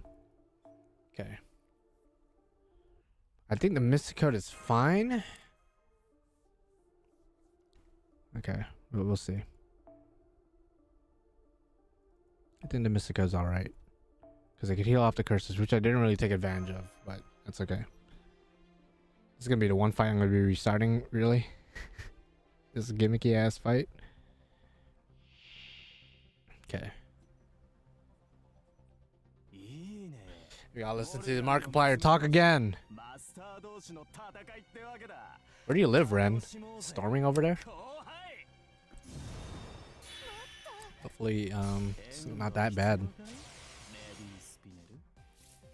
Okay. Yeah, I'll use your arch protection. This time I will not use your first two skills because we could get to your NP pretty quick. Probably should have used Buster first, just so I could do a little bit more damage because I'm gonna get my NP anyway. Because Tristan's gonna attack me. God, I need to not make stupid ass mistakes like that. But that's okay. Okay, what we can do though. Okay, if I do attack up, get to 200%. That's 2 hits. It's gonna help a little bit. I think that's fine. I think that's actually fine. Now, if you could crit Castoria, that's gonna help a little bit as well. Because we could use as much damage as we can right now.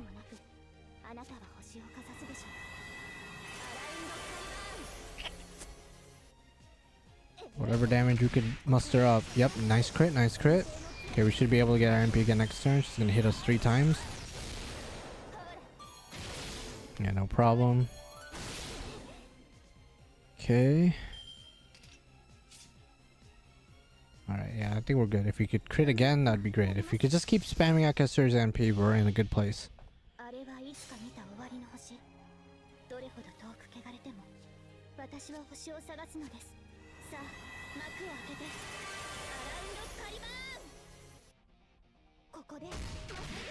Okay, nice crit. Holy shit, we're getting lucky with the crits. If she crit twice, we would have been able to break this turn, but that's okay.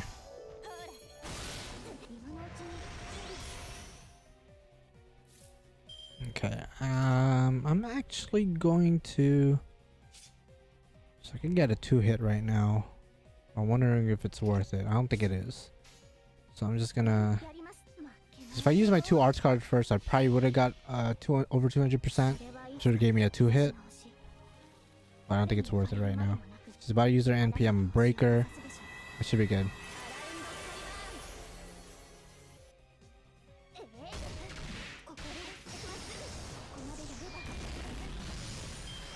Okay.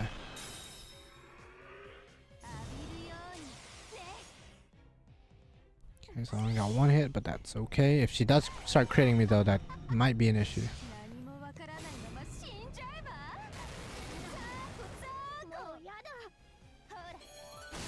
She does crit. Oh shit. Okay.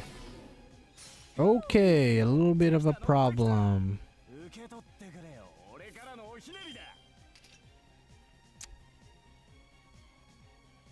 Okay, ooh. Okay, honestly, can we heal off this? I'm not gonna use the NP this turn.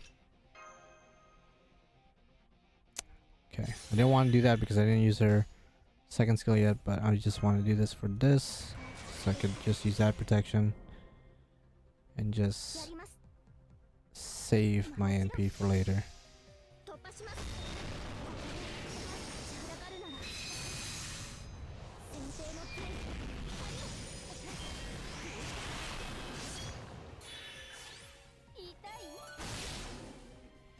Alright, oh my lord.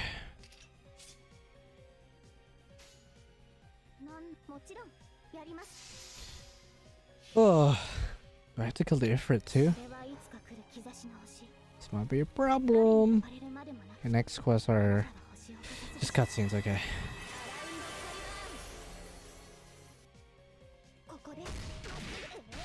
Come on, just Kisura, I'm gonna need you to do those 10% crits again. Please don't kill. Oh my lord, dude. Oh my lord, help me. Okay, I don't think the curses will kill me. I don't think the curses will kill me. Well, we'll see, we'll see. Here, we'll spam our arts this time. If you could crit with all three of these, that'd be great. Who invited Jalter to Fate Samurai? I don't know, but I think they know what they're doing. I guess they needed to bring at least one other familiar face besides Musashi, just so people could be hyped. I know Saber's Kojiro would be ideal for a lot of people, but I feel like he might appear. Who knows?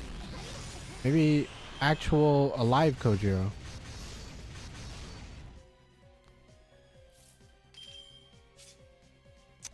Ooh, I just realized something. It's gonna NP, it's gonna take away my enforcement, then it's gonna be able to attack. I'm just gonna hope it uses skills. Oh my gosh, okay, I think I'm gonna have to give myself 2 hit. Hopefully at least one of its 3 attacks is a skill.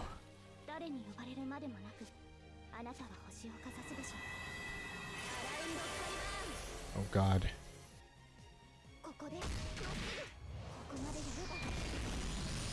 Please don't do anything crazy. Don't attack again. Okay. Oh my god, if it attacked again, we would have been fucked. To be honest, we would have been so screwed. Okay, so we barely won that. Jeez. Barely. Okay, thank god. That would have been scurry a little bit. That would have been a little bit scurry if we had to do that battle again. She triggers my John spook PTSD. God damn, bro. You got spooked by John in a Jalter banner? That's crazy. Okay, true name for timeline Tristan revealed, which you already know. I don't know why it looks so low res. It was the same thing for Bargus too.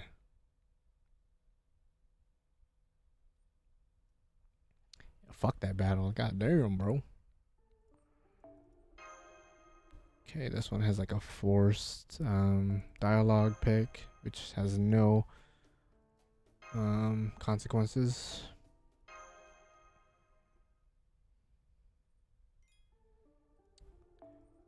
Well, I mean, yeah, she doesn't have any relation to Musashi, but I mean, do all the servants have to have a relationship with each other? I guess is what I'm trying to say. Think about every Fate spin-off ever. There might be 1 or 2 servants that might know each other from mystery or have some kind of relationship, but a lot of the times it's like just a hodgepodge of a lot of different cultures and servants and, you know, histories just fighting each other. So lore wise, it shouldn't make sense for Jalter to be there, so I'm curious to see what the justification to put her in there is from a lore perspective, but I'm not too bothered by it. It is what it is. It is what it is.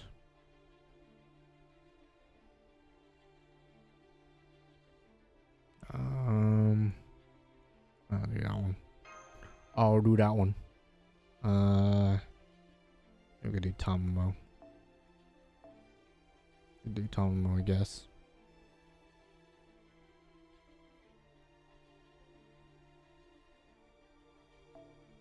Doesn't really matter.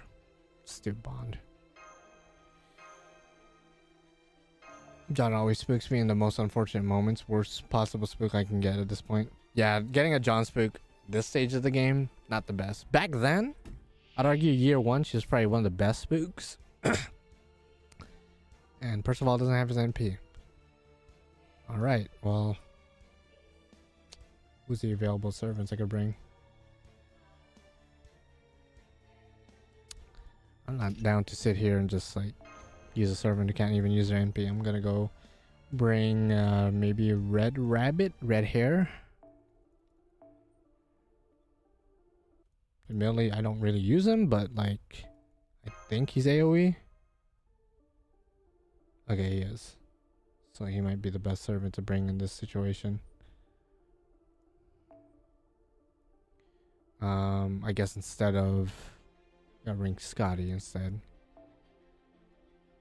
Let's go ahead and put you in the front. I assume I could use the NP. Wait, he is quick though, right? Let me check. Let me check mine though. I don't even think I have an NP5 for real, for real.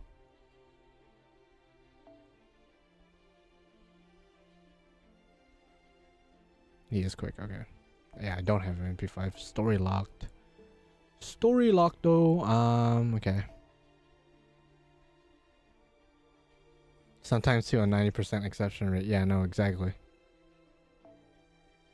I mean, I don't think there's been a single fate where like the location made sense with the servants being summoned. Like if it takes place in Japan, for example, every servant was Japanese. That wasn't the case in the very first fate. Literally, most of the servants were Greek. And then the main servant was Arthurian or English. So it really doesn't matter that Jalter's in Japan, I guess.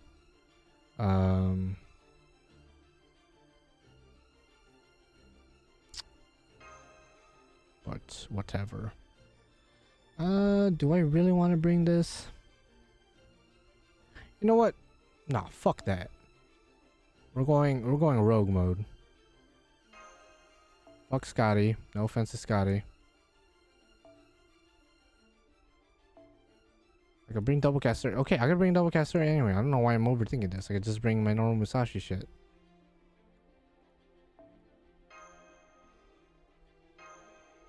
Yeah, who cares? I'll just use the first couple turns to build up our NP, and then because the next enemy has almost 400k HP, so I'm gonna have to save my NP.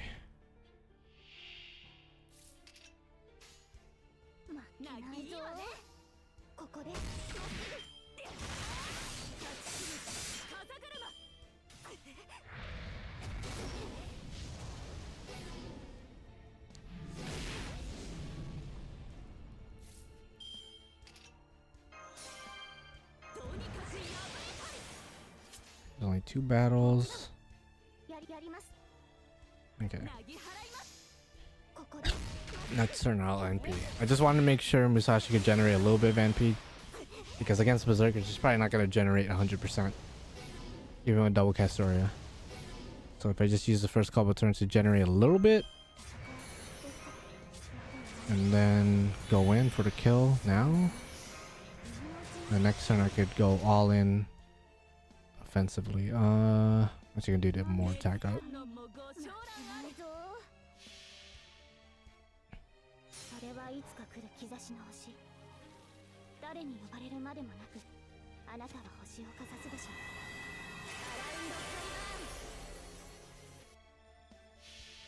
Okay, what's the next battle? It's 3 casters. Okay, weak sauce. Weak sauce. Bargus. Battle ends after second. Okay, so every time Bargus comes out, we're just gonna full blown Super Ryan her bitch ass, because I'm not trying to deal with her.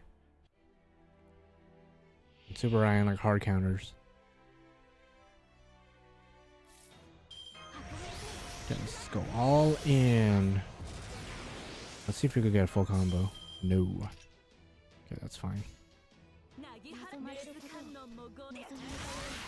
Okay, should do dummy damage. Might even kill.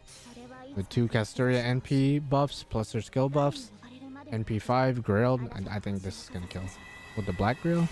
No shot. This guy's living. Next fight's just the casters and then Bargus. Okay. We still got a ways to go, by the way. We're only on Act 17. Yeah, we got a ways to go. Hopefully the full part isn't out, which I assume it's not. Hopefully the third part they're still saving till after anniversary.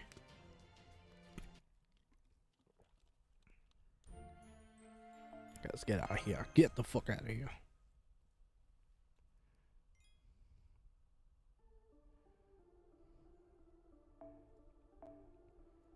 Okay, let's go. Casters. There's only 3 of them. Okay. Same team, pretty much. If I could do it, I'll do the same team.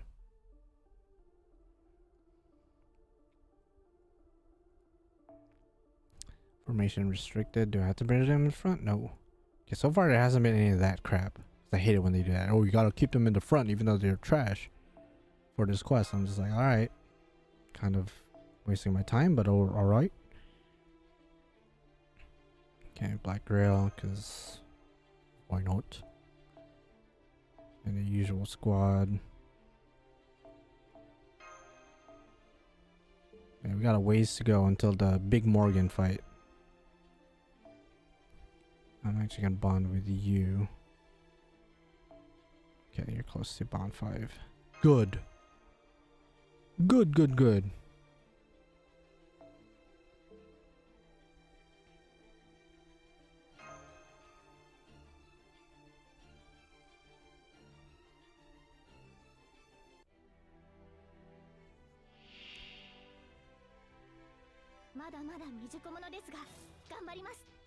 Okay.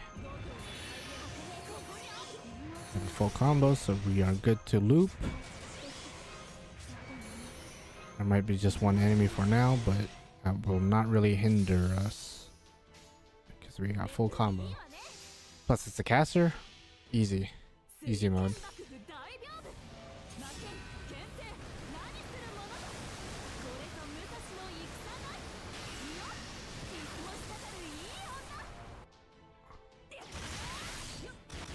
Nice. 200% NP.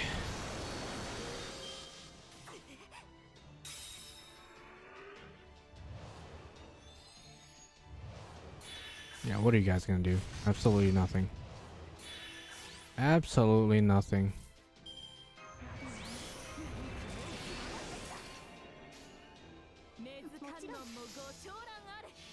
Okay, Bargus fight. It's coming Super Ryan. Absolutely destroy her. And then next big fight is just a bunch of Morse again. Okay, just the same old. She is bond 5. Congratulations, Melusine. Bond 5. Let's go. Easy mode.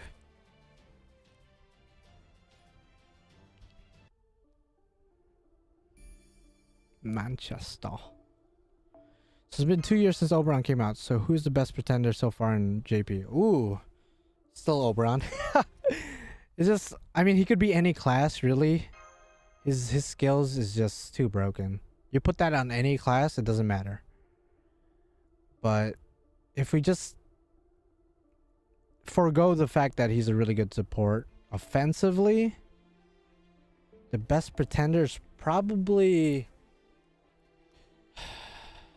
Oh man, I really like Tealoc's design, but we're not, I don't know if we're talking design wise. Maybe what's her name, Faker from Elmaloy Case Files. She's really good. She's extremely good. But Oberon still pretty much the best. Like no one will question that. Actually I just realized this is the Super Ryan fight. What am I doing? You know, over in JP I think I beat him with, or beat Bargus with Gilgamesh, but over here in NA I I don't really give a fuck. I'm just gonna Super Ryan and just run for the hills. Coolter or Beowulf? Coolter, easily. Easily. Even over Proto Merlin. So the thing about Proto Merlin is, I honestly forgot she was a pretender, but she's good, but she isn't broken at all as a support. She's kind of like a side grade to like Tamamo, where you could bring either Tamamo or her, depends on the situation at hand. In terms of being an art support. Otherwise, like, she's okay. She's like just as good, if not a little bit better. I'd say she's a little bit better than Tamamo, but that's not really saying much, you know. Around just allows for big fat ugly numbers, dude. To the point it's like not even fair. Okay, so I think double Merlin, Super Ryan, we're winning this fight. I think we are winning this fight easily. We only have to break her twice. We don't even have to win. And I'm pretty sure we could win with Super Ryan. Ooh, you get attack up every turn. That's cute. So I am gonna protect the team though, because whatever.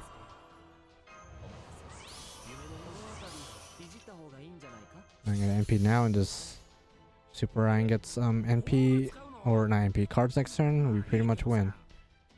Yeah, we're just gonna focus on crit stars, whatever. I could have arts comboed, but honestly, as long as I get one buster card with Super Ryan, we are destroying.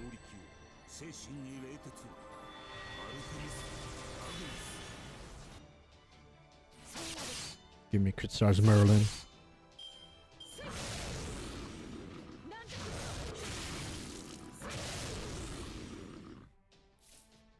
Alright, we got one buster card, and that's when we win, boys. I forget if it's busters 3 turns. I'll save that actually. I will still protect the team just in case he does any shenanigans.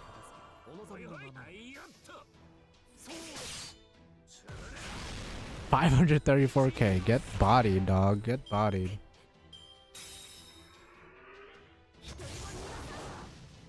Oh, what are you gonna do?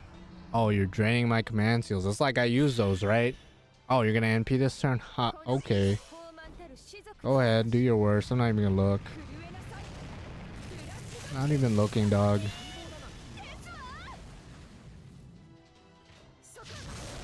Wow, I'm so scared, y'all. I'm shaking in my booties. And just like that, I think we win this turn. Okay, so easy mode. Boom, 400k. And like over 100k worth of quick crit damage. Again, a couple years ago, definitely wouldn't have done this because I don't have Super Ryan in JP, but since I have him, might as well use him, right? Shit. So I'll make use of him. I remember back then people were like, yo, bring Super Ryan. I'm like, I don't have him, guys. I don't have him. I'm sorry, I'm not broken like that. So I decided to roll for him in NA because I was tired of being told to bring Super Ryan. I was like, okay, I will now. You happy? Shit. Okay, now just some cutscenes. Take those.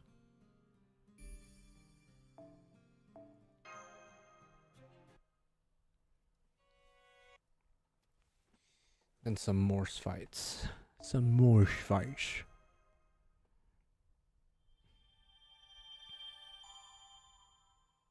Miss Mirror Black, what the hell? It's most likely still Oberon, yeah. I don't even think it's most likely. I think it's just objectively 1000% Oberon. Just overall, so good. I mean, how many percentages has came out since his debut? Like 3 or 4? It's like not really too many to compare him to. Maybe 5, I'm not sure. Like Tiddlelock, Merlin, Faker. Who Who else do we have? Of course, Oberon himself. Let me look. Oh, the battery too. I completely forgot, but that's because fuck that. But yeah, nothing too crazy.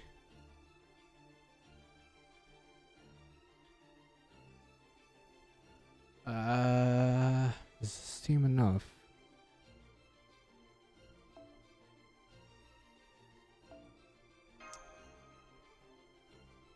No, I'll do this.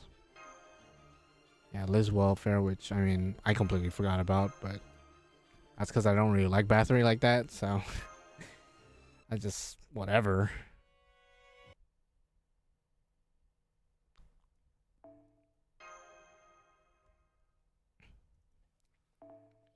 Lady Avalon's probably like the second or even third best because Fastion or Faker is really good, if I'm not mistaken.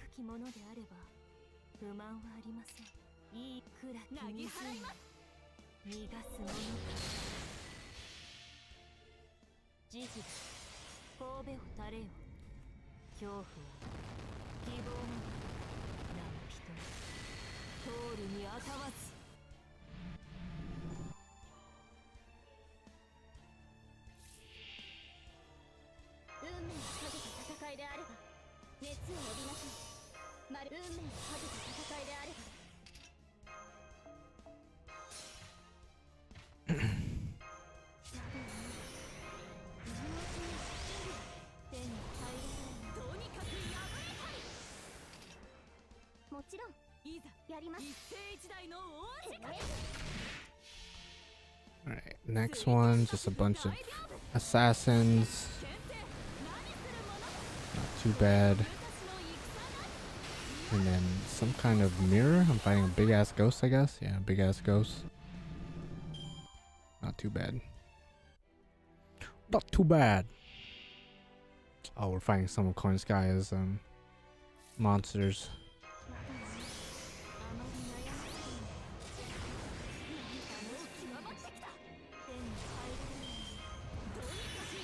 Okay, I'm just gonna stun you because I don't want to deal with your shit.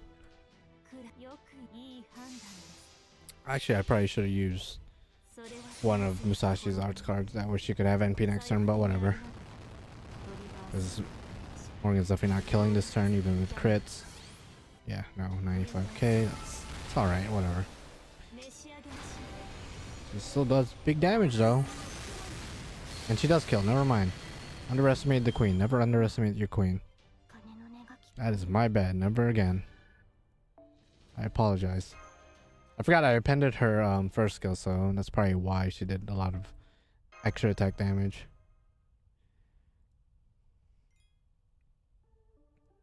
Okay, next one's just a bunch of assassins. Just single assassins, so. I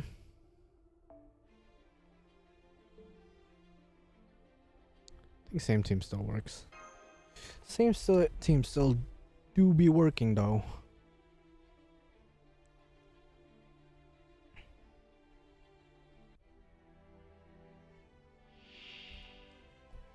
Okay, so it's just 3 of these in a row pretty much. Okay, I'm just gonna NP. Actually, I'll protect Musashi because I don't think Morgan's gonna kill even with full combo. Although I said that last time, but whatever. Yeah, okay. Probably could have gone away with the arts combo just so I could generate Musashi's NP, but whatever. Okay, so yeah, she does garbage damage, 44k only. Not that great.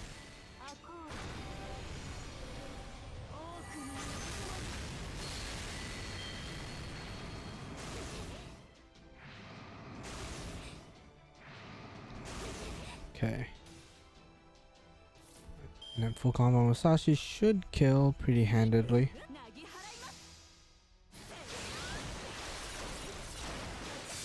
Yeah, there you go, there you go.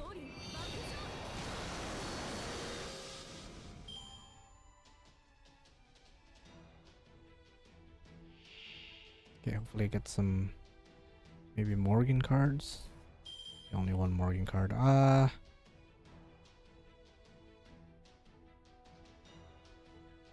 think the game literally just froze. Yeah, I think the game literally just froze. Oh, okay, there you go. I was like, damn. This ain't Lostbelt 7. You know what? I think I'm just gonna stun you and just do this.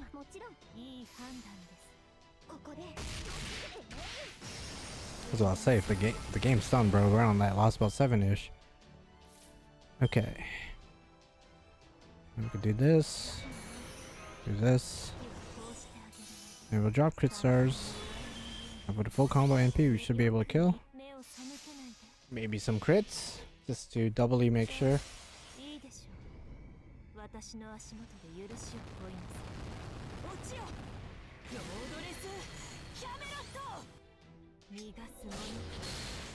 Ooh, probably should have protected Musashi. As long as this guy doesn't crit, should be good. Ooh. Okay, you should be good even with a crit. And yeah, you have guts, so you're fine. Okay, that was a little bit risky. A little bit risky if I do say so myself, but you're good. Now we have both of our NPs ready to go. Yeah, we got it. No problem.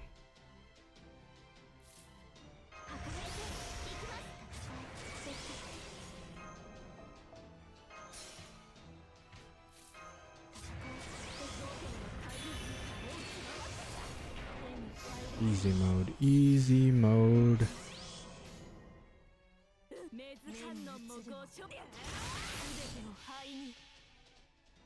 Okay, next fight is another assassin, but this time with a break.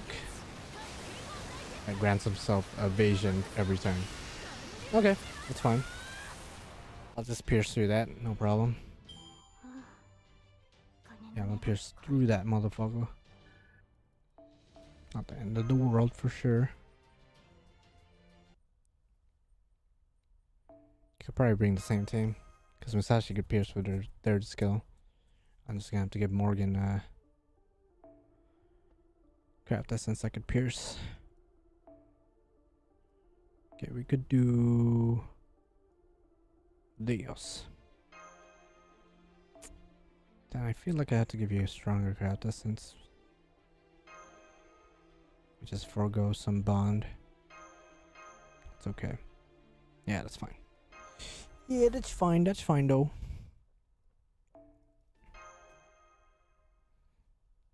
It's only a one-hit evasion, but I just don't want to deal with it. I'm just gonna pierce.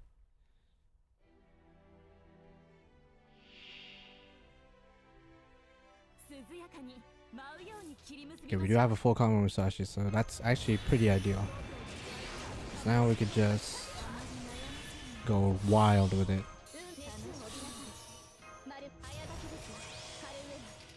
We could just go absolutely batshit crazy with it.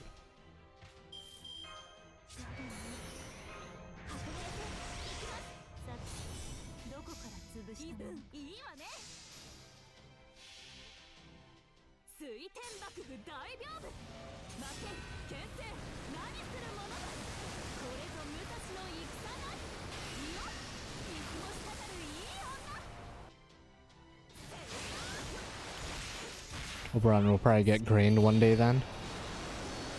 Oh, grilled? Oh, grilled. Yeah, he's a decent candidate for grailing.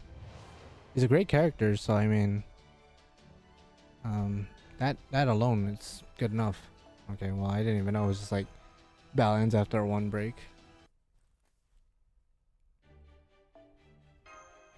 Granted, he only really lasts for like one turn most of the time, because he's usually in the back. You switch him in just to use his third skill, or all of his skills really, and then by that point you should be winning. But if you want to grill him, that's totally up to you.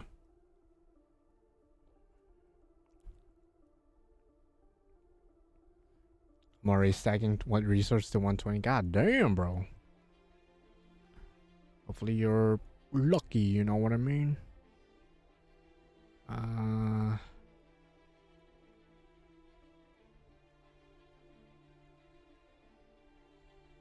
Gotta bring Tamamo.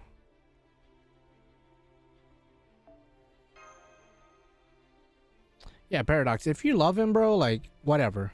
You know what I mean?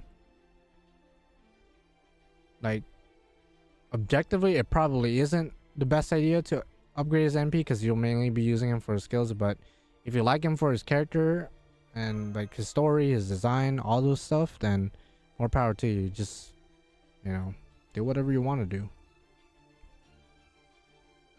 It's like a non-PvP game anyway, so like there's no point in like adhering 100% to the meta, you know.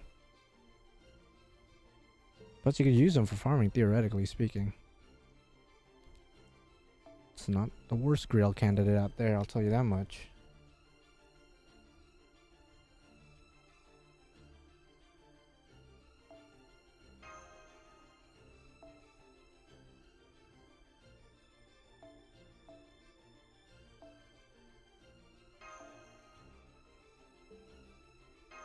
I actually have not had any problem with any of the 90++ nodes over the past couple years. I never needed to use Oberon's NP, but I don't doubt that they exist out there. Depends on your account at the end of the day, you know what I mean? Maybe after Ishtar then I do want to at least grill one servant per class. Oh, that's why you asked. Okay. Okay. You know, part of me does want to grill like Tilalok, for example. I love her design.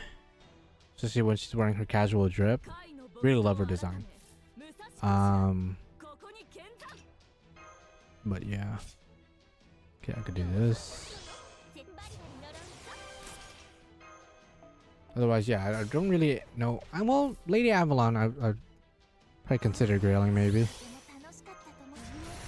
Maybe.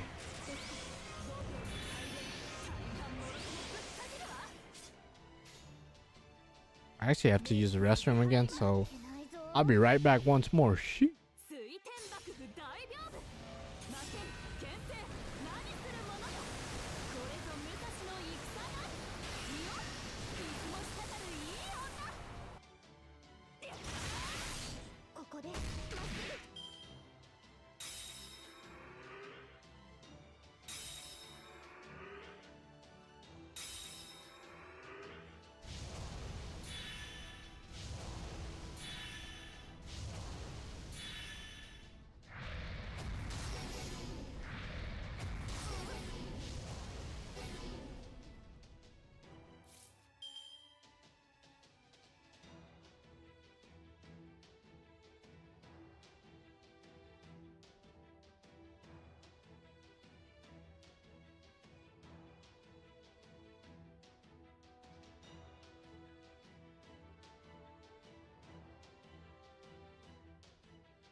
Yo, it's your boy Dan. What are you guys doing? What if I came back and my entire squadron was just wiped out? That would suck. I'm good. We're good out here. Yeah, we are good. Planning to 2K him NP5 level 120. Yeah, nice, bro. Nice, dude. It's definitely gonna be worth it, bro. If you love him that much, it's definitely gonna be worth it.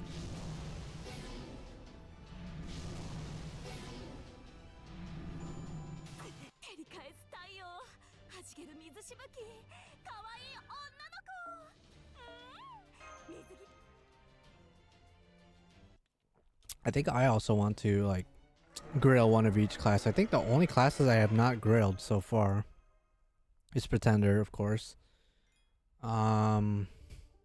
I guess technically Beast. Not that Beast is a thing, but you know, Tiamat's always going to be a beast in my heart.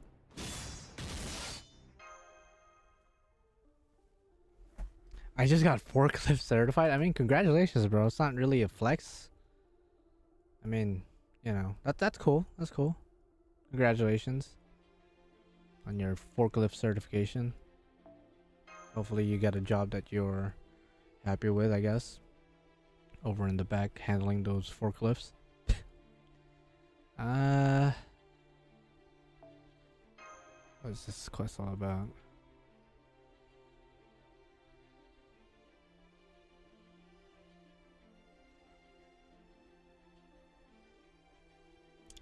Looking for a good Tamamo. Oh, this one's alright, I guess. Oh, Melusine. Okay, I was gonna say, I don't want to use her without Koinskaya. No, Brun.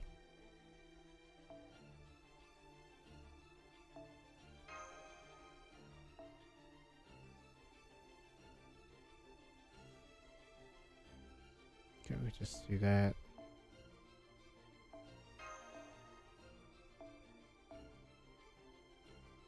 Got the biggest promotion possible. This is big. Oh, okay. Didn't realize it was that big of a deal. Well, extra congratulations for sure then. Ever since I told the ladies about my promotions, they can't get enough of me. I can't tell if you're joking, but I mean, again, congratulations, bro. And if you really want the ladies, bro, and they can't get enough of you because of that, then great. Oh, I have to use Fairy Knight Lancelot's NP to remove. Oh.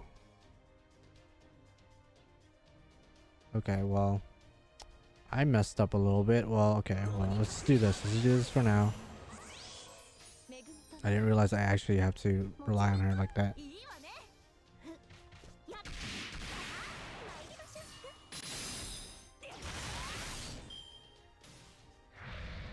I'll just tag out Tomo later, I guess.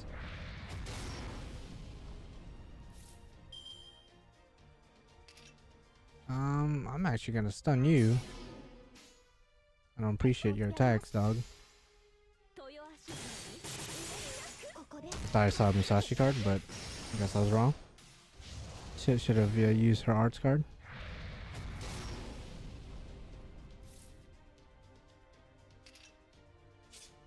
Okay, I think I'll protect the team for now.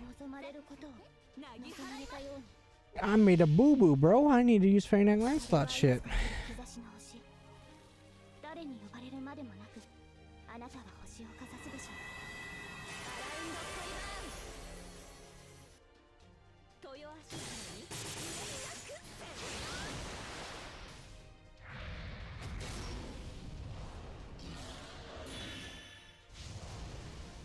Melusine comes back in part 3 of Lostbelt 6 with Morgan? No, I don't think she does. Pretty sure she doesn't. Melusine comes back in December. So, yeah. Definitely not soon, but still within the next couple of months.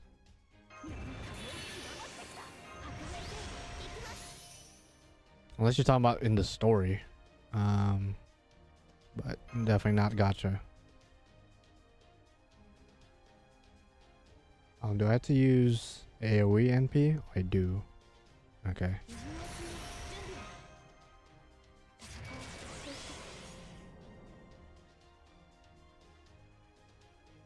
Okay.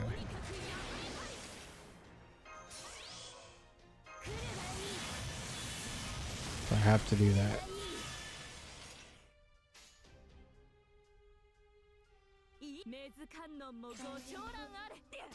So how often did you get straight A's before college? I was like that 4th, 8th grade. Elementary school, pretty subpar, normal grade, I guess average grades like C's, B's, occasional A here and there depending on the subject.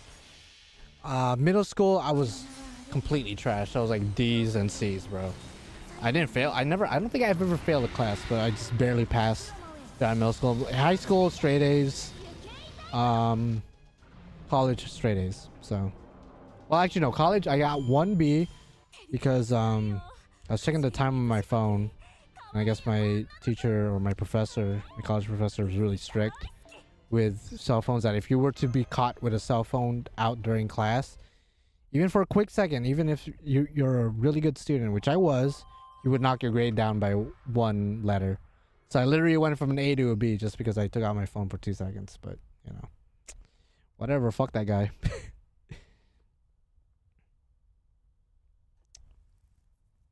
Damn, NP 1 for now. It is then Koyon and Oberon back. Yeah, no, that would be the smart play. But yeah, bro, like, I'm pretty dummy busted with my grades for the most part later on in my schooling days. Middle school, elementary, not really. High school and over. Dummy with it. I'm dummy with it. I mean, not seem smart. I know I come across like a dumb fuck sometimes, but I'm a little bit, I'm a little bit good at when it comes to like testing and like essays and essays are my strongest point. I may not be like the best speaker, but if you ask me to write an essay, bro, I'll knock that shit out easily. Easy. Essays are probably was my favorite thing to do. I know that's not everyone's favorite, but my least favorite was math. I fucking hate math. But when it comes to essays, when it comes to writing, no problem, dog. I've always had major... I have ADHD too, Paradox, funny enough. I have ADHD too, but I guess it depends on to what degree how bad your ADHD is. Because it's very hard for me to focus on one thing at a time unless I'm super invested into it. And I'm very like jittery and I move around a lot. So I do suffer from ADHD hardcore. Like it takes me a couple of times of reading like an excerpt for me to totally understand it, I remember sitting there just reading one paragraph for like an hour. It would take me an hour to like fully digest what I'm reading because like I just have a hard time focusing, So I totally get it. But I still pulled through, Still pulled through. So you got serious in high school. 9th grade I got a B in English. Then after I got pretty average grades. Yeah, no, I mean, as long as you're passing, as long as you're passing and you're not doing some dumb shit, like, whatever, dog. Oh, this is a quest where, Kucaster, or this node is when Kucaster gets his, buff. That's cool. This part is damn long. It sure looks like it. Sure does, though. I'm actually gonna not screw that. And we'll just black grill her too. We're gonna mess around with these.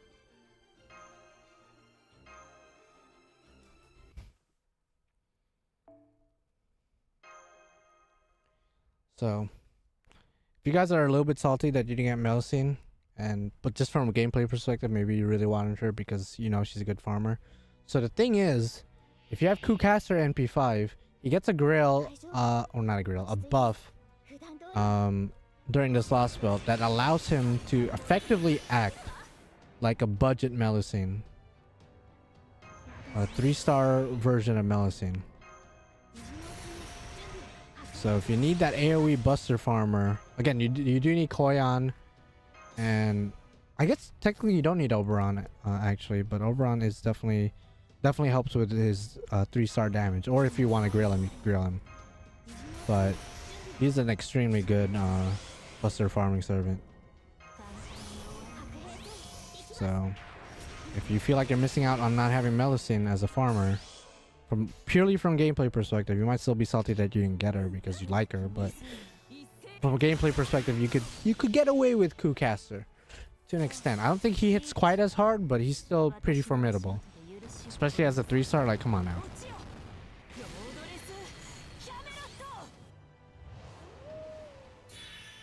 I'm at it since 10 a.m. It's almost 2 p.m. Yeah, I've been at it since 1 a.m. After rolling, of course. Did you put Melusine on support? Of course I did. Hell yeah. I forgot to give her Black Grill now I think about it. But she isn't my support.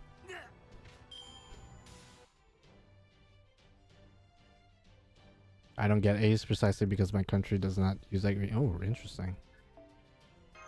Interesting. Actually, I'm gonna do that right now. I'm gonna give Melusine a Black Grill. Cause why not? Meru. Morgan could use that C, I guess. It doesn't really matter. Or you get Melusine. I did get Melusine, yes.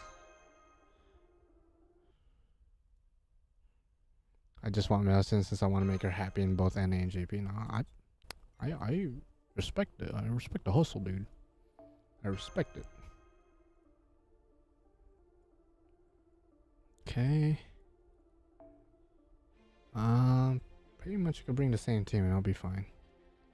This part is indeed long. It's I believe 14 sections in total, not counting the fragments, which are just the cutscene nodes.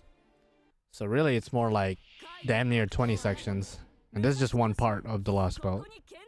They weren't kidding, by the way, when they were talking about a couple years ago that this is the longest Lostbelt so far, and I think it still is, even comparing it to Lostbelt 7 if I'm not mistaken. And it's even longer than the original visual novels altogether in terms of text.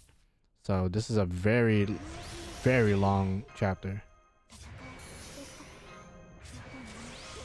But apparently it has one of the best Natsuverse stories in general. So I'm excited to read it nonetheless, bro.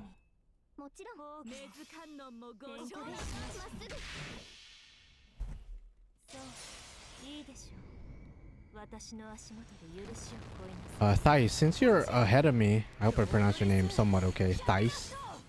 Since you are ahead of me somewhat, let me know if part 3 is already out, because I really hope it isn't. I suspect it isn't, but you know, just in case. Because if after the Morgan fight there's still more stuff to do, then I guess all 3 parts came out together, which would suck ass.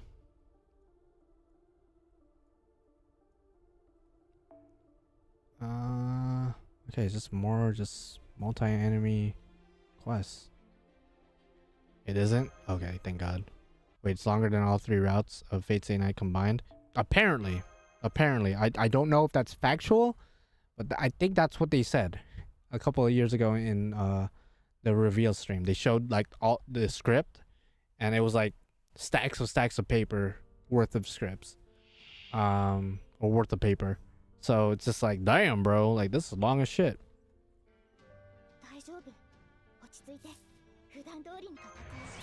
I asked in the Grand Order Discord. Oh, okay. I mean, I'm gonna take your word for it. I'm gonna take your word for it. Even just playing part 1. Part 1 is pretty long, especially in the beginning. And I assume it only gets longer and longer from there, like a dick.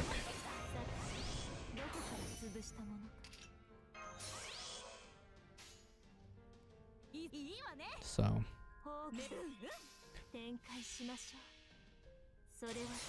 was longer than the Bible, but don't quote me on. God damn. I mean, based on the papers they showed, yeah, no, it's definitely longer. Yeah, those stacks of paper were fucking gigantic, dude. I think it was like 3 stacks too. I think they like pulled out like 3 stacks of paper. That's just the script. That's just the script too. So, like when you take into account how fast you read, the battles, certain cutscenes where there's like animations that you can't, you know, well, you can skip, but if you're not skipping the cutscene, you gotta watch through. It's a long chapter. And a lot of it is like info dumps, because like there's a lot of lore that they have to explain with the fairies, for example. How fairies differ from like normal humans. You know, a lot of it is info dumps, not really 1000% necessary to the plot, but still important to understand what is going on overall, you know. And I think that's where a lot of people, especially casual players, like sort of are iffy about the story, because they don't want to sit through and read all that. Which I could get to an extent, but I mean, if you're playing a game that's like its main draw is its narrative, then at least give it a chance. And if it's not for you, it's not for you. But like, if you had the time, give it a read, bro. And there's a lot of resources out there. Like if you don't get certain Natsuverse stuff, then you could just look it up, I guess. And hopefully someone has the answer. Which, I mean, to be honest, now that I say that, a lot of times the answers differ from person to person. Certain things are just not quite black and white. Let's see. Actually, let me go do Black Grill. And then Q. Just do that.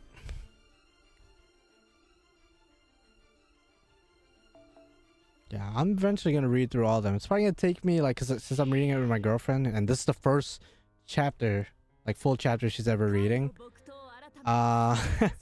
So we gotta take it a little bit slow, especially once we get to like the nitty-gritty parts where there might be a chance I'm gonna have to, or a high chance where I'm gonna have to fill in some gaps, since there's certain things she may not understand because she hasn't read the previous Lostbelts, which I'm okay with. You know, I'm cool with that, doing that. Yeah, I'm not even an avid reader. I as somebody who has like severe ADHD with like, especially when it comes to reading, I just cannot handle books, for example. Like manga I could kind of take, but even manga I struggle with.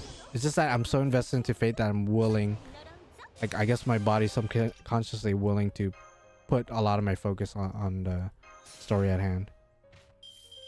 I'm broke, please help me. Damn. By the way, this music is like kind of sad. Like, what the heck? A little bit sad though. I'm gonna stun you because I don't want to deal with your bitch ass.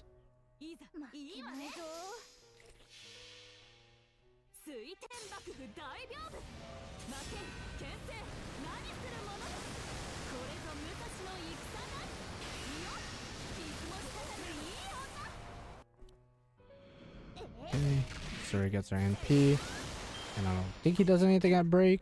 Let's like, I'll charge the NP to max. Yeah, I did stun you though, so I had the Wernthal to do that. And now you are done, home dog. And I believe Ku gets his buff after this quest, or after this entire map.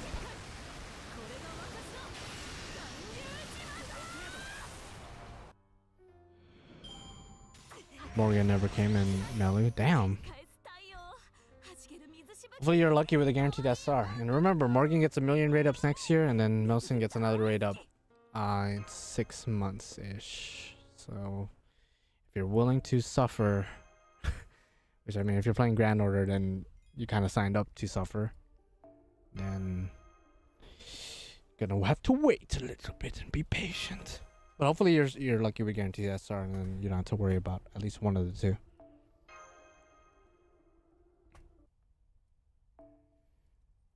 Okay.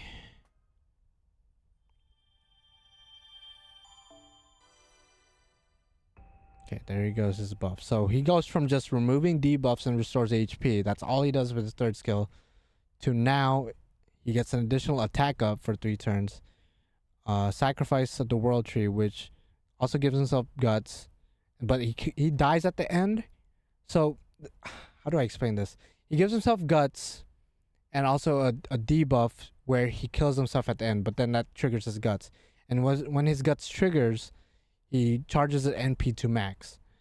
And essentially what you want to do, since this is a low cooldown skill, is when you have double coin Skya who lessens cooldown with her first skill, you're able to recycle this skill by turn 3, which allows you to NP spam very effectively with Castriku. So I'm sure that didn't make sense to a lot of you guys, unless you're like a JP player who has played that team. But just trust me, when you get coin Skya, you don't even need Oberon. You just need double coin Skya, then Castriku becomes a monster when it comes to black rail looping. He's one of the few efficient black rail loopers.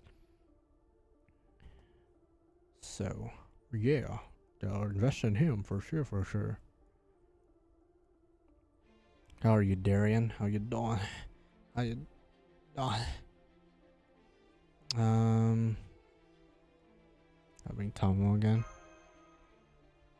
I guess. No, that Tomo is not 10. That Tomo's 10, but the CE is not the best for bonding. Your Tomo is 10 in the skills that matter, so there you go. When's Kastori coming back? Doesn't she still have a raid up right now? Or am I tripping? Because I know she got a raid up last week, but I'm pretty sure her raid up lasts for 2 weeks. I could be mistaken. But yeah, she should still be up. You, and then you, I guess.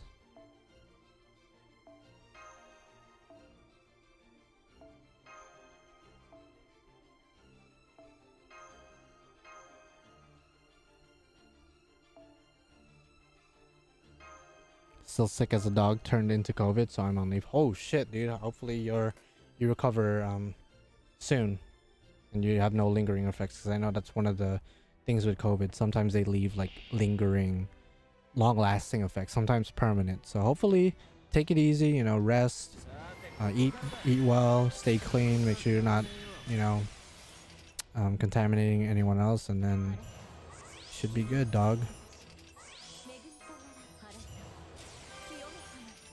And getting COVID's no joke. Got COVID last year, early last year. It is no joke, and I had it really bad. I know it really depends from person to person. Like some people get COVID and like you're asymptomatic, which means you don't really show any symptoms and you don't really feel anything. But I had it really bad. Like I had panic attacks. I was sweating. Like I damn near called like one of my friends because I was like freaking out, and then I was just like, okay, I need to calm the fuck down. Like I had it really bad. It's a pain in the ass when we can't do double Castoria. Well, that's why I bring Tamamo, because Tamo's a pretty good alternative. Tamo and at least one other support, then you're still able to efficiently 1 turn, 3 turn stuff. It left at the same time as Morgan's banner? Really? Wow. Usually banners last for 2 weeks, but I guess he said fuck you. I guess it's Lollylot time. I also got COVID last year. Permanently damaged my lungs. Yeah, that's fucking sucks, dude. Thankfully for me, I don't think I have any long-lasting effects that I know of. Because I think like depression is one of those effects, and not gonna lie, I've been pretty down lately, but that's because, you know, I was dealing with a family death recently and a lot of other bullshit. But hopefully I don't have anything mentally going on. Because if I do, well shit, I gotta seek help. Okay, I'll just do the same thing. I had it bad on the first day, and the following ones was just the usual weak me. I feel like after you get it, because you know you develop antibodies and like, you know, you're a bit more built to handle COVID. So if you get it again, then it won't be as bad as the first time. I've only had it once last year, which is funny. I'll tell you guys the story. So you guys are gonna call me a bitch, but I didn't know how to ride a bike until last year. So I was learning how to ride a bike early last year by myself because my dad got himself a bike, and I was like, you know what? I always wanted to learn how to ride a bike, and decided to self-teach myself. I mean, my girlfriend kind of helped me, but in the end of the day, I mustered up enough courage to try practicing by myself, and I was able to learn how to ride it. So long story short, my dumbass decided to follow my parents' advice, which, I mean, 9 times out of 10 you want to follow your parents' advice, but they were like, oh, you know how to ride the bike now, you should go up this hill, it's really fun going down the hill. And mind you, again, I just started you know, getting the hang of it. I'm like, okay, I'll go do that. So I'm going down the hill full fucking speed, and my dumbass was like, oh, this feels really nice. And by the time it was too late to realize, I was about to hit the curb. Like, if I were to brake, I would fly off. So I was like, fuck it, I'm just gonna hit the curb. I'm going too quick anyway. And then I just fucking scraped my knee, fucked my shit up, and limped my way back home. And right when I got home, my brother leaves his room, and he's like, dude, I think I have COVID. And I'm like, what do you mean you think you have COVID? He's like, I don't really feel good. And I'm thinking at that moment, I'm like, yo, get the fuck back in your room. And secondly, that I just spent the entire day, the previous day beforehand, helping him build like a new shelf, I think. And we were like really close to each other because like I was like holding something up, and he had to go around and drill certain things on the shelf. And I was like, fuck, am I about to get COVID? So not only did I crash the bike and scratch it, and my dad was not too happy about that, but I also fucked up my knee for a little bit. And my elbow, I'm pretty sure. And then I also got COVID. Next day I felt like shit. So it was just not a good time for me. They set you up with that with that tail suggestion. Yeah, I know. I got fucked that day. Not only did my parents physically injure me, but my brother gave me COVID. So like it was just all bad, dude. Oh my god. So that's the first time I got COVID, bro, because I was helping my brother build a shelf. I was being a good bro, you know what I mean? And then next day I just got wrecked. So shout out to everyone who had COVID before. It's not a fun time, but you know what? We push through, we eat healthy, we stay safe, and we should be fine. I tried riding a bike at 5 and fell, gave up, injuring my knees even more than the following years. Never tried again. Yeah, no. See, I'm a pussy ass bitch, so it took a lot of guts for me to get on the bike. But once you get on it, you know, I guess they're right when they say like once you learn it, it's like one of those things like you can't unlearn, you know. So I would say if you're able to muster up the courage, and this is coming from a pussy ass bitch, if you ever muster up the courage to try to get on again, I say give it a try. You know, it's good exercise, and it's really fun when you're not going down a hill at full fucking max speed, hitting the curb. You know, it genuinely is a good time. How many chapters in LB6? A fuck ton. In this part, 14. In this part alone, just 14. Hey, don't worry, I'm 28 and can't ride a bike for shit. Okay. That's good. That's a bit reassuring. Because I remember when I was telling my friends, like, oh, I'm like trying to learn how to ride a bike. They were like, you don't know how to ride a bike? I learned how to ride a bike when I was 4 years old. And I'm like, all right, you don't need to flex. Who gives a fuck? Like, at this point. It really isn't for the weak. Where I live, a lot of people thought COVID was a fluke. I don't even know how. I don't know how when it feels like this. Yeah, I know. You know, some people just are like, they think it's like a conspiracy or whatever. But again, as someone who's had COVID, and my dad got COVID, my brother of course got COVID twice. And unfortunately, I also lost a family member to COVID. As somebody who like pretty much felt COVID from every angle, like it's very much real. And again, it depends from person to person. Some people are able to tank it and be fine, and just like, you know, go on as if nothing happened. Some people, like, unfortunately have long-lasting effects, so it's no joke altogether. Learning how to ride a bike is all about confidence. Yeah, I would say so. I would say so. I got her together with NPT Percy, so this is with no, congratulations, bro. It's definitely rigged, maybe because I never pulled since Alter Yoshi banner. Oh, god damn, bro.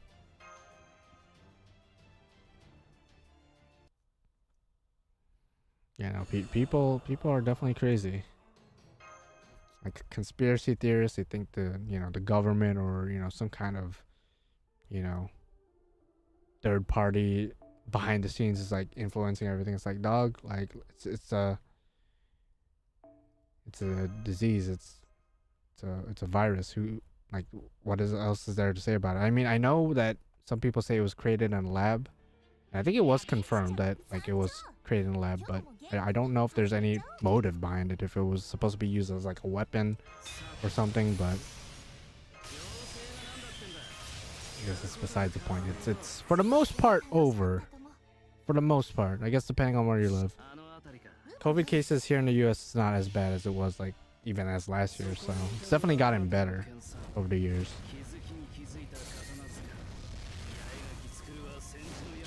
Like, people are like coming into the stream like, oh, he's gonna talk about Melusine and Lostbelt. No, I'm talking about real life shit.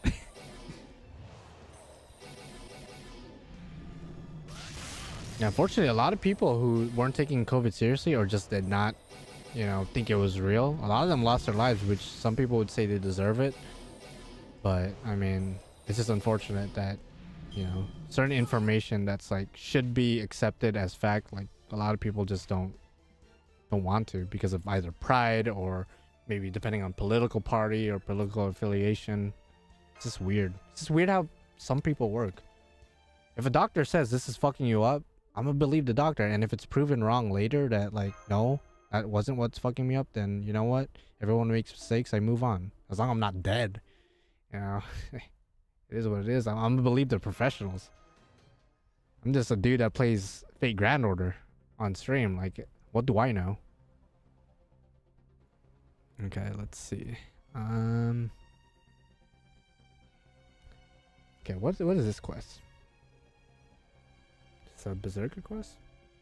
Oh, Archer. Who do we be facing though? Oh, She again. Oh, this is her theme, so I guess it makes sense. She's not divine, I don't think, because I remember one of the cutscenes says there's no gods in this Lostbelt. Okay, so yeah, so there's no divinities in this Lostbelt. I guess I could still bring Enkidu, but I guess it's not that recommended. I don't want to act superior, but I just think a lot of people are simply very, very stupid. Yeah, no, I mean, that's just a given, dog. For sure. I don't even disagree with that. On the bike thing, my dad taught me by stealing one training wheel off my bike and setting me free. Oh my god. Yeah, some people are hardcore, especially like older people. Like the way they were taught, that's the way they want to teach us, and we're just like, yo, there's better ways to teach, you know, like at this point. You don't have to put me through hell on earth. Okay, so I think I'm gonna do Yang Gang. It's the first time I'm doing Yang Gang on this stream. I think that's what I want to do. Yang Gang. Let me go in. Diamond, I'm actually going back probably November-ish, but yeah. Took me like 3 hours of falling before I got my act together. I forgot how many hours in total it took me to learn how to ride a bike, but it definitely took a bit. But once you get the hang of it again, it's like whatever. Let's go. Let's go. Absolutely, absolutely.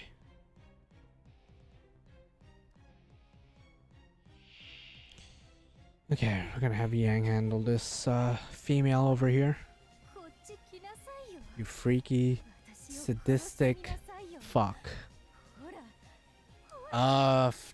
Third year, I think. Okay. Let's do that.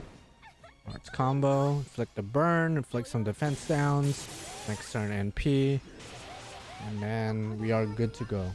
Probably could have brought Van Gogh, because Van Gogh could just use the curses that she's gonna. Oh damn, that sucks.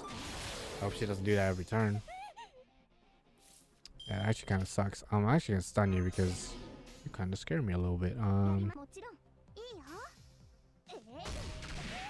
My dad also made me go through the learn or keep falling like a dumbass bitch. Yeah, no. Good thing my dad isn't like that. He didn't do that to me. Granted, he's not the one that taught me how to ride a bike, but yeah. Wasn't pushy about it either. Let's do that. Just to really make sure you don't get your NP.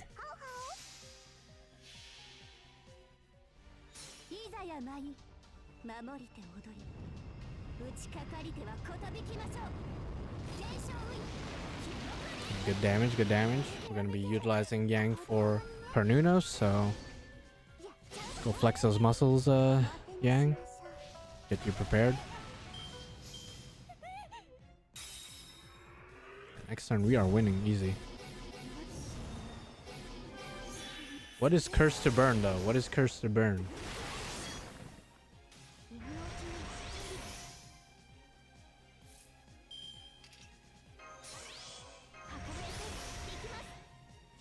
Just my curiosity, but how most of the hot takes just ended being on Twitter is still beyond me. Twitter is like, see, I prefer Twitter over a lot of social media platforms, but there is definitely a toxic and messed up side to Twitter that I avoid, you know.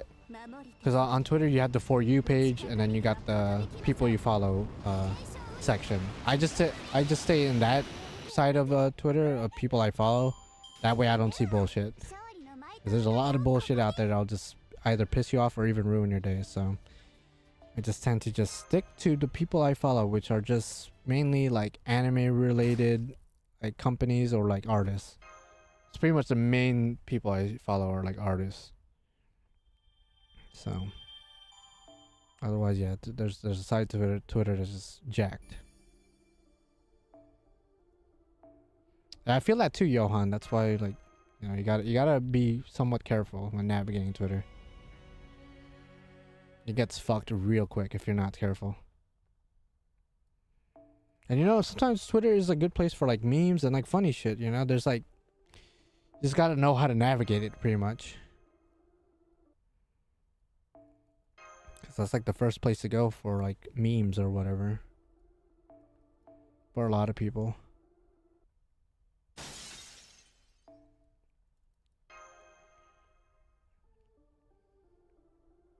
Mash will be in the party, no duplicate mash is allowed. Who brings duplicate mash nowadays? Maybe back in the day, but like nowadays, like what? What? Who bringing duplicate mash though?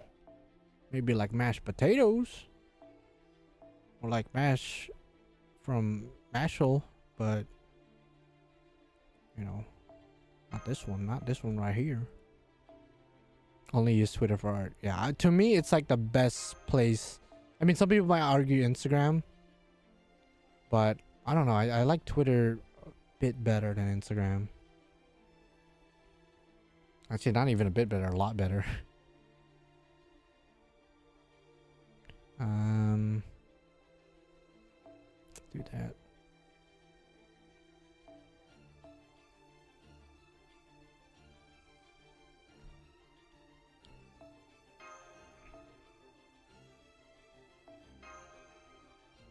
You gonna sub in for Callie next week? Probably. I'm probably gonna stop at like NP2, maybe even NP1, because like, if she's an alter ego, like she was in the fight, I don't want to invest on another alter ego that hard, because I just invested hard on Tiamat and Kide, so it's like, do I really want to invest in another alter ego? Not really. You know, PixIV is good too, but I don't know, because PixIV is like mainly Japanese artists, right? Whereas I like to follow a good mix of like everybody, you know? I feel like PixIV is like mainly Japanese artists, if I'm not mistaken. Otherwise, it's a pretty decent source. It's just Twitter has a bit more, you know. I also use Twitter for like news for like video games and like anime. That's why I follow also like video game companies and anime companies. So like I get the best of both worlds, kind of. Whereas PixIV is just mainly like, you know, drawings and painting and whatnot. Beast Callie, there's no shot that can make her a beast, but you know, it'd be sick nasty. Twitter's only good for two things: memes and art. Yeah, I mean announcements from like companies or whatnot. You know, depends on the company, of course. Sometimes they might be on that bullshit, but I feel like certain news, like political news, nah, no shot. That's not a good place for political news. But like video game and anime news, I'd say it's a pretty decent place. It's pretty decent. Also follow a lot of wrestling or wrestlers. Wrestling, not journalists. I don't really follow wrestling journalists because they're all fucked. But a lot of wrestlers I follow. WWE, AEW, you know, the whole shebang, you know what I'm saying?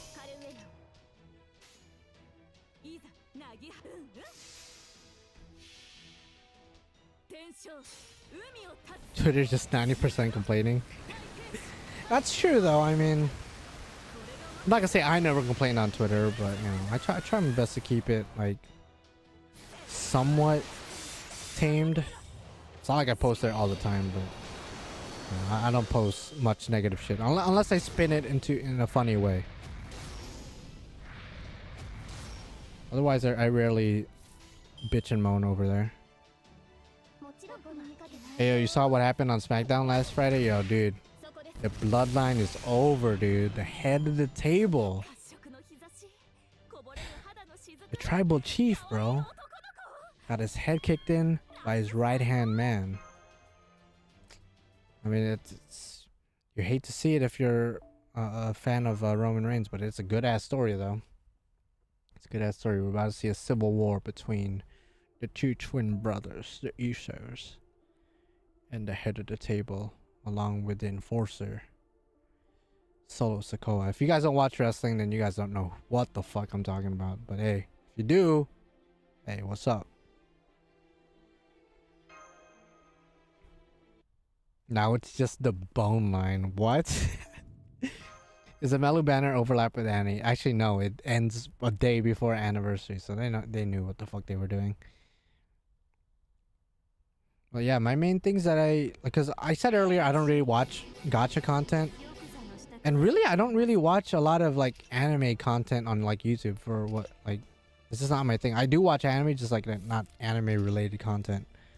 The main things I watch are wrestling content, Pokemon content, which I guess is kind of anime, but like, you know, mainly games. Pokemon content like Nuzlocke, Soul Link, stuff like that. I like Yu-Gi-Oh content. I fucking love Yu-Gi-Oh. What else? I mean, that's like the main three things I watch, pretty much. I mean, a guilty pleasure is like I like watching a lot of fucked up documentaries and like top 10 videos, like top 10 fucked up shit that you can find on the internet. I don't know why this is interesting to me. I don't get off to it, but it's just interesting to watch. So those are like the main four things I watch. Don't really fuck with like too much anime related stuff unless I'm forgetting something. But yeah. Have you decided on which guaranteed SR you'll roll for? Probably the one with Morgan on it. Sami Zayn versus Shinsuke Nakamura. Their first fight would forever be my favorite wrestling fight. No, yeah. Those two are like really good technically in the ring. So any match between those two, you know, it's bound to be a banger. Ooh. Ask guest only. Ultracaster only. Okay, what is this battle about? I guess I could just bring Ozzy with Black Grail. Even though there's no Buster support with him, I think Ozzy overall just fucks differently. Can I be poison and burn? Resistant to all kinds of attack. Okay, whatever. Here's a fuck. Can I be charmed? Okay, whatever. Koyan or Oberon, which one is prio? A lot of people say Oberon, which I understand what they're saying. I think if you don't really care about Buster looping, then Oberon's the bigger priority. But if you want to Buster loop, I mean, I would say go for both. But I guess Koyan is the bigger priority, but by a small margin. So it depends on what you personally think. Cody's warning, age like fine wine. Yeah, no, for sure. It's masterful storytelling from WWE, which doesn't really happen too often anymore. But yeah. Battle ends after first HP bar break. Okay.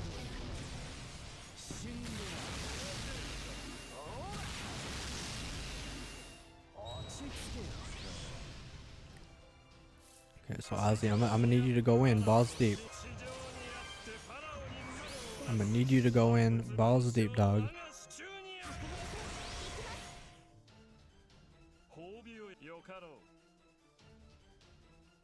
+90 isn't as good as everyone says. 90+ would get you far already. Yeah, I mean it's definitely not as necessary. Like in my side account, I don't really farm 90+ notes because it's like kind of difficult in that account because it's not as lucky as my main one, and I'm still able to get through events easily. So, but some people are very anal about, you know, what's efficient versus what's not. You know, some people want to max out whatever they can. So, okay, bye bye.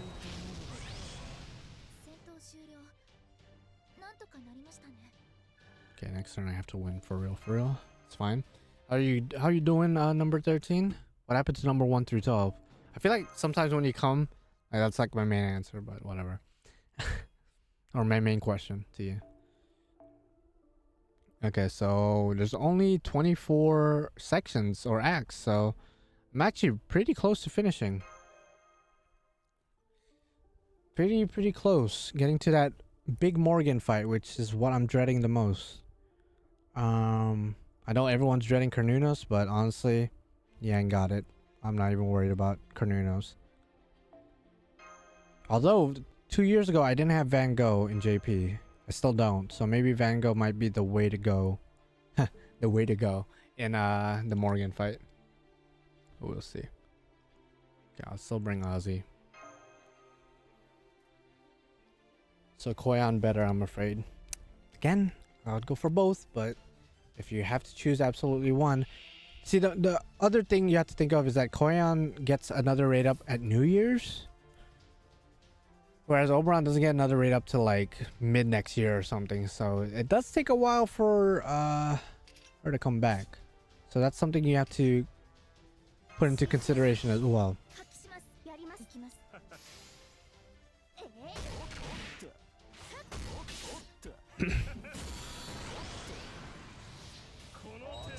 Have you considered streaming on Twitch? So every now and then I get these questions about Twitch and whatnot. First of all, I know YouTube is like a cesspool in its own right, but whatever confidence or hope that I had on streaming on Twitch are always quickly like put down, because I always hear fucked up shit about Twitch, like Twitch not paying its streamers, Twitch censoring certain creators even though other creators do more fucked up shit.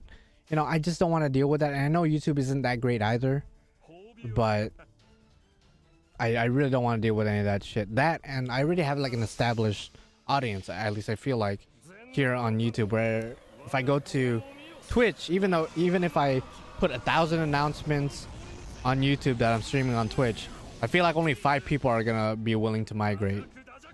Which, I mean, I don't get a lot of viewers in general to begin with, but I feel like I already have an established following here to where I don't want to dwindle that any further. You know what I mean?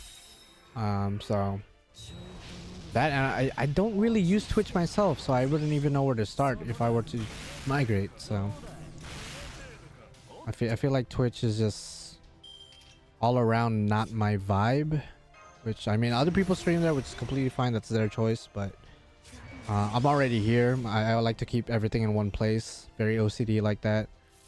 Not only do I suffer from ADHD, I suffer from severe OCD, so fuck that. How much quartz are we getting this anniversary?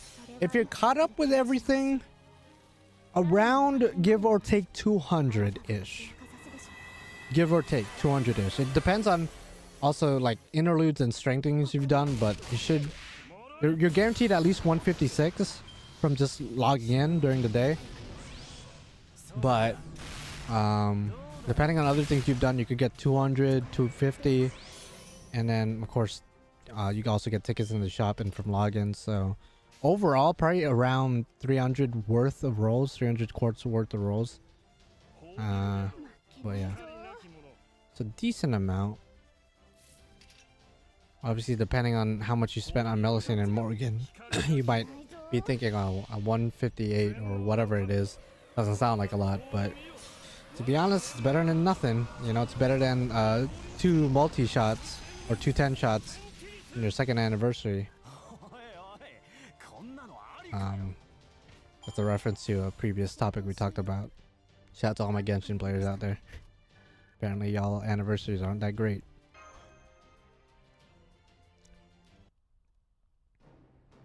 Do you think any banner will be up on July 2nd? Probably July 3rd, 1 a.m.-ish. But at the latest, maybe July 3rd, 9 p.m. PST. That's what I would say.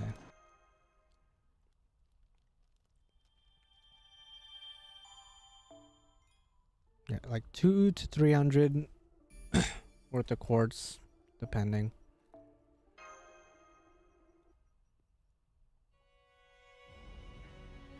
Oh, these next quests, if I remember, is the Gareth fights. So, spoiler for those of you guys who, well, if you're watching the stream, you probably don't care much about spoilers. I'm not gonna say exactly what's going on, but just based on context clues, like, it seems like Gareth is gonna have her last stand, so to speak. So I gotta play this in a particular way, I feel like, yeah. Okay, let's do that. That. Why not? Boom, boom, boom. Koyan and Oberon overlapped in JP, so I wouldn't be surprised if it overlaps in NA. Koyan comes out first, and then Oberon like a week after or so. So there was bound to be an overlap no matter what, but yeah. So I'm not too surprised if that's gonna be the case. What's up, Tice? Did you roll for Melu? Yes, I did. Yes, I did, good sir. Again, this entire stream will be uploaded as a separate video. It'll just be uploaded in general after the stream is done, and then the gacha portion of the stream will be uploaded that's a separate video sometime in the next 24 hours or so. Oberon's my favorite right now. I get the hype for him. Yeah, no, he's a fun character. Despite knowing his backstory later on. No spoilers. But yeah.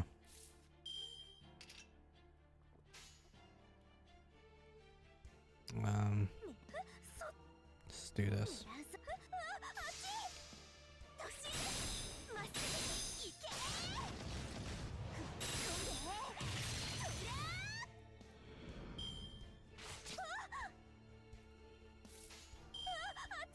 Okay, boom, boom. Yo, you know, sometimes I ask for likes as a joke, but we're close to 100 likes, so if you guys could just like the stream for me, that'd be pretty swell. I don't know why. It's just like my OCD. I'm like 97 likes. Oh shit, we're so close. Now, inevitably, some people will dislike, but you know, whatever. I would appreciate that though. I will bless you with insane luck for your next set of rolls, whatever that's gonna be. If you do that, should I expect a teapot for Annie 6? I can stop doing LB6 for now. I actually don't know. I don't know if we get the teapots for this anniversary. I could be wrong though. Could be heavily mistaken. Okay, so this is the fight I was talking about. So I believe Gareth has no lines. This is one of those sad fights. Yeah, she has no lines. If you look at her sprite, she's injured. So one could only assume what's going on here. Okay, thank you guys for getting to me to 100 likes. I appreciate it. Now you guys will be blessed with eternal luck for your next gacha. So it's not really eternal, but it's gonna be dummy OP. Trust me. Yeah, Oberon do be having secrets though. And I believe it's impossible to lose this quest because he has like unlimited guts.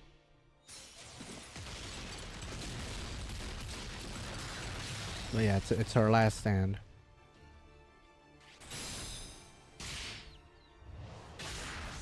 Pour one out for Gareth, bro.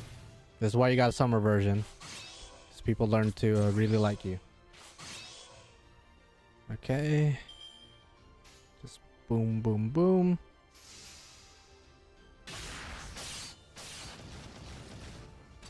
And after this fight, should be the end of this. And then we got 2 more acts to go. Oh wow, the next act literally is just cutscenes. So technically we only have 1 more act to go and then we are done with the Lostbelt. What if we don't get Callie next week? Can we have a refund on likes? Yeah, just go back to this live stream and just dislike it. And you could keep that like for later. And the game just froze. It looks like whatever luck I gave you just translated into bad luck for me. Okay, I was about to say, I was like, dog. Did you complete Tears of the Kingdom? I actually didn't know. I still have to go to Death Mountain and just arrived at Kodok Forest. No, we didn't. We're at the point where I think we could finish it at any point we want. Because we already unlocked all the sages. I'm pretty sure. And we got through some pivotal points in the main story from what it looks like. But my girlfriend wants to like do all the other side missions or as many side missions as you can before tackling the main story, which I understand. I mean, it's an open world game. You could tackle it at your own pace type shit, you know? Oh, I just got Tears of the Kingdom. Is it good? I still have to beat the first game. So, I know this is going to sound insane to some of you hardcore gamers out there, but I've never played Breath of the Wild ever. Tears of the Kingdom is my first Legend of Zelda. Technically, I'm playing it with my girlfriend, but still the first one I've ever picked up a controller and actually played. And as somebody who's never played a Legend of Zelda game, I wish I played Breath of the Wild. Now, I know what you're thinking. Well, you could always go back. The problem is one of the biggest things I love about Tears of the Kingdom, besides the fact that it's open world and whatnot, which you could already find with Breath of the Wild, is the Zonai device building. I fucking love building. That's why I love Minecraft. I love a lot of other games where you're able to build and pretty much customize whatever you want. In Tears of the Kingdom, just the whole Zonai device building is a chef's kiss, bro. Like, I love it. It's so fun. It's my favorite thing to do, really. Just building devices and just flying around, just making up some crazy shit. Just not having that in Breath of the Wild is kind of a turnoff. I mean, most people say that Tears of the Kingdom is basically Breath of the Wild but better, which, I mean, I'm just gonna believe that. So, yeah. Granted, I did spoil myself a little bit because I decided to watch a whole ass video on the lore and backstory and timeline of Legend of Zelda, which, as somebody who is a pretty big fan of Kingdom Hearts and for the most part understand what the fuck is going on in Kingdom Hearts, and Kingdom Hearts gets a fucked rep for being extremely confusing with all the spin-offs and timeline and all these different things going on. As somebody who is okay with Kingdom Hearts' fuckery, I have to say that Legend of Zelda, to me, in my opinion, and this might be a hot take, to me is a lot more complicated than Kingdom Hearts. And that's not being I'm not saying that as a bad thing or as an insult. It's just, for some reason, Kingdom Hearts is known as a clusterfuck. But to me, Legend of Zelda, which is a lot older and arguably more popular than Kingdom Hearts, to me it's a lot more confusing. I still don't get half the shit that's going on timeline wise. It's very weird. Have you streamed other stuff than FGO? I have in the past, but definitely not in recent history. But yeah, maybe someday I'll branch out. But I already know if I branch out into other things, a lot of people will either unsubscribe or just not watch, which is not healthy for your channel. So I'm kind of stuck in this hole where I kind of have to play Grand Order and talk about it. Otherwise, if I try to branch out, then again, it's not healthy for a channel. Everyone knows that. If you're a content creator, it's just kind of what you have to do. You stick to one general thing, and if it works, it works. If you branch out, 9 times out of 10, it's gonna hurt your channel more so than it's gonna help you. So they released an official timeline with all the games. Yeah, I know they have. I think it was in a book as well, like an official book that explains the timeline. But the video that I watched, it's updated. It's like newer than the book, and they addressed the official timeline. And even with the official timeline out, but because of Breath of the Wild and Tears of the Kingdom, people don't know the timeline anymore. It's like it's fucked again. Like I kind of get the chronological order to an extent, but there's like so much going on that's like hard to like completely, for me at least, as somebody who's never played the other Legend of Zelda, which is probably why I still don't quite get what the fuck is going on. It's still very confusing.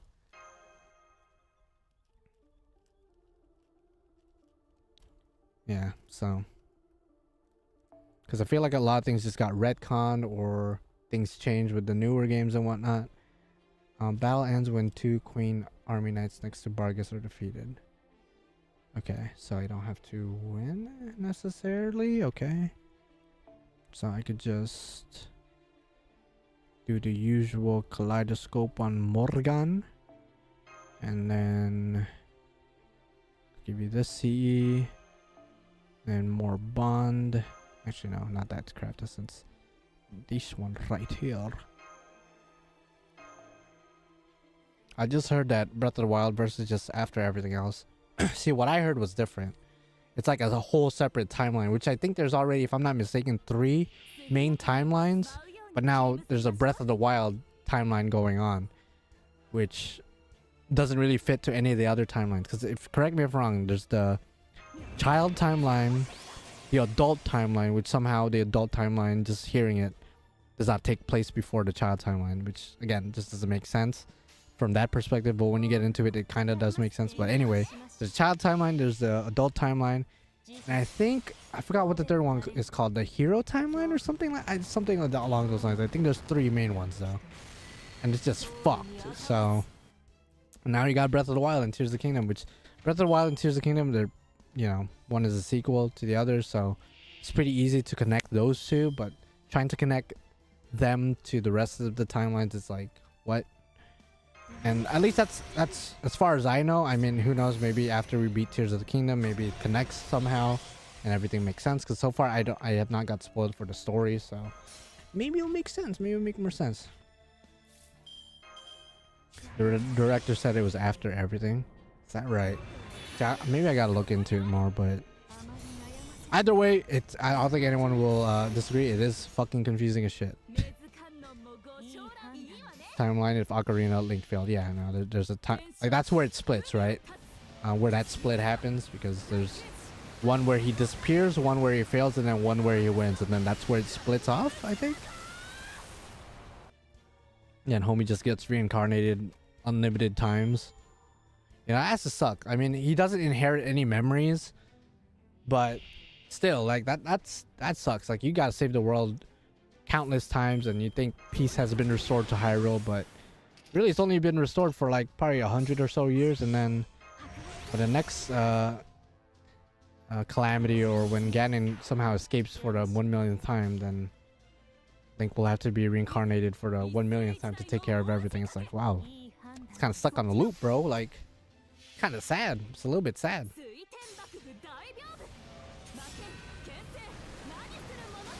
But yeah, which game series is your favorite? I like Monster Hunter because Rathalos. Oh, well, you know, Monster Hunter probably pound for pound is my favorite video game series, easily.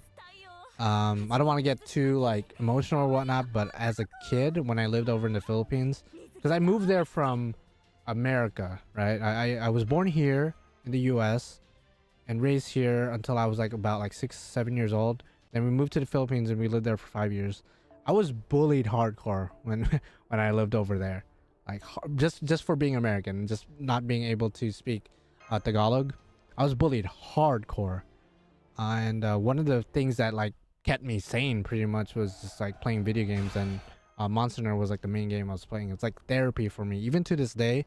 When I'm feeling stressed out or like lonely or whatever, if I just pick up Monster Hunter Rise, or a couple of years ago Monster Hunter World, like, it just helps me forget all the bullshit in my life, which is the beauty of video games, or like just media in general. But yeah, so it has a special place in my heart because it kept me from dark times, kept me from dwelling in like depressing moments in my life, you know what I mean? So that's why it's my favorite, and it's because it's fun as fuck. So like, there's dragons, there's monsters, and then you have a sword or a bow gun or a bow, your choice of weapon, and then you pretty much just go in and slaughter some hoes. Like, what is there not to like? That's as good as it gets. It's just good as it gets, you know what I mean? You just exist to save the world. Yeah, no, Link has it bad, bro. He's basically like a counter guardian, but I guess counter guardians get no rest either, so you know, he has something in common with Emiya, except Emiya actually retains some of his memories, so like that's why he's all jaded and shit. Unfortunately, us Filipinos aren't exactly the most Pinoy sometimes. Yeah, no, I mean, even teachers were mean to me. Like, they were like, I don't want to say racist, but they were discriminatory. Like, they didn't treat me like I was one of their own. So that was definitely a dark period in my life, for sure. I just realized that's answer, so I gotta bring a berserker or a saber. So I'm just gonna do this. You should have reported the bullies to the teachers. Oh wait, they are. Yeah, no, the teachers bullied me too, dog. Like, one teacher in particular was such a dick, bro. He was such a dick that I got up, threw my shit at him, and I just walked out. He pissed me the fuck off, like, hardcore. As an 8-year-old kid doing that shit, like, that's pretty savage, I'd like to think. Oh god. Oh god, do I have to win this quest?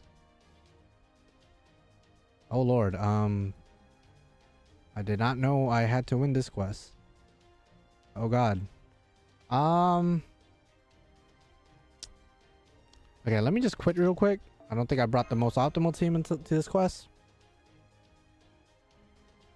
Main character backstory time. Well, yeah, that's pretty much the backstory. I was bullied a lot as a kid, and I used, I'd say, Monster Hunter, Pokemon, Final Fantasy, particularly Crisis Core. Crisis Core was my shit. Those were like my, and Kingdom Hearts. Those were like my main escapes, pretty much.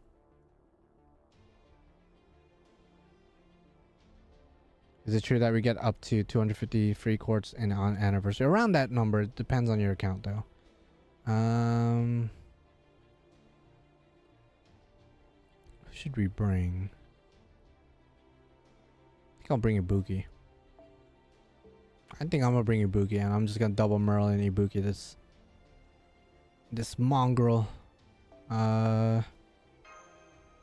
Sometimes teachers don't get paid enough. Other times they just don't deserve it. Yeah, no. That guy was a fucking asshole. Homie looked like Mr. Bean too. That's what everyone called him. Let's see. And you know, I had good teachers there too. Like there's like 2 particular teachers that like were pretty nice to me, but for the most part everyone was just kind of a dick.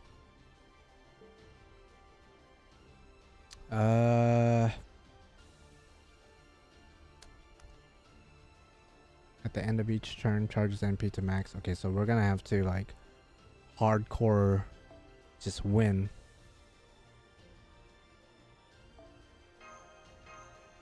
Actually, I'll just go back to this one then. Alright. Double Merlin Ibuki.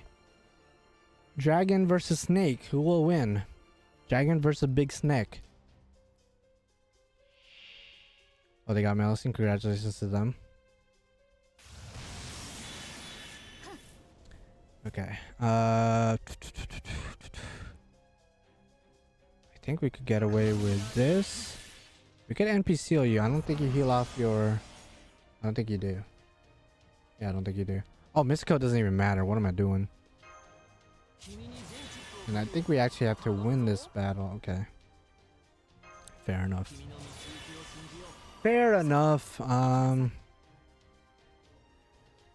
we're gonna have to hope she crits. If Ibuki doesn't crit, then we're fucked. Ibuki, please crit. Be a good snake and crit, please. Nice crit, nice crit.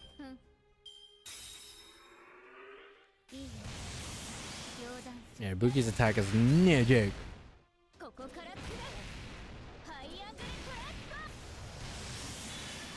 Okay.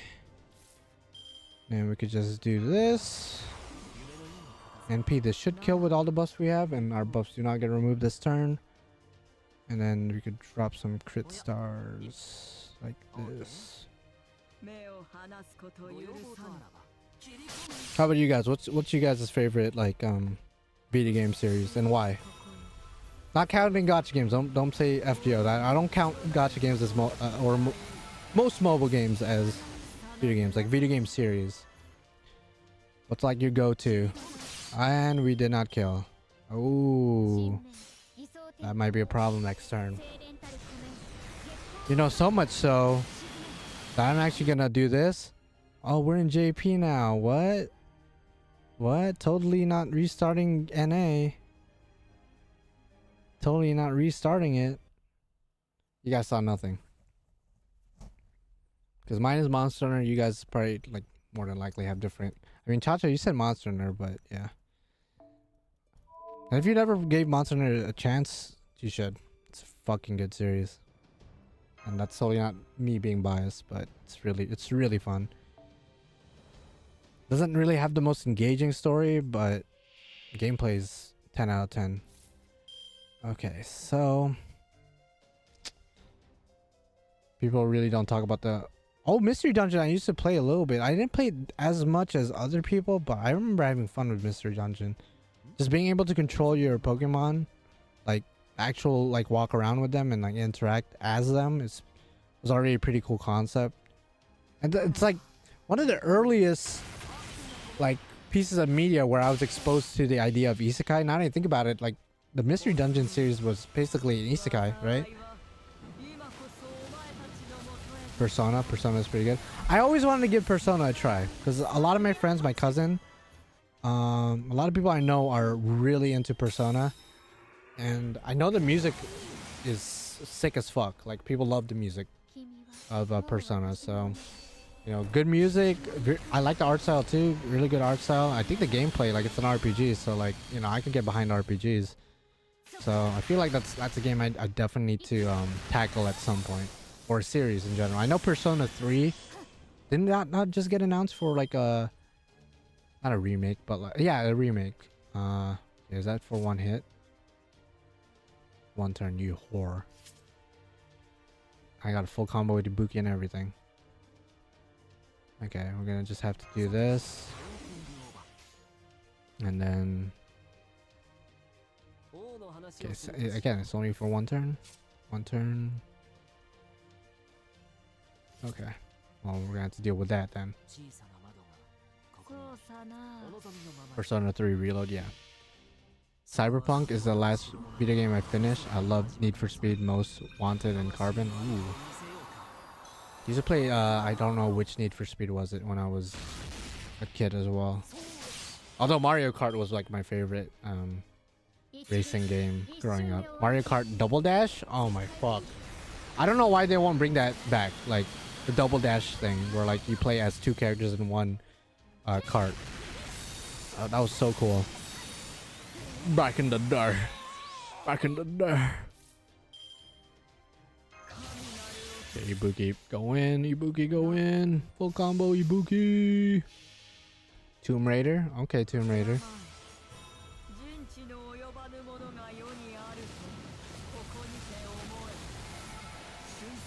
Yeah, I feel like someday I definitely need to play Persona. I know Persona 5 in particular. I don't know about the other Personas. Persona 5 I heard is really long. Which I mean I could appreciate, to be honest. Like, I'm fairly patient. I mean, I read Fate Grand Order. That's as long as it gets. 2005 Need for Speed? Yeah, no. That might have been the one I played. Okay. Let's win. Ibuki Doge. Good job, Ibuki. Good job. Good job, Ibuki Doji.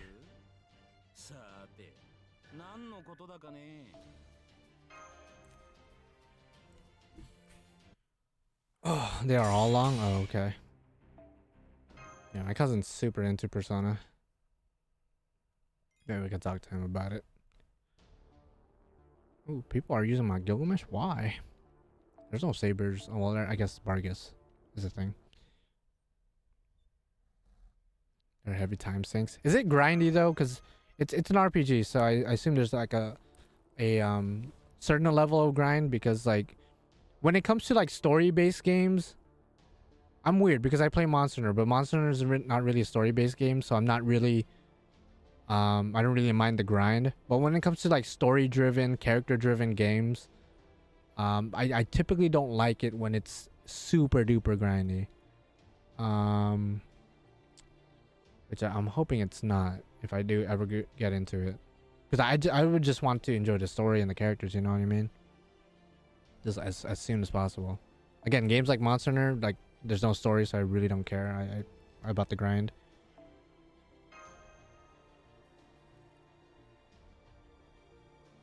Yo, Alex, I'm gonna say good job. I'm not gonna say I understood what that means, but I bet it's a great accomplishment, my dude. No duplicate cast search. Okay, that's fine. We'll just bring Tamamo. Persona 5 Royale is quite... Is Persona 5 Royale like... Is it just Persona 5 but like with more content? Or is it like a spin-off? Because I think someone told me it's basically the same game but with more stuff in it. So if I were to play Persona 5, I would just go straight to Royale, right? If I'm not mistaken.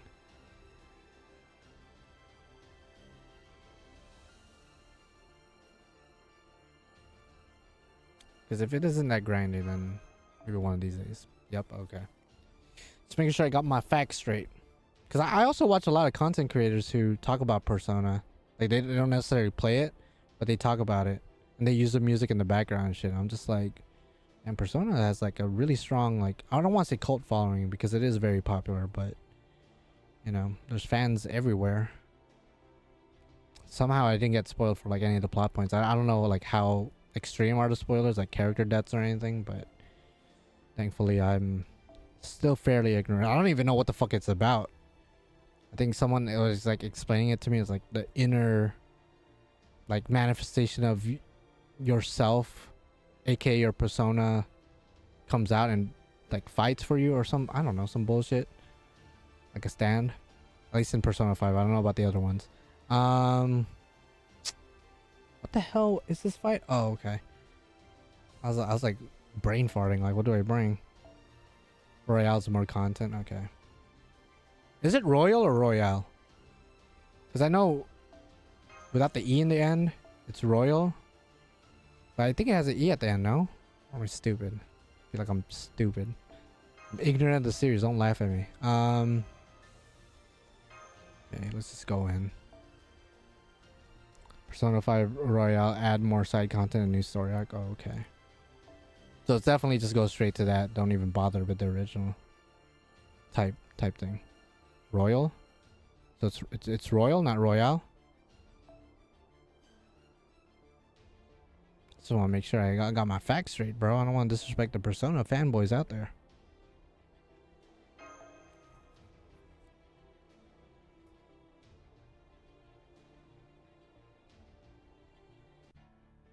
Oh yeah, and a lot of like the personas are based on like not only historical figures but like folklore, certain creatures in real life, if I'm not mistaken. So in some ways it's similar to Fate in that sense, where it takes a lot of inspiration from like real life mythologies, you know, which is always cool, you know.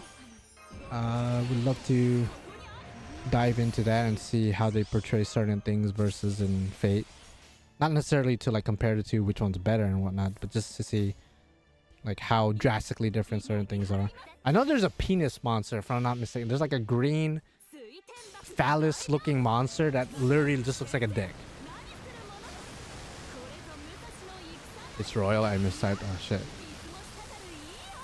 The persona is the stand if you want to see it that way, MC. Okay. Okay. Alright, see you later, Darian. Hope you have a good night's sleep. Mara? Oh, okay. And Mara is also one of Kama's, no pun intended, personas, right? In the Fate universe. That's her beast persona. She goes by Mara, if I'm not mistaken. Well, I'm not wrong about that. Okay, this is the Queen Morgan fight. Oh, fuck.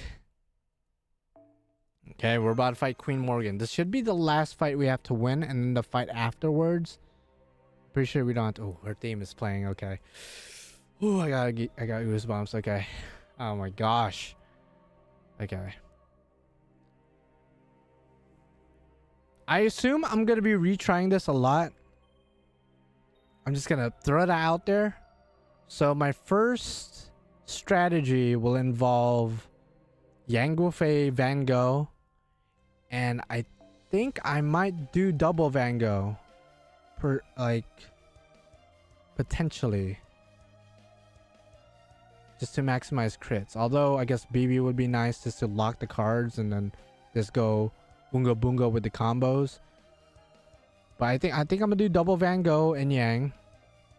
Okay, so I'll bring this Yang. This Yang is perfectly fine. Oh wait, do I have to put Castorian in the front? Okay, no. Okay, so we're gonna do... This is not a good idea, but whatever. Gonna do this.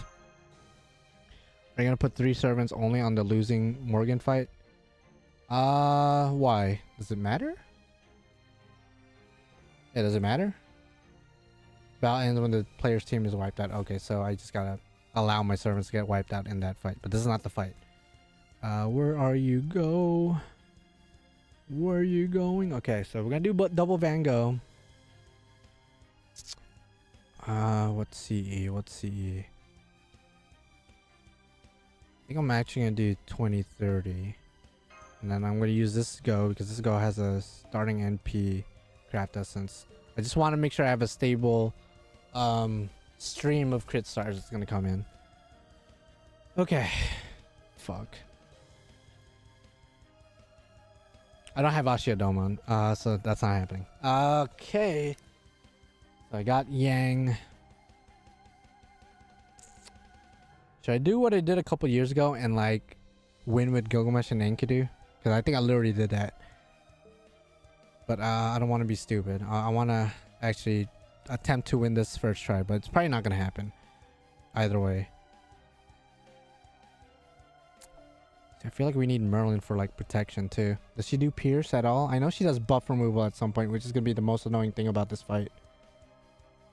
Oh, she's also neutral, so that my foreigners won't even do extra damage. It'll just do neutral damage. Damn.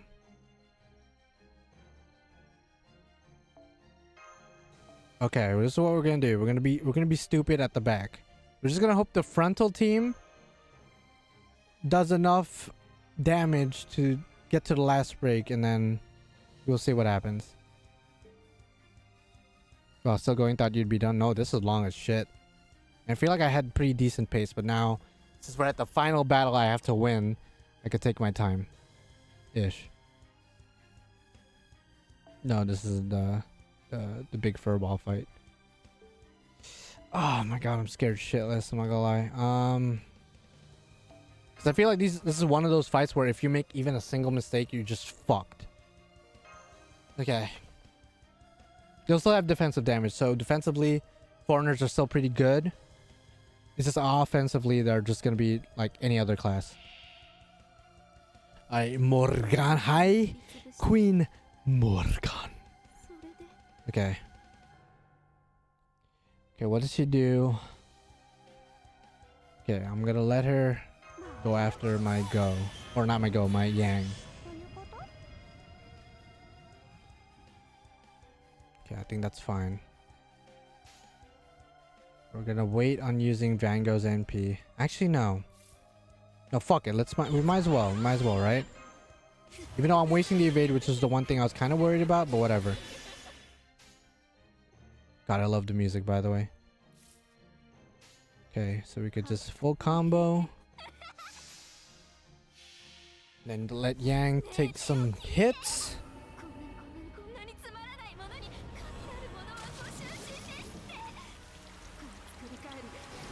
Okay, got the terror. Which, fun fact, this was supposed to be the final battle technically for this last belt, but after Nasu saw the design for Oberon, he decided to add a lot more content. So this is technically supposed to be the final battle, but it ended up not being, because Natsu changed the script a little bit. He pulled a Vince McMahon and decided to change some stuff. Okay. And when we could drain your NP. Does she max our NP at break? No, she doesn't. So I might as well do this turn. Okay, this.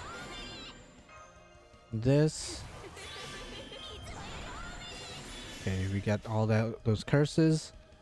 And then we could full combo with Van Gogh. Okay.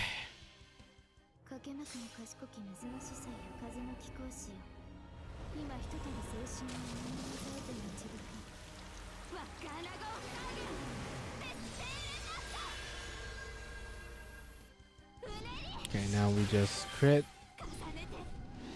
Okay, so Van Gogh does get the first break. Nice. Sexy beans. Got 61 crit stars. Did she take our crit stars? Star gain down to the entire party. Okay, no, she hasn't done it. Okay, so far we're doing pretty good. Dare I say better than we did a couple years ago, but let's not jinx ourselves too badly. Knock on wood. We have a full combo with one of the goes. Okay. Good. We have guts with two of the goes. Yang still has the evade. Yang still has the evade. One more turn. I could full combo go, which should be doing dummy damage since we have two Van Gogh buffs. But I could also arts combo, which should get everyone to their NP. So it's a matter of, should I set up for next turn, or should I just go in guns blazing with the crits? I think I'm gonna set up. I don't know. That might be a mistake. But I gotta make sure I'm good for next turn. And I'm still gonna do decent damage. It's just not gonna break. Yeah, I definitely could have broken last turn. Okay. Okay, defensively still doing good. Okay, Okay, I actually didn't get to my NP except for okay, we got to 1 NP. That's fine actually. Okay, that's fine. So what does she do? And she gains 2 tick of NP charge per turn. Next. Oh. Okay. I always prefer Van Gogh's first ascension even though her third attacks look satisfying. I flip between the ascensions, not gonna lie, but I just happen to have her in this ascension this time around. Okay. Okay, she's not gonna NP next turn, I don't think so. Okay, I have the choice of using Yang's NP or Van Gogh. I think Van Gogh's the smarter choice. I think that's the smartest choice, actually. Okay. And as long as we crit with the second Van Gogh arts card, we should be straight. I could have full comboed, but I want to make sure the other Van Gogh gets her NP.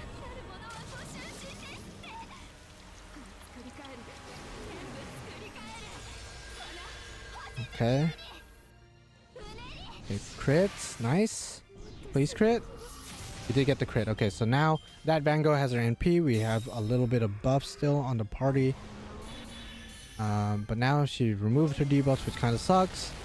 Removes our buffs. Which, I mean, we could get that back next turn anyway. Okay.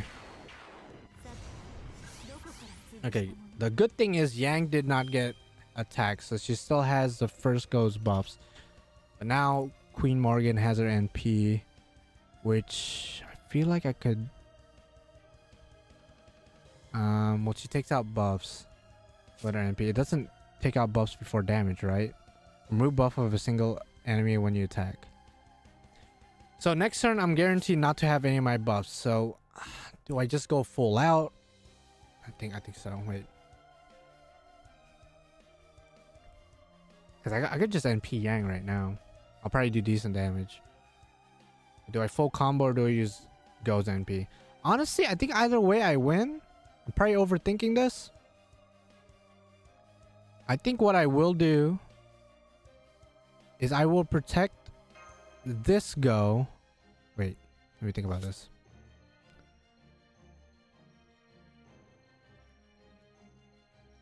No, you know what? Van Gogh's gonna be a sacrifice. Yeah, that's fine. I'll keep Yang alive. I could use the skill cooldown on Yang to give her her own invincibility back, but honestly, I want to save that for later. So I'm gonna use this Go to buff Yang. And then that should buff her NP damage a little bit because she gets attack up. Yeah, okay. Does she have a burn? Oh, she doesn't have a burn. Oh, shit. So I might have to attack first to inflict burn. Anyway, fuck. Okay, that's fine. That's fine. I didn't want to do it, but that's fine. That's fine too. Okay, so as long as you inflict burn, we are going to do decent damage. Okay, we do get the burn off. So I want to inflict burn because Van Gogh does more damage when the enemy is burned. So I think that might do more damage than if I save the arts card for later, but I could be wrong. Okay, Morgan. Take this dick, Morgan. No offense. Okay, we don't kill, but we do... Okay. A little bit less than half, so not ideal at all. So the other Go's are gonna die. Unfortunately, Yang's still gonna be alive, so still gonna be making good use of her. And then Castoria and then Merlin should be coming out. Actually, will Yang die if she just crits her to death right here? Okay, no. I don't think even with a crit. Yeah, even with a crit, it would have been fine. Okay. Okay, so Merlin has protection, unremovable.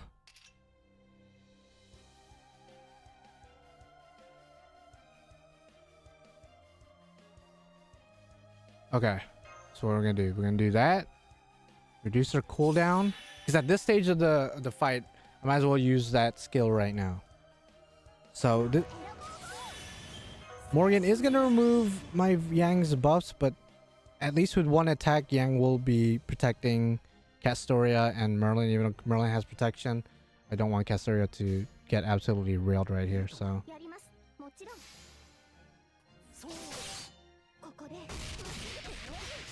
Okay. Okay, just remove debuffs. Moves all my buffs. Please do not rail Castoria. You are gonna rail Castoria. I guess that makes sense from a lore perspective. Probably should have used her skills. Oh, I should have used her skills on what? I'm an idiot. I should have used her skills on Yang. I could have restarted, but why didn't I not do that? I guess I was hoping that she wouldn't get crit to death, but I should have known. I should have known better.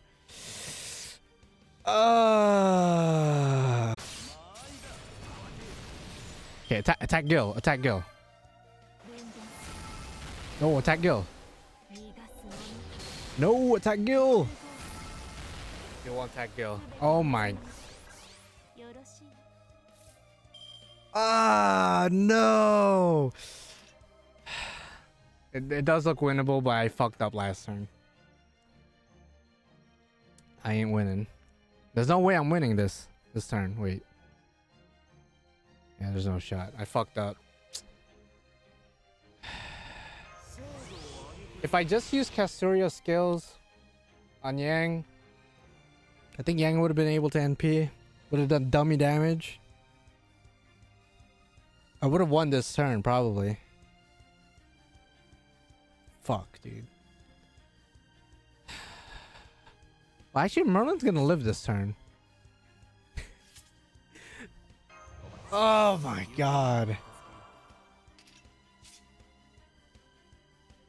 That's unfortunate, dog.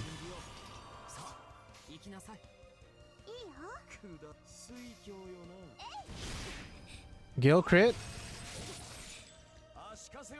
Oh my god. We were so close, dude. If I didn't just fuck up, or even if I just restarted the quest, is Merlin gonna... Okay, I was about to say, Merlin... Ah, dude! And no, I won't use a ley line. I'm not a little bitch boy. Because I could win this. Damn it. We could have won first try, bro. We could have won first try. What a misplay. What a misplay. If I just use Castoria's skills... That's what I was talking about earlier. Even just one mistake could fuck you. Because if I use Castoria's skills, I would have got to Yang's NP. Would have been able to NP dummy damage. And then by the time Gil comes out, he would have been able to sweep. Would have been able to easily sweep. Okay, who did I bring last time? I brought Go. I think the double Go strategy actually worked pretty well. So I think I'll do that again. Hopefully my RNG is still pretty good.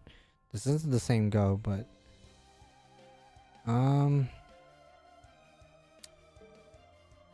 want to go with starting shit. Okay, this is the one I used last time.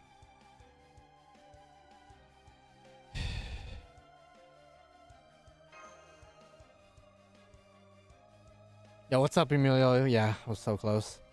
So close. It's definitely winnable. I could have won, but my dumb ass. Now the stream is like prolonged by 10 more minutes. And our cards isn't nearly as good as last time. Arguably. Wait. If we just do the same thing we did last time.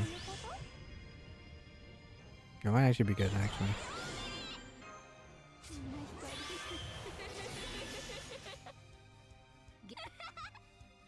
Yeah, okay. One thing I would recommend at the part before Double Go died is that you go NP first, then Arts card. Then Yang? Really? You don't think overcharging Yang is... I guess so, yeah. You know what? Thinking about it, I would have got the crit buff and the attack buff from Van Gogh. That would have made Yang's card hit a bit harder. And then... Yeah, I guess that would have worked. So I guess we made two mistakes. Two big ones. Although I do think the Castoria mistake is a bit, you know, a bit worse. Just because I definitely could have won that shit.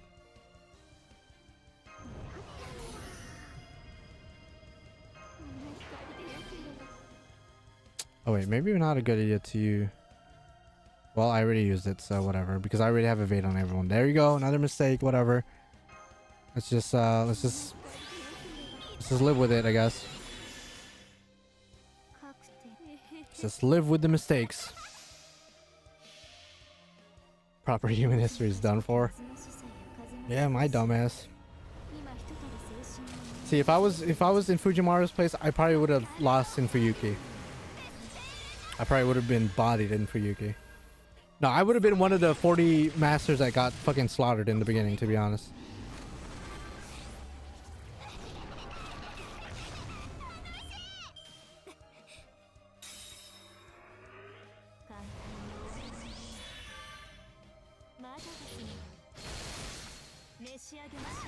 Okay, still going after Yang. That's completely fine, to be honest. Yeah, the final bar is where I literally cannot make any mistakes. Okay.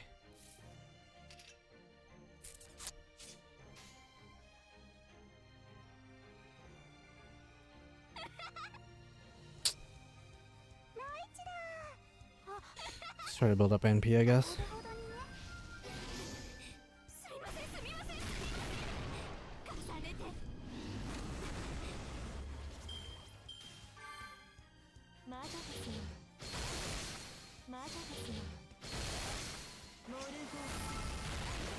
Okay, that's fine, that's fine. Oh, okay, we don't have the full combo. By Yang NP now, it's definitely gonna break. Will my crits be enough? I have confidence my crits will do enough, and if I'm wrong, then I fucked up. Maybe not. Maybe not enough. Yeah, maybe not enough. Fuck, probably should use NP. Damn it. Okay, please chill with the crits, though. I said chill with the crits. Oh my goodness. Because even if I protect Yang this turn, she'll remove the buffs anyway. Okay, wait.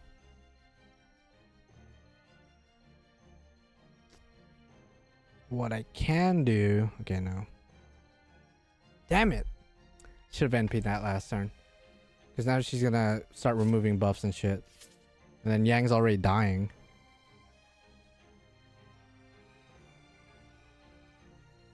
Okay, we just gotta pray that Yang does not die.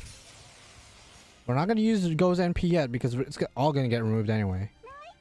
So we're just gonna full combo Yang. Inflict some burn, get some kind of debuffs off, even though she's gonna remove it.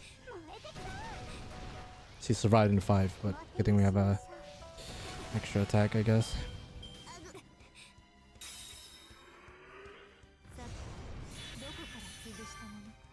Okay, she doesn't remove it. Chill. And she kills Yang. Oh my god, we're doing worse than the last one. I should have used her NP.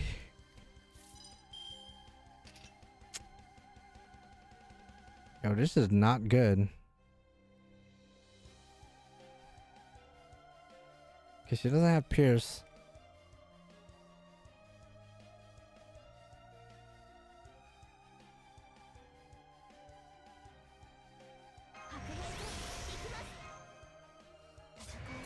Yo, we are throwing hard. We are throwing so hard. No point in overcharging or using Go's NP because we're gonna lose our buffs anyway. So I'd rather wait for an opportune moment.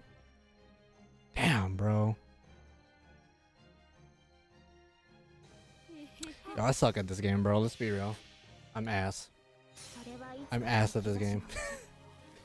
I'm actually ass. If you guys were in my room right now, you'd smell nothing but ass.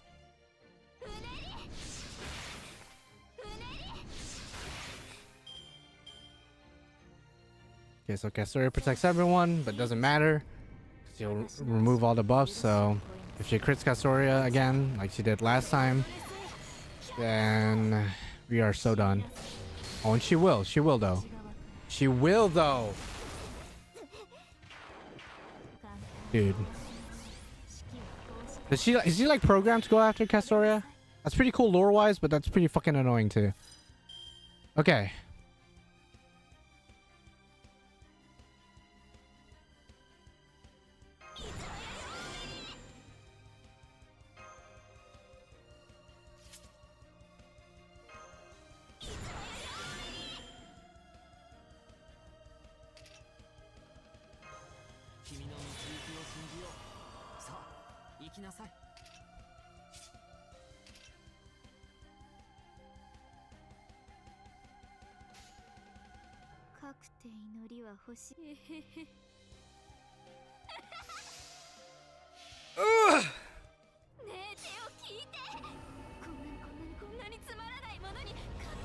I'll save the other girls' NP for next turn. I just didn't want to sack their skills right now or sack their buffs right now because they literally get removed in one hit. So. Okay.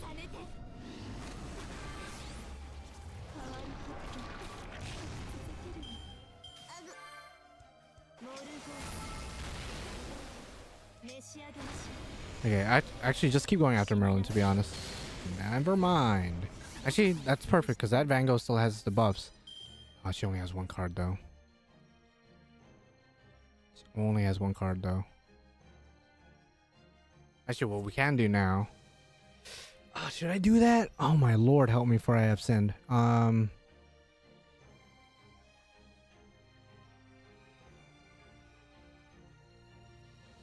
Okay. Okay.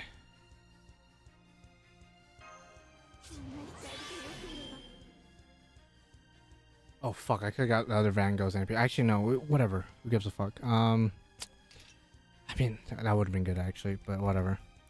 Damn it!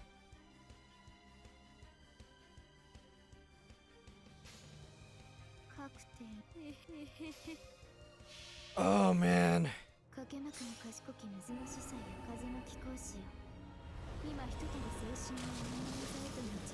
Please a win for the love of Christ. It's not. I'm not gonna win this turn, obviously, but I hope I'm in range. So like, Gilgamesh could just sweep. Okay, okay. Oh my God, go! Why didn't you crit? Why didn't you crit? I mean, we might be good for next turn though. I think we're good for next turn. If we get at least one go card in the middle, oh, we are straight. Yeah, I think we won, right? Oh, weak sauce, bro. I think we got it, right? Yeah, NP? Let me screenshot this. This is kind of funny. Double goes the way to go. Yeah, we got it, right? Yeah, weak sauce Michael here. Oh my goodness. See, Orion, I didn't think that would kill though. And I wanted to save at least one go. Or I mean, I failed to get her NP because I fucked up. I let Gil finish a couple years ago. I'm not gonna do that again. Because actually, you know what? You know what? You have a point. You know what, B? Should we let everyone die?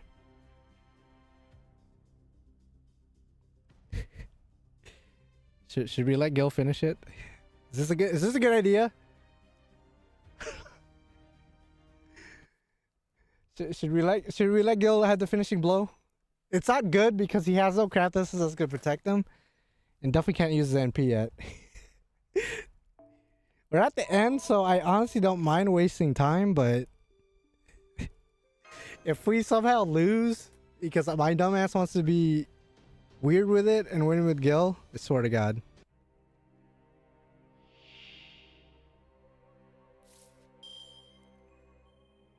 It's a dumb idea.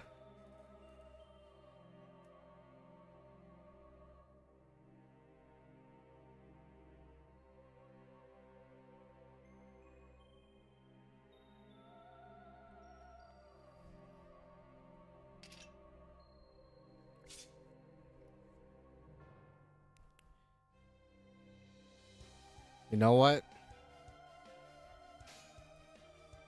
You guys are right. You guys are right. But just because you're correct.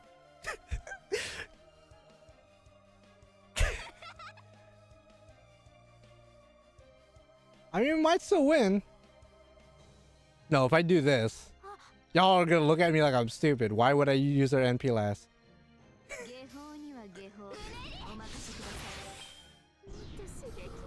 We're gonna win with Gil, y'all.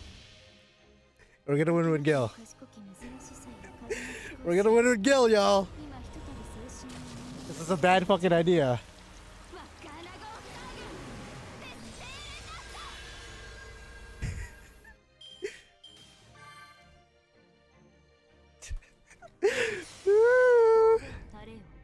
I think one go's gonna live though, right? One go still has evade. Right? Okay, both goes live. So, wait.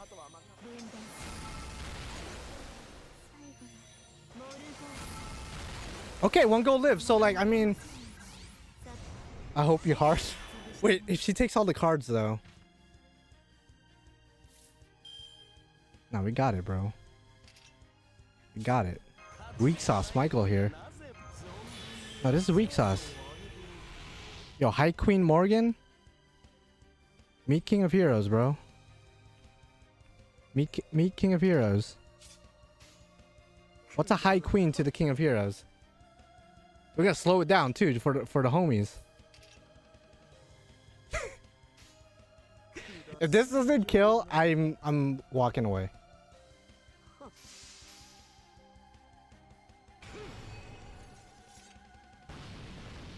Oh, easy. Easy. High Queen? Nah, dude. King of Heroes, though. King of Heroes.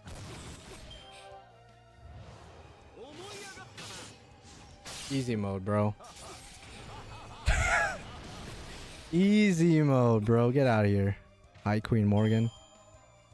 I mean, Van Gogh hard carried, but you know, it's okay. You could just forget. Alright. So now... we're pretty much done, but there is one more battle, but that battle we're supposed to lose. Okay, bye, Queen. Bye-bye. You already came to my Chaldea, so I don't have to show you that much respect anymore. Yo, what's up, OPG? Oh yeah, you did come back. You're supposed to leave earlier. Okay, so we won with Gil. As the prophecy said, you know. They say, you know, according to Einzel's prophecy, the child of prophecy is supposed to defeat High Queen Morgan and bring peace to all of the Fae Kingdom. But little did they realize that Gilgamesh doesn't care about prophecy. He doesn't care about fate. He's the King of Heroes. He comes in and he sweeps. Yeah, I'll just put like schmucks. I'll just put schmucks in the team. I have the perfect servants to put in the front line. I have the perfect servants. What client are you using? I use LDP player, which works. I want to see if I can find something better. I'm actually using my phone. So Samsung phones have a built-in screen mirroring to PC feature. So I'm just using that. So okay, hopefully I could find one. You guys already know who I'm about to bring. I'm gonna bring my 3 most hated servants to take big fat dookie L's. Okay, I can't find Hijikata, so I know there's a Safo here somewhere. I know there's some Safo fans in my friend list somewhere. Oh, I saw you. Alright, so we're gonna bring Astolfo. Oh, we're forced to bring Castoria. Oh. But I want to sacrifice... Okay, we're gonna bring... I guess Hijikata then. I was gonna bring my level 1... So if I sort by level... all the way in the bottom... you will notice... Well, besides these servants I pulled, I do have... both Astolfos still level 1. As you can see, both of them here. So I was gonna bring both of them, but I guess I could only bring this one over here. And you know what? I'll give you... I'll show you some respect. I'll give you some craft essence. What's the most disrespectful craft essence I could give this bitch? I feel like I'm delaying it even though like I'm not supposed to. Ah, fuck it. Who gives a fuck? But yeah. So I guess just these 3. So Safo, get ready to get railed. I was gonna put Hijikata, but you know what? Safo may be more depressed than Hijikata, I'll be real. At least Hijikata, it was just by pure chance. Astolfo, I made the mistake and I paid for it, so I'm a bit sadder about that, to be honest. I don't even want to use your cards. Okay, well, whatever. Here, you get to do your full combo. I'll show you that much respect. I still have it slowed down. God damn it. Okay, whatever. Oh, that's great, since I'm getting my very first Samsung later this week. Yeah, so what you do is on your PC, you download something called Samsung Dex. Like literally Samsung and then Dex, D-E-X. You download that, and then once you plug in your Samsung device into your PC via USB-C, you could also connect it via normal USB or just simply use Wi-Fi. But Wi-Fi isn't as stable as you might imagine. So you want to use a cable of some sort. Once you plug it in and then you open the program Samsung Dex on your PC, your phone will ask you if you want to screen capture or screen mirror into your PC, and then it's as simple as plug and play, bro. So can you actually win the stage? I don't know, and I don't want to attempt. Oh, I totally forgot to make it faster, and she's totally going after only Castoria, but whatever. Here, you get to have a full combo. I've never seen a full combo from you in my life.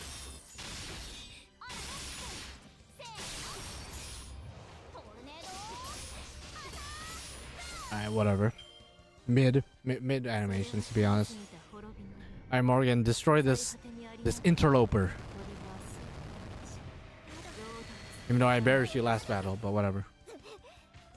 Yeah, get wrecked. Get wrecked. Yeah, suffer. You too. Get out of here.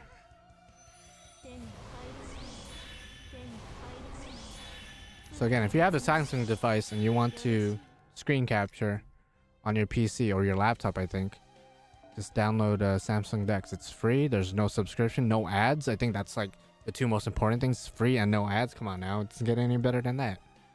And it's like an official application. You know, it's like no effort. All right, and then now we are done. But you could have finished this as early as 20 minutes ago if I didn't make a stupid ass mistake and then decide to meme it by winning with Gilgamesh. But we are finished with the second part of Lostbelt 6, Avalon le Fae. So it is what it is. Got the Grail. What's it called? Samsung Banks? No, Samsung Dex. So I could type it in for you. Samsung Dex. So like Pokédex. And this is not coming out? Oh, wow. The quest will lock on 7/10 1 PDT. Will unlock. Okay, so this is pretty much an official, I guess, announcement. The third part of the Lostbelt, which is when you should expect Oberon to come out around that time, won't drop until a week after anniversary. So pretty much, as I was saying, you know, anniversary is in July 3rd-ish. And Coin Sky and Oberon are going to overlap a little bit, but only after a week after Coin Sky comes out, which is exactly what it says here. So, for my Oberon fans out there, again, it does not come out until July 10th. So, yeah. Up until then, we will just sit here and wait. So, behold and rejoice, for the Winter Queen lay vanquished. May your works recognize Britain enters a new age. The announcement to this tale will be held at the cathedral in the coming days.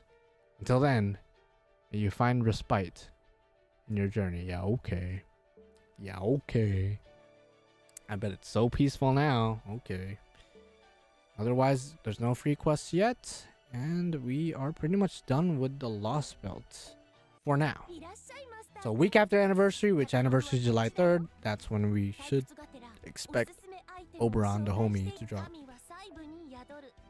Go ahead and get these quartz. And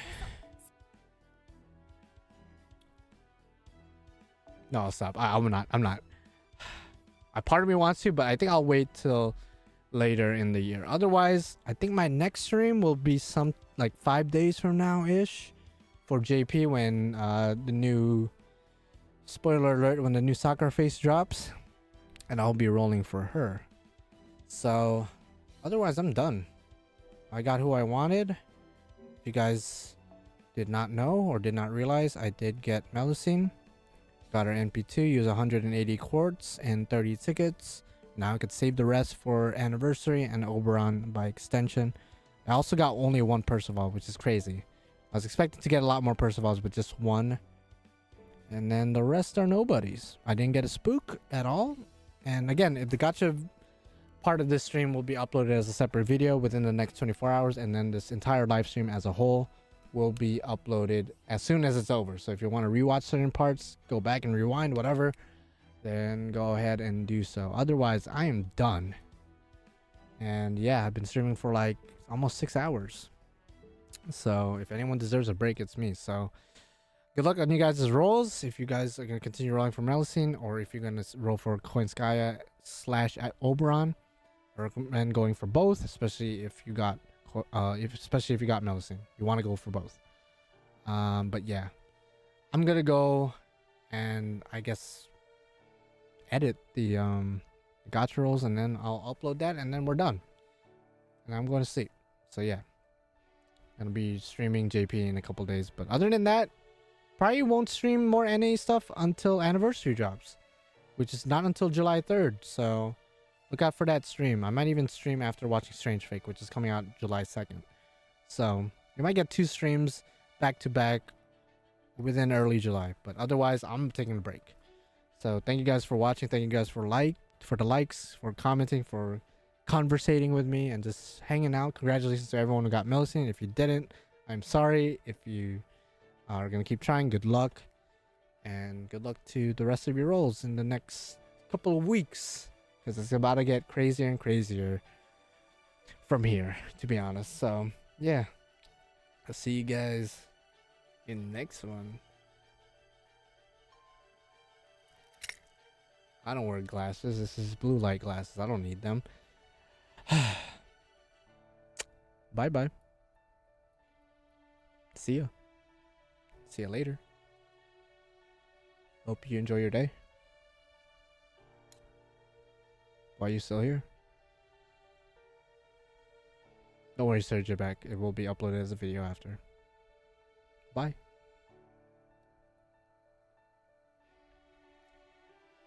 Why are you still here? I'm wasting time. I'll see you guys later. Bye bye.